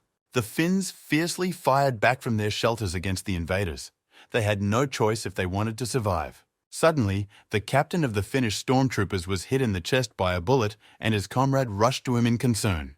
The commander of the Soviet soldiers ordered to attack the Finnish positions right now. A fellow Finnish captain leaned over the wounded commander and persuaded him to abandon his position because there were too many Soviet soldiers. But he replied that they could not. Even if they all died, they had to detain the soldiers so that Simone could leave. This child was their hope. Maggie was running after Simone and shouting at her back to stop and think about herself. Nick couldn't leave the girl and ran after her too. The girl did not listen to anyone. The sniper ran as fast as she could to the Finnish camp to save her friends. At some distance from the main Soviet forces, there were two soldiers, one of whom was watching with binoculars, waiting for a sniper to appear. Finally, his search was successful, and through his binoculars he saw a man dressed in all white with a mask on his face. As soon as he said that he saw a sniper, a bullet pierced his forehead, and the other soldier looked intensely at his dead neighbor. A second later, he was already shouting that the White Reaper was heading in the direction of 3 o'clock. The White Reaper had appeared near the camp. One of the tanks quickly turned its turret in the direction the Soviet soldier was shouting about. The shell flew out of the tank's barrel and exploded, hitting the ground, sending up clouds of smoke and snow. Simone managed to hide behind a tree, shielding herself with her hands from the debris that could have flown in her direction. A doctor who was close to the girl shouted at her to run to the minefield because the tanks would not follow her there. The Soviet commander shouted to the infantry to attack. The tanks should block them because they could not let in a sniper. Finally, Simone followed the doctor's advice and, quickly getting to her feet, ran toward the minefield, Nick not far behind. The doctor asked why he was running after them. He would probably never have a better chance than this, because from the last battle, or even from the very beginning, he wanted to leave. Nick did not respond to the doctor's suggestion. He thought about her words. After some thought, the boy replied that he didn't want to run away anymore. He decided to take his side. Soviet soldiers, not knowing the terrain, followed the fugitives, not realizing that they were already in a minefield. One of them accidentally hit a mine under the snow with his boot toe. Hearing the click, everyone around him turned to the sound, and they knew it was the sound of a mine. A second later, a series of explosions rang out in the forest, and these invaders would never leave the Finnish forest again. Night had already fallen on the Finnish forest, and the friends took shelter inside the cave. Nick wondered how the commander and the other stormtroopers were doing, and the doctor said that they were experienced enough and nothing should happen to them. Simone was silent while holding her rifle, but it was clear from her face that she was very worried. Suddenly, they heard a rustling noise, but it turned out to be part of a detachment of Finnish stormtroopers who were following their tracks. The doctor asked them why they were the only ones to pass and where the other soldiers were. The men said that only they managed to break through, and the others sacrificed themselves. When asked about the commander, the men said that he had been covering them, but was captured by Soviet soldiers. Simone got up and announced that she would go there and save the commander, but the doctor stopped her, saying that her life was much more important. But the girl didn't want to listen to her. She didn't care.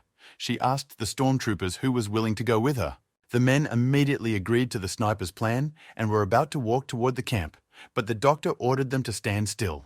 She said that she was a representative of the special forces and ordered them to carry out her orders. Everyone who was in the cave at that moment turned around and looked in Maggie's direction.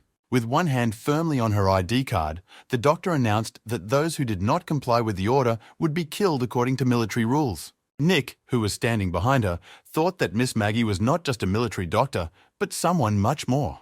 A little more time passed, and everyone sitting around the fire in the cave fell into a sound sleep. Sniper Simon was determined to save her commander and was about to surrender. But Nick wasn't going to do it either. He had already studied Simone well enough to know that she wouldn't follow orders in this case. The girl moved quietly through the dark forest, well oriented in space, which indicated that she knew it like the back of her hand. Suddenly, she heard a man walking behind her and turned in the direction of the sound, aiming her rifle at the pursuer. But she quickly calmed down when she saw Nick in front of her, who silently approached her. She asked the guy with her eyes what he was doing here and whether he would stop her. He understood her mute question and replied in Finnish that they would go together. The commander was tied to a pole that stood in the middle of what remained of the former Finnish camp. Nick and Simon watched from a distance as the Soviet military moved through the camp. The commander was covered in blood, he did not move and never raised his head. The girl wanted to get closer and try to free the prisoner, but Nick stopped her, insisting that Simon take her time. He suspected that it was most likely a trap set by Soviet soldiers and they needed to look around a bit more. There were a lot of soldiers, and it wouldn't work if they started shooting at his forehead. Nick explained this to the girl, but then realized that she didn't understand. Nick didn't know how to explain his thoughts to Simone in a way that she would understand, so he simply said in Finnish that he would protect her. The girl silently looked at the guy carefully and did not move. Nick said in Finnish that he would go down first, and taking his rifle, he jumped over a fallen tree behind which they were hiding. After jumping over a tree, he crouched down to make sure he remained unnoticed by the military. He planned to use the moment of shadow and sneak up on the commander unnoticed when he was in the enemy's field of vision. Deciding to act on the situation, the guy got up and quietly walked towards the enemy camp. Suddenly, a shot was heard and Nick was thrown back. A bullet hit him in the chest. The guy was lying in the snow and did not move. He felt severe pain in his chest, but did not yet understand the severity of his injury. Simone tried to understand what had happened and looked through her scope, hoping to spot the sniper who had shot Nick. The boy continued to lie there, face up, arms outstretched, and he could see Simone's face. The Soviet soldiers in the camp got excited. They received a signal that a target had appeared. They were waiting for a sniper. A Soviet shooter was hiding on the eaves of one of the barracks and was looking for a white reaper. And it was he who shot Nick. Simone couldn't concentrate or calm down. Her whole body was trembling with fear for the boy. She couldn't think about anything but him. Suddenly, her panicked thoughts were interrupted by Nick's voice telling her to calm down. She saw that he was looking directly at her and said in a whisper, but quite loudly, that he was fine. Similarly, trying not to attract attention and appear dead, the guy told Simon to cover him. Through his sights, the Soviet shooter saw a guy lying on the ground with a rifle, which he dropped from his hands when he fell from the shot. Suddenly, the man saw the guy stir and sit up, picking up his weapon and looking in his direction. He did not understand how this was possible at all, because he could see for sure that his bullet hit the guy right in the chest. Nick wasted no time in getting up and running for cover, hoping that Simon would be able to cover his back. Simone saw where the Soviet shooter was hiding, and out of surprise, he forgot about his disguise and started shooting at the guy, forgetting about his own safety. The girl did not waste time and aimed at the enemy. For the first time, she wanted to kill a specific person so badly. The next moment, a bullet from a white reaper pierced the head of the Soviet shooter. At that time, Nick had already run to a tree and hid behind it, gasping for breath, and wanted to assess his injuries. From his inside pocket, he took out a moment of shadow and realized that it was surprisingly strong, most likely not made of wood. And before he could be surprised by this fact and fully comprehend that he was not injured, Simone ran up to him and hugged him. The guy was surprised and could only say her name, and the girl just clung to him. He understood the feelings she was going through, and she had shown him many times how much she cared for him. Nick heard her crying, hiding her head around his neck, and hugged her, telling her to stop crying. He wasn't dead. But the boy and the girl did not have much time for tenderness. A detachment of Soviet soldiers was already running toward them. The guy realized that they were attracted by the sound, and he had to come up with something urgently. Simone put her hand on the guy's shoulder, and she had an idea that he would definitely not like. She gestured to him that she wanted him to go to the commander and release him on her signal. But the guy wanted to know what the girl was doing during this time. He didn't want her to put herself in harm's way for them. She couldn't tell him what she was going to do because she didn't have a clear plan. She just had to distract all the Soviet soldiers with herself. The girl jumped out from between the trees and ran rapidly into the depths of the forest, luring a group of soldiers after her. Nick saw her darting between the trees, trying to avoid enemy fire, and the soldiers took the bait. The Soviet soldiers decided to follow the target, split up, and surround it. On the move, Simone came up with a plan, and she took 2 hand grenades from the cave. As she ran, she threw the tied hand grenades on a tree branch, hoping they would catch on it. She had to run across the clearing and take up a position while the Soviet soldiers were still far away. The pursuers approached the tree where the girl's hand grenades were hanging. They were focused only on their target and did not look around. Simon managed to hide behind a tree in time before the bullets whizzed past. She jumped out from the other side of the tree and fired grenades at the branch above the soldiers' heads. The bullet hit a hand grenade and a loud explosion was heard over the forest. Nick looked back at the sound. He realized that it was Simone. This must be the signal she was talking about. Now he had no time to think about the girl and worry about her because he had his own task. The guy jumped over the tree he was hiding behind and ran to the pillar where the commander was hanging. Untying the commander, Nick said that he had come to save him and that he should hang on. Finally, the rope that bound the wounded man fell to the snow and the prisoner was free. The guy raised the commander and asked if he could go, because they had to get out of here. Suddenly, Nick heard the distinctive clang of heavy machinery, and he looked away from the commander and looked in front of him. A tank with a star on its turret was driving right in front of them. It was enemy equipment, and they had nothing to defend themselves with. The Soviet tank drove all the way to the clearing and stopped, turning on the hull light. But the guy did not even think of abandoning his commander, because he was the reason they risked their lives so much. When the commander came to his senses, he shouted for the boy to leave him and run away. And then, the tank's turret finally turned and pointed its barrel, seemingly directly at Nick's face. But Nick stood his ground and did not leave his commander. The guy decided that if it was time to die, he would not run away anymore. At the same second, a hand grenade hit the tank's hull and exploded on its armor. It was a doctor and stormtroopers. They tried to throw grenades at the tank to divert attention. The guy sighed with relief. Miss Maggie and the others came to his aid. They had a chance to survive. We had to hurry to get out of this clearing before the tankers realized what they wanted to do. Nick and the commander ran into a shelter. The commander did not understand why the guy came to save him, but he said that the wounded man should not waste his strength. The commander slid down the wall, losing consciousness, and finally he ordered the guy to run away, and Nick realized that he was seriously wounded. The doctor and one of the stormtroopers were also hiding on the other side of the clearing, with the tank covering their positions with volleys. They realized that they could not help the commander or the others because grenades could not stop the tank. While Maggie was wondering what to do, the stormtrooper sitting next to her had an instant solution. He saw no other way out. The man quickly jumped over the wall behind which they were hiding with a grenade in one hand. The doctor shouted at him to hide. She did not understand what he was trying to do. But the man did not listen to her. He ran headlong in the direction of the enemy tank. The hatch on the tank's turret opened, and a Soviet tanker with a machine gun climbed out.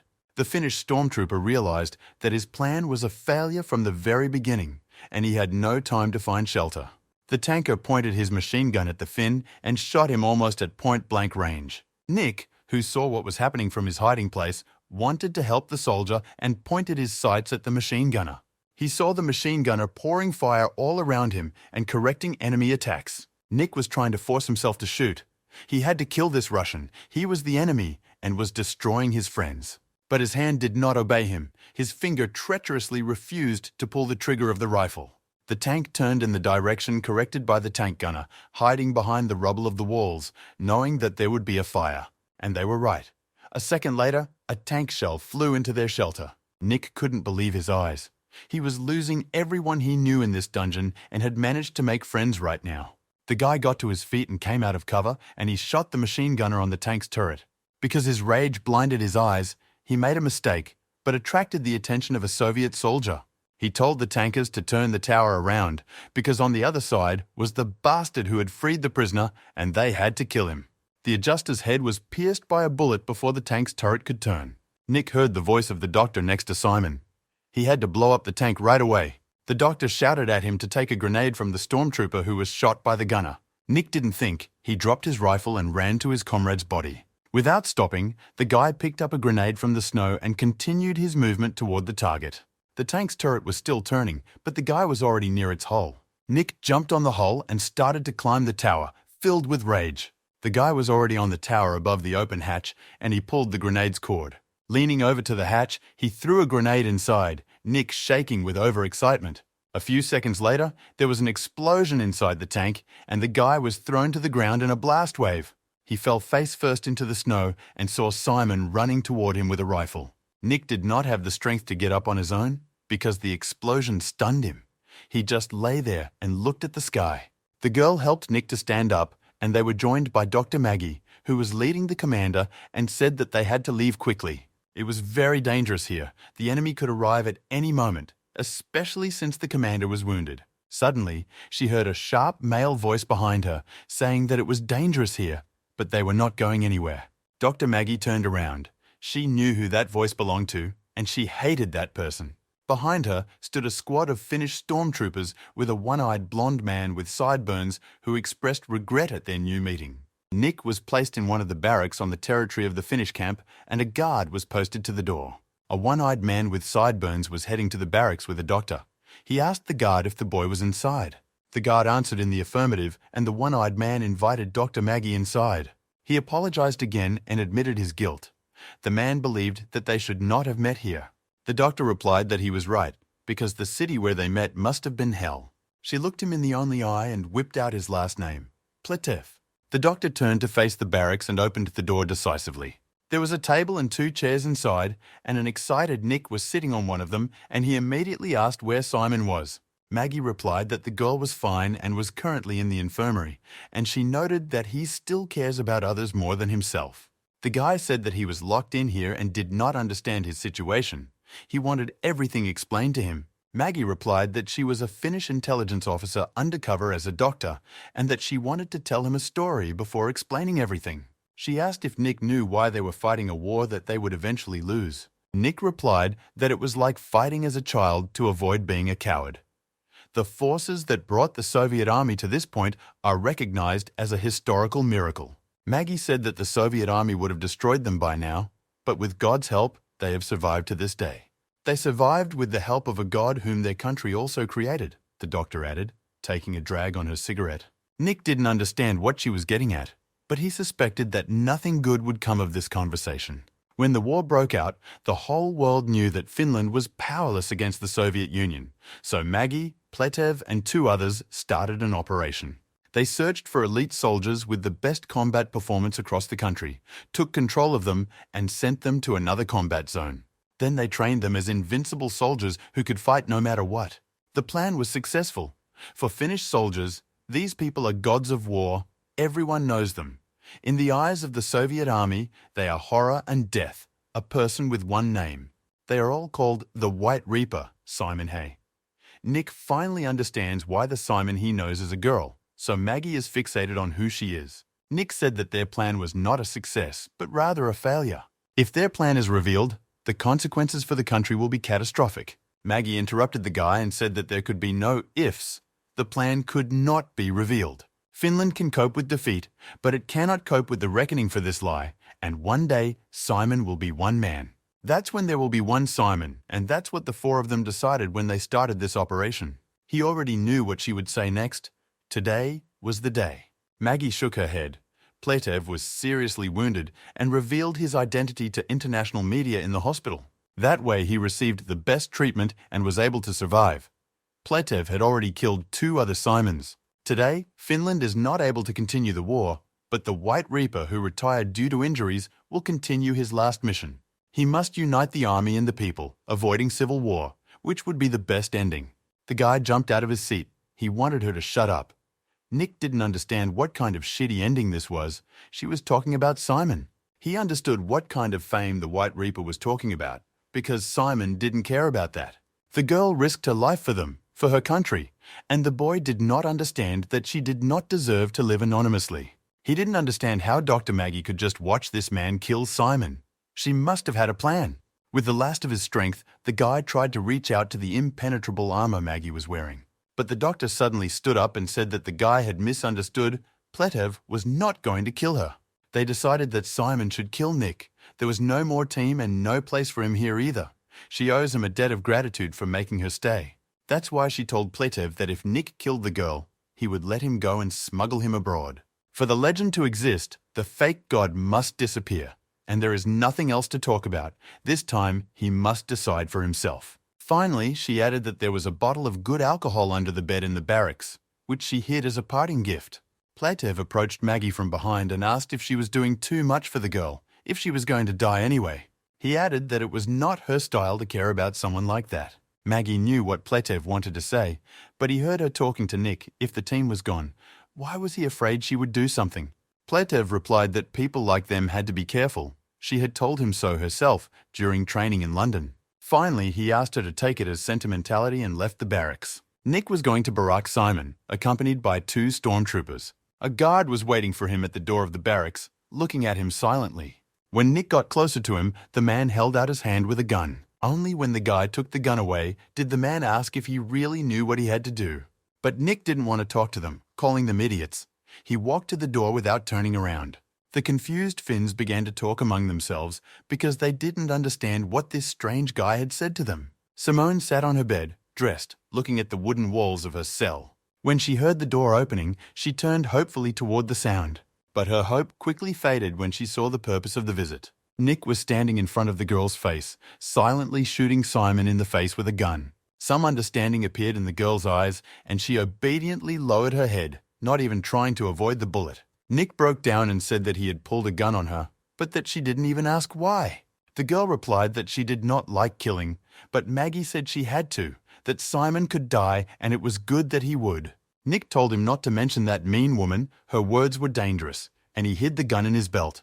He remembered Maggie's last words to him about finding a bottle of alcohol under the bed, and she advised him to drink and kill the girl. The boy crawled under the bed to see what the gift was, suspecting that it was not just a bottle of alcohol. 3 Finnish stormtroopers continued to wait for the boy's return at the door of Simon's barracks. The wind was getting stronger and they started to freeze, and the guy was still missing, so they wondered what he was doing there for so long. One of them said that first the guy should have a drink with the girl and kill her, while the other said that he hoped nothing bad would happen.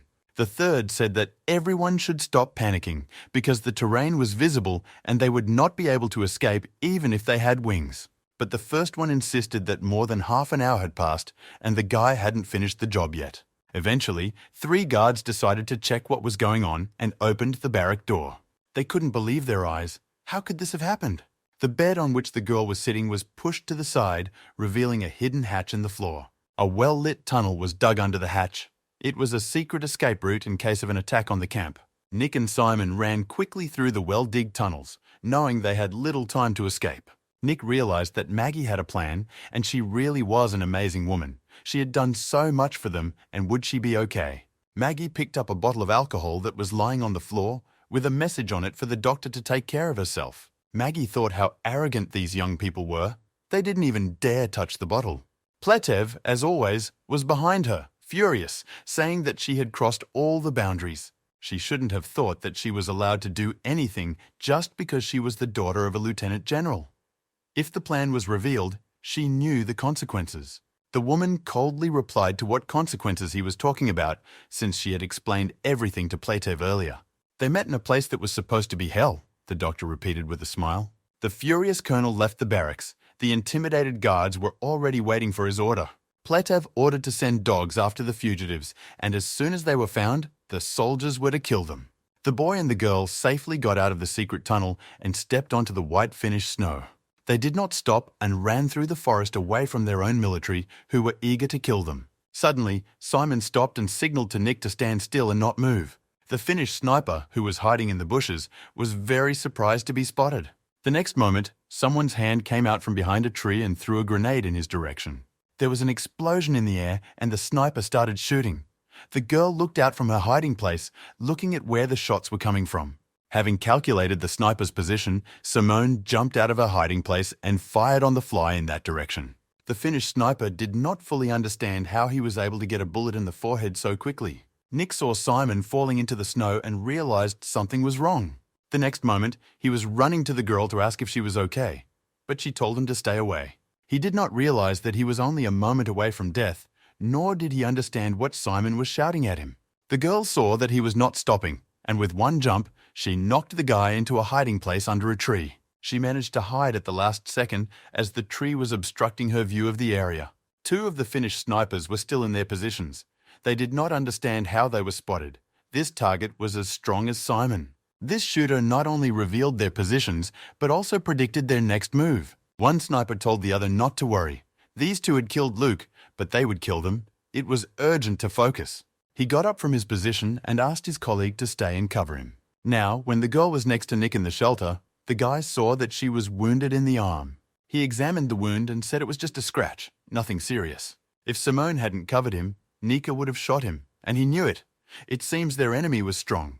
The girl interrupted his thoughts by putting her hand on the guy's shoulder. She had a plan. She tried to explain it with gestures, hoping that this way of communicating would be suitable for the boy to understand her idea. The boy realized that Simon wanted to run in that direction, but he had to stay here. She wanted to become bait for the enemy to reveal his position and for the guy to kill him. Her hand could not provide 100% accuracy and hit the target, but could the guy kill with one shot? He realized that she had entrusted him with her life and they had no time for talk. Simon jumped to his feet and abruptly took off running, clutching his injured arm to his body. The girl ran as fast as she could to the nearest tree, and the sniper's bullets sank into the snow at her feet. The Finnish sniper could not hit a moving target, it was too fast. Suddenly, the girl slipped and fell face down in the snow, and Simon realized that it was tantamount to suicide. But the sniper did not have time to shoot her, because he was already lying dead. Nick stood on the other side of the tree, still aiming at the enemy. He had just killed a man. The guy took a breath and lowered his rifle, thinking it was over and they were saved. When he turned around and saw that the girl was still lying in the snow and not moving, Nick ran to Simon. But before he could reach her, another sniper's bullet hit him in the chest and knocked him down. The last surviving sniper made sure that the targets were no longer moving and came out of his hiding place. Without lowering his rifle, he moved closer to his targets. He had not yet completed his task. Hearing the footsteps approaching her, Simone tried to get up, at least on her knees. The sniper turned to the girl and said that they had made the three hounds work. But he didn't expect her to be a girl, and Simone asked why the sniper didn't kill her right away. He replied that they had orders to kill the deserter and spy and take his name tag. He turned to Nick and asked if the commander's words were true, that he had taken secrets with him and betrayed them by deciding to flee abroad. But Nick didn't move or open his eyes, so the sniper thought he was dead and told the girl that she would join him in a moment. When the sniper turned away from Nick, he opened his eyes and thought about what to do next. The guy realized that the enemy thought he was dead. The sniper was talking to Simon, demanding her name tag. If he continues to stand there and not move, he will not realize that the guy is alive. And after he beats Simone, he leaves. The sniper demanded that the girl hurry up, saying that it was an honor he could do her. Nick remembered his very first dungeon, sitting by the fire with his NPC. Then he remembered Ameko and their tender first kiss, which was also their last. Now he saw Simone, who was wounded and needed his help. To complete the dungeon mission, sacrificing all of these NPCs was normal. He recalled how he came to the wounded Simone at the infirmary and she agreed to teach him how to shoot. He recalled how she had promised to protect him and had really done so the entire time he was here. He realized that he simply could not do this to this girl. He had to help her. The sniper heard the sound and turned toward Nick, who had already picked up his rifle and knelt down. The sniper could not believe his eyes. He thought he had killed the guy. The man aimed his rifle at Nick. Simone, who saw that Nick was alive, was both happy and terrified at the same time, and she realized that the countdown was on. Nick took aim at the enemy sniper with the full determination to protect himself and the girl. 2 months passed, spring came to Finland, and everything turned green. Nick and Simon were cycling along a rural dirt path to their house. During these 2 months, they spent a lot of time together, and Nick showed the girl how to fish with a sharpened stick. She took care of him and harvested the crops she grew near their house. The house was very nice. It was always warm and cozy. That day, Nick was out in the yard with their bike and decided to clean it from the mud that had stuck to it from riding on the dirt road. Behind him, the door of the hut opened and Simone appeared on the threshold, announcing that dinner was ready.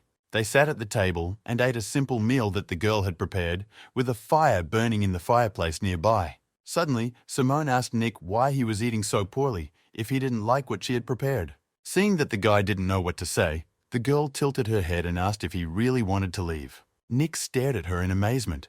From the very first day, she had so subtly sensed what was in his heart without any explanation. He answered in the affirmative and apologized to Simon, and Nick didn't know what else he could add. The girl did not want to continue the conversation and got up from the table, saying that she was tired and would go to bed. Simon walked into the room without turning around, knowing that the boy was watching her. Finally, before closing the door, she decided to ask him if he would forget her. The guy was looking at her, and if she had turned around, she could have seen everything in his eyes, but she didn't. And Nick answered no briefly. After a while, Nick opened their bedroom door and saw Simone sleeping on the bed under the covers. He approached the girl, leaned over her and kissed her goodbye. Unable to bear this nervous tension any longer, he finally said goodbye to her in Finnish and closed the door behind him. A blue screen appeared in front of the guy, which said that the mission was successfully completed. Nick found himself at the familiar counter of a 24-hour bar, and he didn't want to open his eyes. While at her workplace, she turned to the guy and congratulated him on the successful completion of the game. The guy, without looking up, gloomily asked for a glass of water. The girl said that all players return satisfied after completing missions, but he returns with a sad face every time. She said she wanted to give him some good news to relieve his sadness. The bartender said that the auction for players would start soon and asked if Nick was interested. The bartender handed him a tablet and said that after the third game, the ability to exchange points was unlocked. Based on the titles in the game, points can be exchanged for items available on the official website. The guy was looking at the available items and saw one with the title, Mission Failure, No Punishment. He asked if he failed the mission, the penalty would be death, and the bartender said yes and that the card was worth it. You can spend fewer points on popular items at the auction than on the official website, and it can also put up unnecessary items for points. In any case, an auction is the best way to manage resources for upgrading, and you only need 1 point to participate. The bartender saw that this news did not cheer him up, and she realized that the guy was not interested in the auction. She asked if she could pour him something new, but the guy suddenly asked if he could quit. The surprised bartender asked him if he really understood what he was asking about. Many people dream of taking part in this game. She approached him and asked him if he was scared or maybe crazy, but the guy insisted on asking. The barmaid thought about it and looked at the guy in silence. She thought he had a promising future. But a minute later, she turned away and said that if he gave back all his items and withdrew all his points, all memories of the game would be deleted. At best, he will not become a mentally retarded person, she added over her shoulder. The guy stood up and thanked her for the explanation, saying goodbye. He was crushed by the last dungeon. Nick spent 3 months in the game and only a few hours in the real world. As soon as the dungeon is over, everything he experienced, the people he met, all of it becomes an echo of the past, as if it had never happened. He asked himself over and over again whether these people really did not exist. He realized that he could hardly separate illusions from reality, and each time it became even more difficult. He remembered the bartender's words about people who dream of such a life. A father and child were sitting next to him. Nick looked at the picture carefully and wondered if they would dream of a life like his. Suddenly, he saw something strange above his father's head. These people did not notice anything around them. Nick could see the wall above his father changing before his eyes, but he didn't know how to react. The next moment, the wall turned into an amorphous mass and attacked the child's father. Nick froze, realizing that the wall was eating the man right before his eyes. He almost thought that he was still in the dungeon, but the boy's pleas for help interrupted his thoughts. He rushed to the child's aid and told him to hold on. The wall was engulfing the man more and more, and Nick and the boy pulled him by the arm, trying to free him from the trap. The man, seeing Nick, began to loudly beg for rescue, but his face was almost completely hidden in the brown mass. Looking up, the boy saw the tentacles of a brown substance already hovering over him and the boy. He shouted to the boy to let his father go, because the thing was already targeting them. But he didn't listen to Nick. He wasn't going to let go of his loved one's hand. He wanted to save him.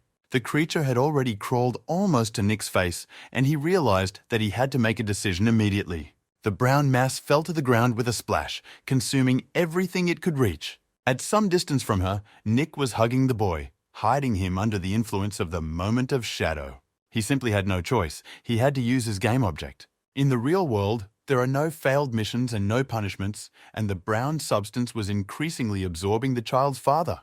The boy rushed to help, but Nick wouldn't let him. He saw that it was too late.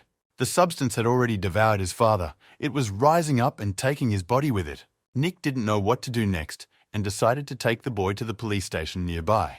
The police officer on duty said that they would take care of this child and Nick had nothing to worry about. Nick asked the girl what she thought about what the child had said, and she asked him if he believed in a wall that swallows people. Perhaps, due to the long wandering of the streets, the child developed mental problems. The duty officer said that Nick could go, but he had to stay in touch because they could contact him later. Nick walked through the empty streets and decided to call Kronos. Kronos picked up the phone, said hello, and asked how he could help. He said that he had encountered a monster in the real world, and it was on the wall. He was interested in what it could be, and Kronos joked about magical creatures. The boy interrupted him and asked him to tell him everything he knew about this creature, and the god of time said that he would help the boy when he returned. Of course, in response, he heard all the dissatisfaction Nick could possibly have. Kronos hung up, saying that the guy was in a big hurry, and the players at the table were impatient to finish the conversation. Kronos put the phone in his pocket and apologized for the wait. Now he could continue the game. Nick has decided to return to the bar, to reveal the truth of this world. Another life is his main goal in this game. Even if the gaming experience is an illusion, everything he has lived is real, and he would not want to lose these memories and experiences. Moreover, without these playthings, he could have been swallowed up by this wall, like that vagrant. Standing at the door of a 24-hour bar, the guy finally decided to continue playing. The barmaid turned to the door in surprise when she heard someone approaching her. She said she thought they would never see each other again and asked what made him change his mind so quickly. But the guy said he didn't want to quit, and the bartender said he could only play once a month. The guy interrupted her and said that she knew perfectly well that he hadn't come to play, and asked her to tell him how to get to the auction. The barmaid said that the guy's mood was getting worse and worse, but she agreed and asked him to wait a little longer. She mixed some new cocktail and put the glass in front of the guy. The girl said that the auction is also a game dungeon, but this is a different kind of mission. You just need to drink a cocktail and the guy will see everything. Nick obediently lifted the glass to his mouth and tipped it over. He didn't want to talk. The blue screen flashed in front of his face again, and his identification was confirmed. The next moment, Nick found himself in a large room filled with people and looked around in wonder if they were players like him. The guy decided to stay as inconspicuous as possible, but as soon as he promised himself that, someone's hand touched his shoulder. In front of him stood a short blonde man who introduced himself as Ben, and he gave Nick his business card. Nick read that the man was a representative of the Chamber of Commerce of Northern China, and Ben asked if it was his first time participating in an auction. Ben offered to introduce himself to the Chamber of Commerce and to go into the details of the auction, and Nick tensed up, thinking what kind of scammer he was. Unbeknownst to the others, a new participant appeared in the room, wearing red. The girl pulled her black glasses down a bit and ran happily through the crowd standing around her. Ben explained that in this auction, there is a level B item. If you buy it, Nick's power will increase significantly. Nick asked what the price of level B items is. Ben turned to Nick and told him that he was engaged in point trading, where you can pledge your item and it gives you a certain amount of points. Nick reasoned that he had more playing time than the others, and that 3 dungeons cost several hundred points, while the other players had less. If he puts up a Molesby bone fragment for auction, he might have a chance to get a level B item. Ben, who had seen the boy thinking hard about the proposal, was already rubbing his palms together. But Nick, having thought about it and calculated everything, said that he didn't need it, and Ben expressed hope for future cooperation. Within 2 seconds, Ben was already pouncing on another potential client. Meanwhile, the auction was in full swing, with a Class C item, the clean water of the Ganges River, going up for bid at 1570 points. Nick turned to one of his neighbors and asked if a C-level subject could be so valuable. The neighbor replied that this item was cheap. It could compete with Class B items. Nick asked what the price difference was between items of the same class. The neighbor asked if Nick was a beginner, because the prices are actually optimal. It all depends on the player and his work with the item. A player who is good at fire will not be able to handle a water item well, even if he is level A. Some items are suitable for all players. For example, this auction features a Class B item, which is said to be able to kill even the best player. Nick looked at the guy in shock and asked if it could be true. The fragment of bone that Nick put up for auction was only grade C, but according to Kronos, it was quite good. If all of this is true, then it might be worth competing for a B-level subject. The next subject to be announced was his. The auctioneer called it a rare piece of time, and Nick was very surprised by the excitement that was created around it. Even the neighbor perked up, saying that it was a very cool object. Nick asked if there were any problems with time objects. The neighbor replied that time items are very rare and mostly play a supporting role. Such items are very powerful and suitable for all players. The auctioneer noted that the starting price of the Molesby bone was 1600 points, and the auction started. The mood in the room became very lively, and players offered their prices on the break. Suddenly, Ben appeared next to Nick, saying that the item seemed to be really valuable. Nick asked Ben why he was so happy, if he had a good catch today, and he nodded in the affirmative. A burly black man, surrounded by guards, raised his hand and offered a price of 2,800 points. After 3 repetitions, the auctioneer banged the hammer and made an announcement that the Molesby bone fragment had been sold for 2,800 points. Ben explained that this is one of the guild bosses. Organizations such as player guilds are organic to the game, and the auction is the most important battlefield for guilds. The auctioneer was joined by a girl who brought out the next lot, and the auctioneer said that this was the final lot for the day and the only one of Class B. Putting him on the bedside table, he took off the coverlet and made an announcement. It was a death dream. The effect is that your target falls into a deadly sleep. The appearance, details, number of uses are confidential. Nick realized that this was a real artifact and that he couldn't win with the 2,800 points he had just received. The auctioneer announced a starting price of 60,000 points. A one-time price increase cannot be less than 500 points. Nick was shocked. He didn't understand what kind of player could afford it. And Ben, who was sitting next to him, said that there was always the option of borrowing from him. The guy replied that then Nick would have to play for the rest of his life, but his thoughts were interrupted by a black bow from the guild who raised his hand. The man said that he didn't want to start with small things. He wanted to start with 70,000 right away. The man opposite threw his colorful boots on the table, approving of his competitor's actions. It was the boss of another guild, and he announced his price of 71,000 points in response. Nick was almost in a pre-stroke state. It was guilds or banks. He didn't understand how they had so many points. Ben said that an item with a horrific effect makes the target die instantly if you don't buy it, which means that someone will use it against you.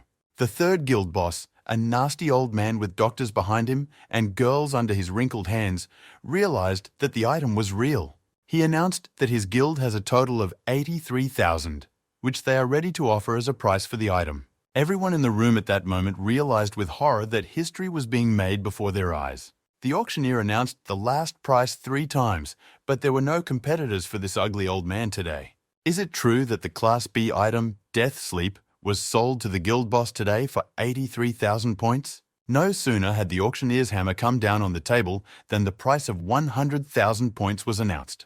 Everyone in the hall turned around and saw a girl in red with her hand raised. She repeated her offer. She was raising the price to 100,000 points.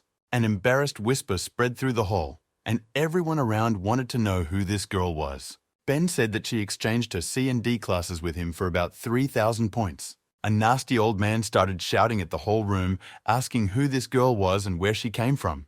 But the auctioneer was unmoved, announcing a new last price for the lot of 1 million points. The guild bosses started quarreling with each other, trying to find out where this girl came from, but no one knew her. Ben didn't understand how the girl had managed to accumulate 100,000 points, even if she had been placing items in his hands. Even the 3 guilds did not have enough items to exchange to reach 100,000. The auctioneer lowered his gavel, finally announcing the price. The Class B item, Death Sleep, was sold for 100,000 points. He announced that the auction was over, but that there would soon be a batch of unidentified items sold at a discount. Pensive Ben still continued to think about who this mysterious girl could be. Nick's neighbor also joined their company, and everyone was curious because it was unusual news that caused a lot of excitement in this world. Nick's neighbor said that he had heard that some players hide the abilities of items and asked if Ben had checked his items. Ben told him to stop laughing because a professional like him would certainly check everything. He opened his case and could not believe his eyes. There was not a single real object in the case. All of Ben's items that he changed today were made of plasticine, and the boys gathered around his case, marveling. A moment later, Ben fell to the floor, fainting, and it was not surprising, as this had never happened to him before. Nick's neighbor said that Ben was cheated. I wonder what else will happen at this auction, although it's not for ordinary players like him or Nick. He suggested that we take a quick look at the unappraised items. Maybe we could find something interesting for them. 3 guilds were robbed, Ben's company was robbed, everyone was talking about it, and it happened during Nick's first auction. Of course, he didn't go there to talk. He spent 300 points on the Paris arrow and considered it his best purchase. It was the arrow of Paris, the Prince of Troy, who, according to legend, killed Achilles. Nick fired a shot, and the arrow clearly cut through the rope on which the jar was hanging. It was impossible to distinguish it from an ordinary arrow, but at least the guy knew how to handle a bow. He hoped that at least the arrow was real, or that its effect would be available only in the game. He also bought this shadow key for 75 points, and the guy looked at his new find. Its name was similar to a raven and a moment of shadow. Could they really be related? Nick, standing in the middle of a dark forest, hoped that 400 points had not gone down the drain. Suddenly, he heard human voices near the clearing where he was standing. He wondered who it could be and decided to quietly go check it out. The guy with the arrow ready hid behind one of the trees that surrounded the clearing where the people were. Nick poked his head out from behind a tree to look at the source of the noise. A boy and a girl stood on the lawn opposite each other, already in silence. Nick realized that he was seeing Jane with her new boyfriend, and it was quite a strange sight. The guy decided to leave before he was noticed, because then he would feel very uncomfortable. Jane looked around and asked her interlocutor if he had found it. He replied that he had been here a minute ago, and now he had suddenly disappeared. Nick's classmates were celebrating. The exams were finally over, and the holidays were starting. One of them asked Nick if his failure was planned, because he hadn't even practiced, and Nick replied that it wasn't a problem at all. The guys in front answered that failing exams is not the end of life. Nick can always retake them, and the most important thing is to enjoy the holidays. But Nick was confused by this very question. He did not know how he would spend his vacation. He decided that he would first go through the dungeon before going home, to make himself stronger. The surprised bartender said that it was impossible to imagine that the guy had recently wanted to quit the game and now he was back. Nick replied that he never said he would, but just wanted to get the game done as soon as possible this month to enjoy the new year. The barmaid handed him a new glass of drink and offered to confirm his identity. The guy gladly tipped his glass and drank the new purple drink. A familiar blue screen with a confirmation of identity appeared in front of Nick's face. This dungeon was called Black Sails. Nick opened his eyes and saw a wooden floor in front of him. When he looked at himself, he was shocked by what he was wearing. Suddenly, he heard a guy next to him shouting at him in English to be careful. Turning in the other direction, he saw a pirate right above him, swinging his sword at him. At the last moment, the guy managed to jump away from the madman, who was definitely going to kill him. Nick was amazed at what a rude awakening awaited him this time, right from the start. He saw that the pirate was coming towards him again, and he had to defend himself somehow. On the table, he saw a kitchen knife sticking out of a wooden board. Nick decided to play with the pirate after all. He managed to dodge the second blow and ran past the attacker. Running behind him, the boy threw a pot from the table at the pirate's head. After recovering from the blow, the pirate turned to face the boy and shouted at him to get ready to die. Nick was very happy that everyone here spoke English. He didn't want to be in a game like the previous one. The pirate rushed at the boy again, but he skillfully dodged his blows. The attacker was very angry that he could not reach the boy. He called him a coward and demanded that he stop dodging. Nick decided it was time to try one of his new items. When the pirate saw something in the boy's hands that didn't look like a knife or saber, he just smiled arrogantly. Nick decided to test the shadow key effect, as everything at the auction could not be a fake. The pirate swung his saber over Nick's head, and the boy, without dodging, triggered the effect of his game item. The next moment, the pirate cut only the air around him with his knife, and the guy disappeared. The attacker did not understand what was happening and looked around in confusion. But Nick was already behind him, preparing to stab him. He plunged the knife into the pirate's throat with both hands and turned it around. The pirate, barely able to stand, dropped his saber and moved a few steps away from the boy, trying to pull the knife out of his neck. A moment later, he fell to the ground, losing consciousness, his life rapidly leaving him. As if shocked by the fact that he was attacked immediately after his appearance in the game, this time the game will be much more dangerous. The dungeon was called Black Sails.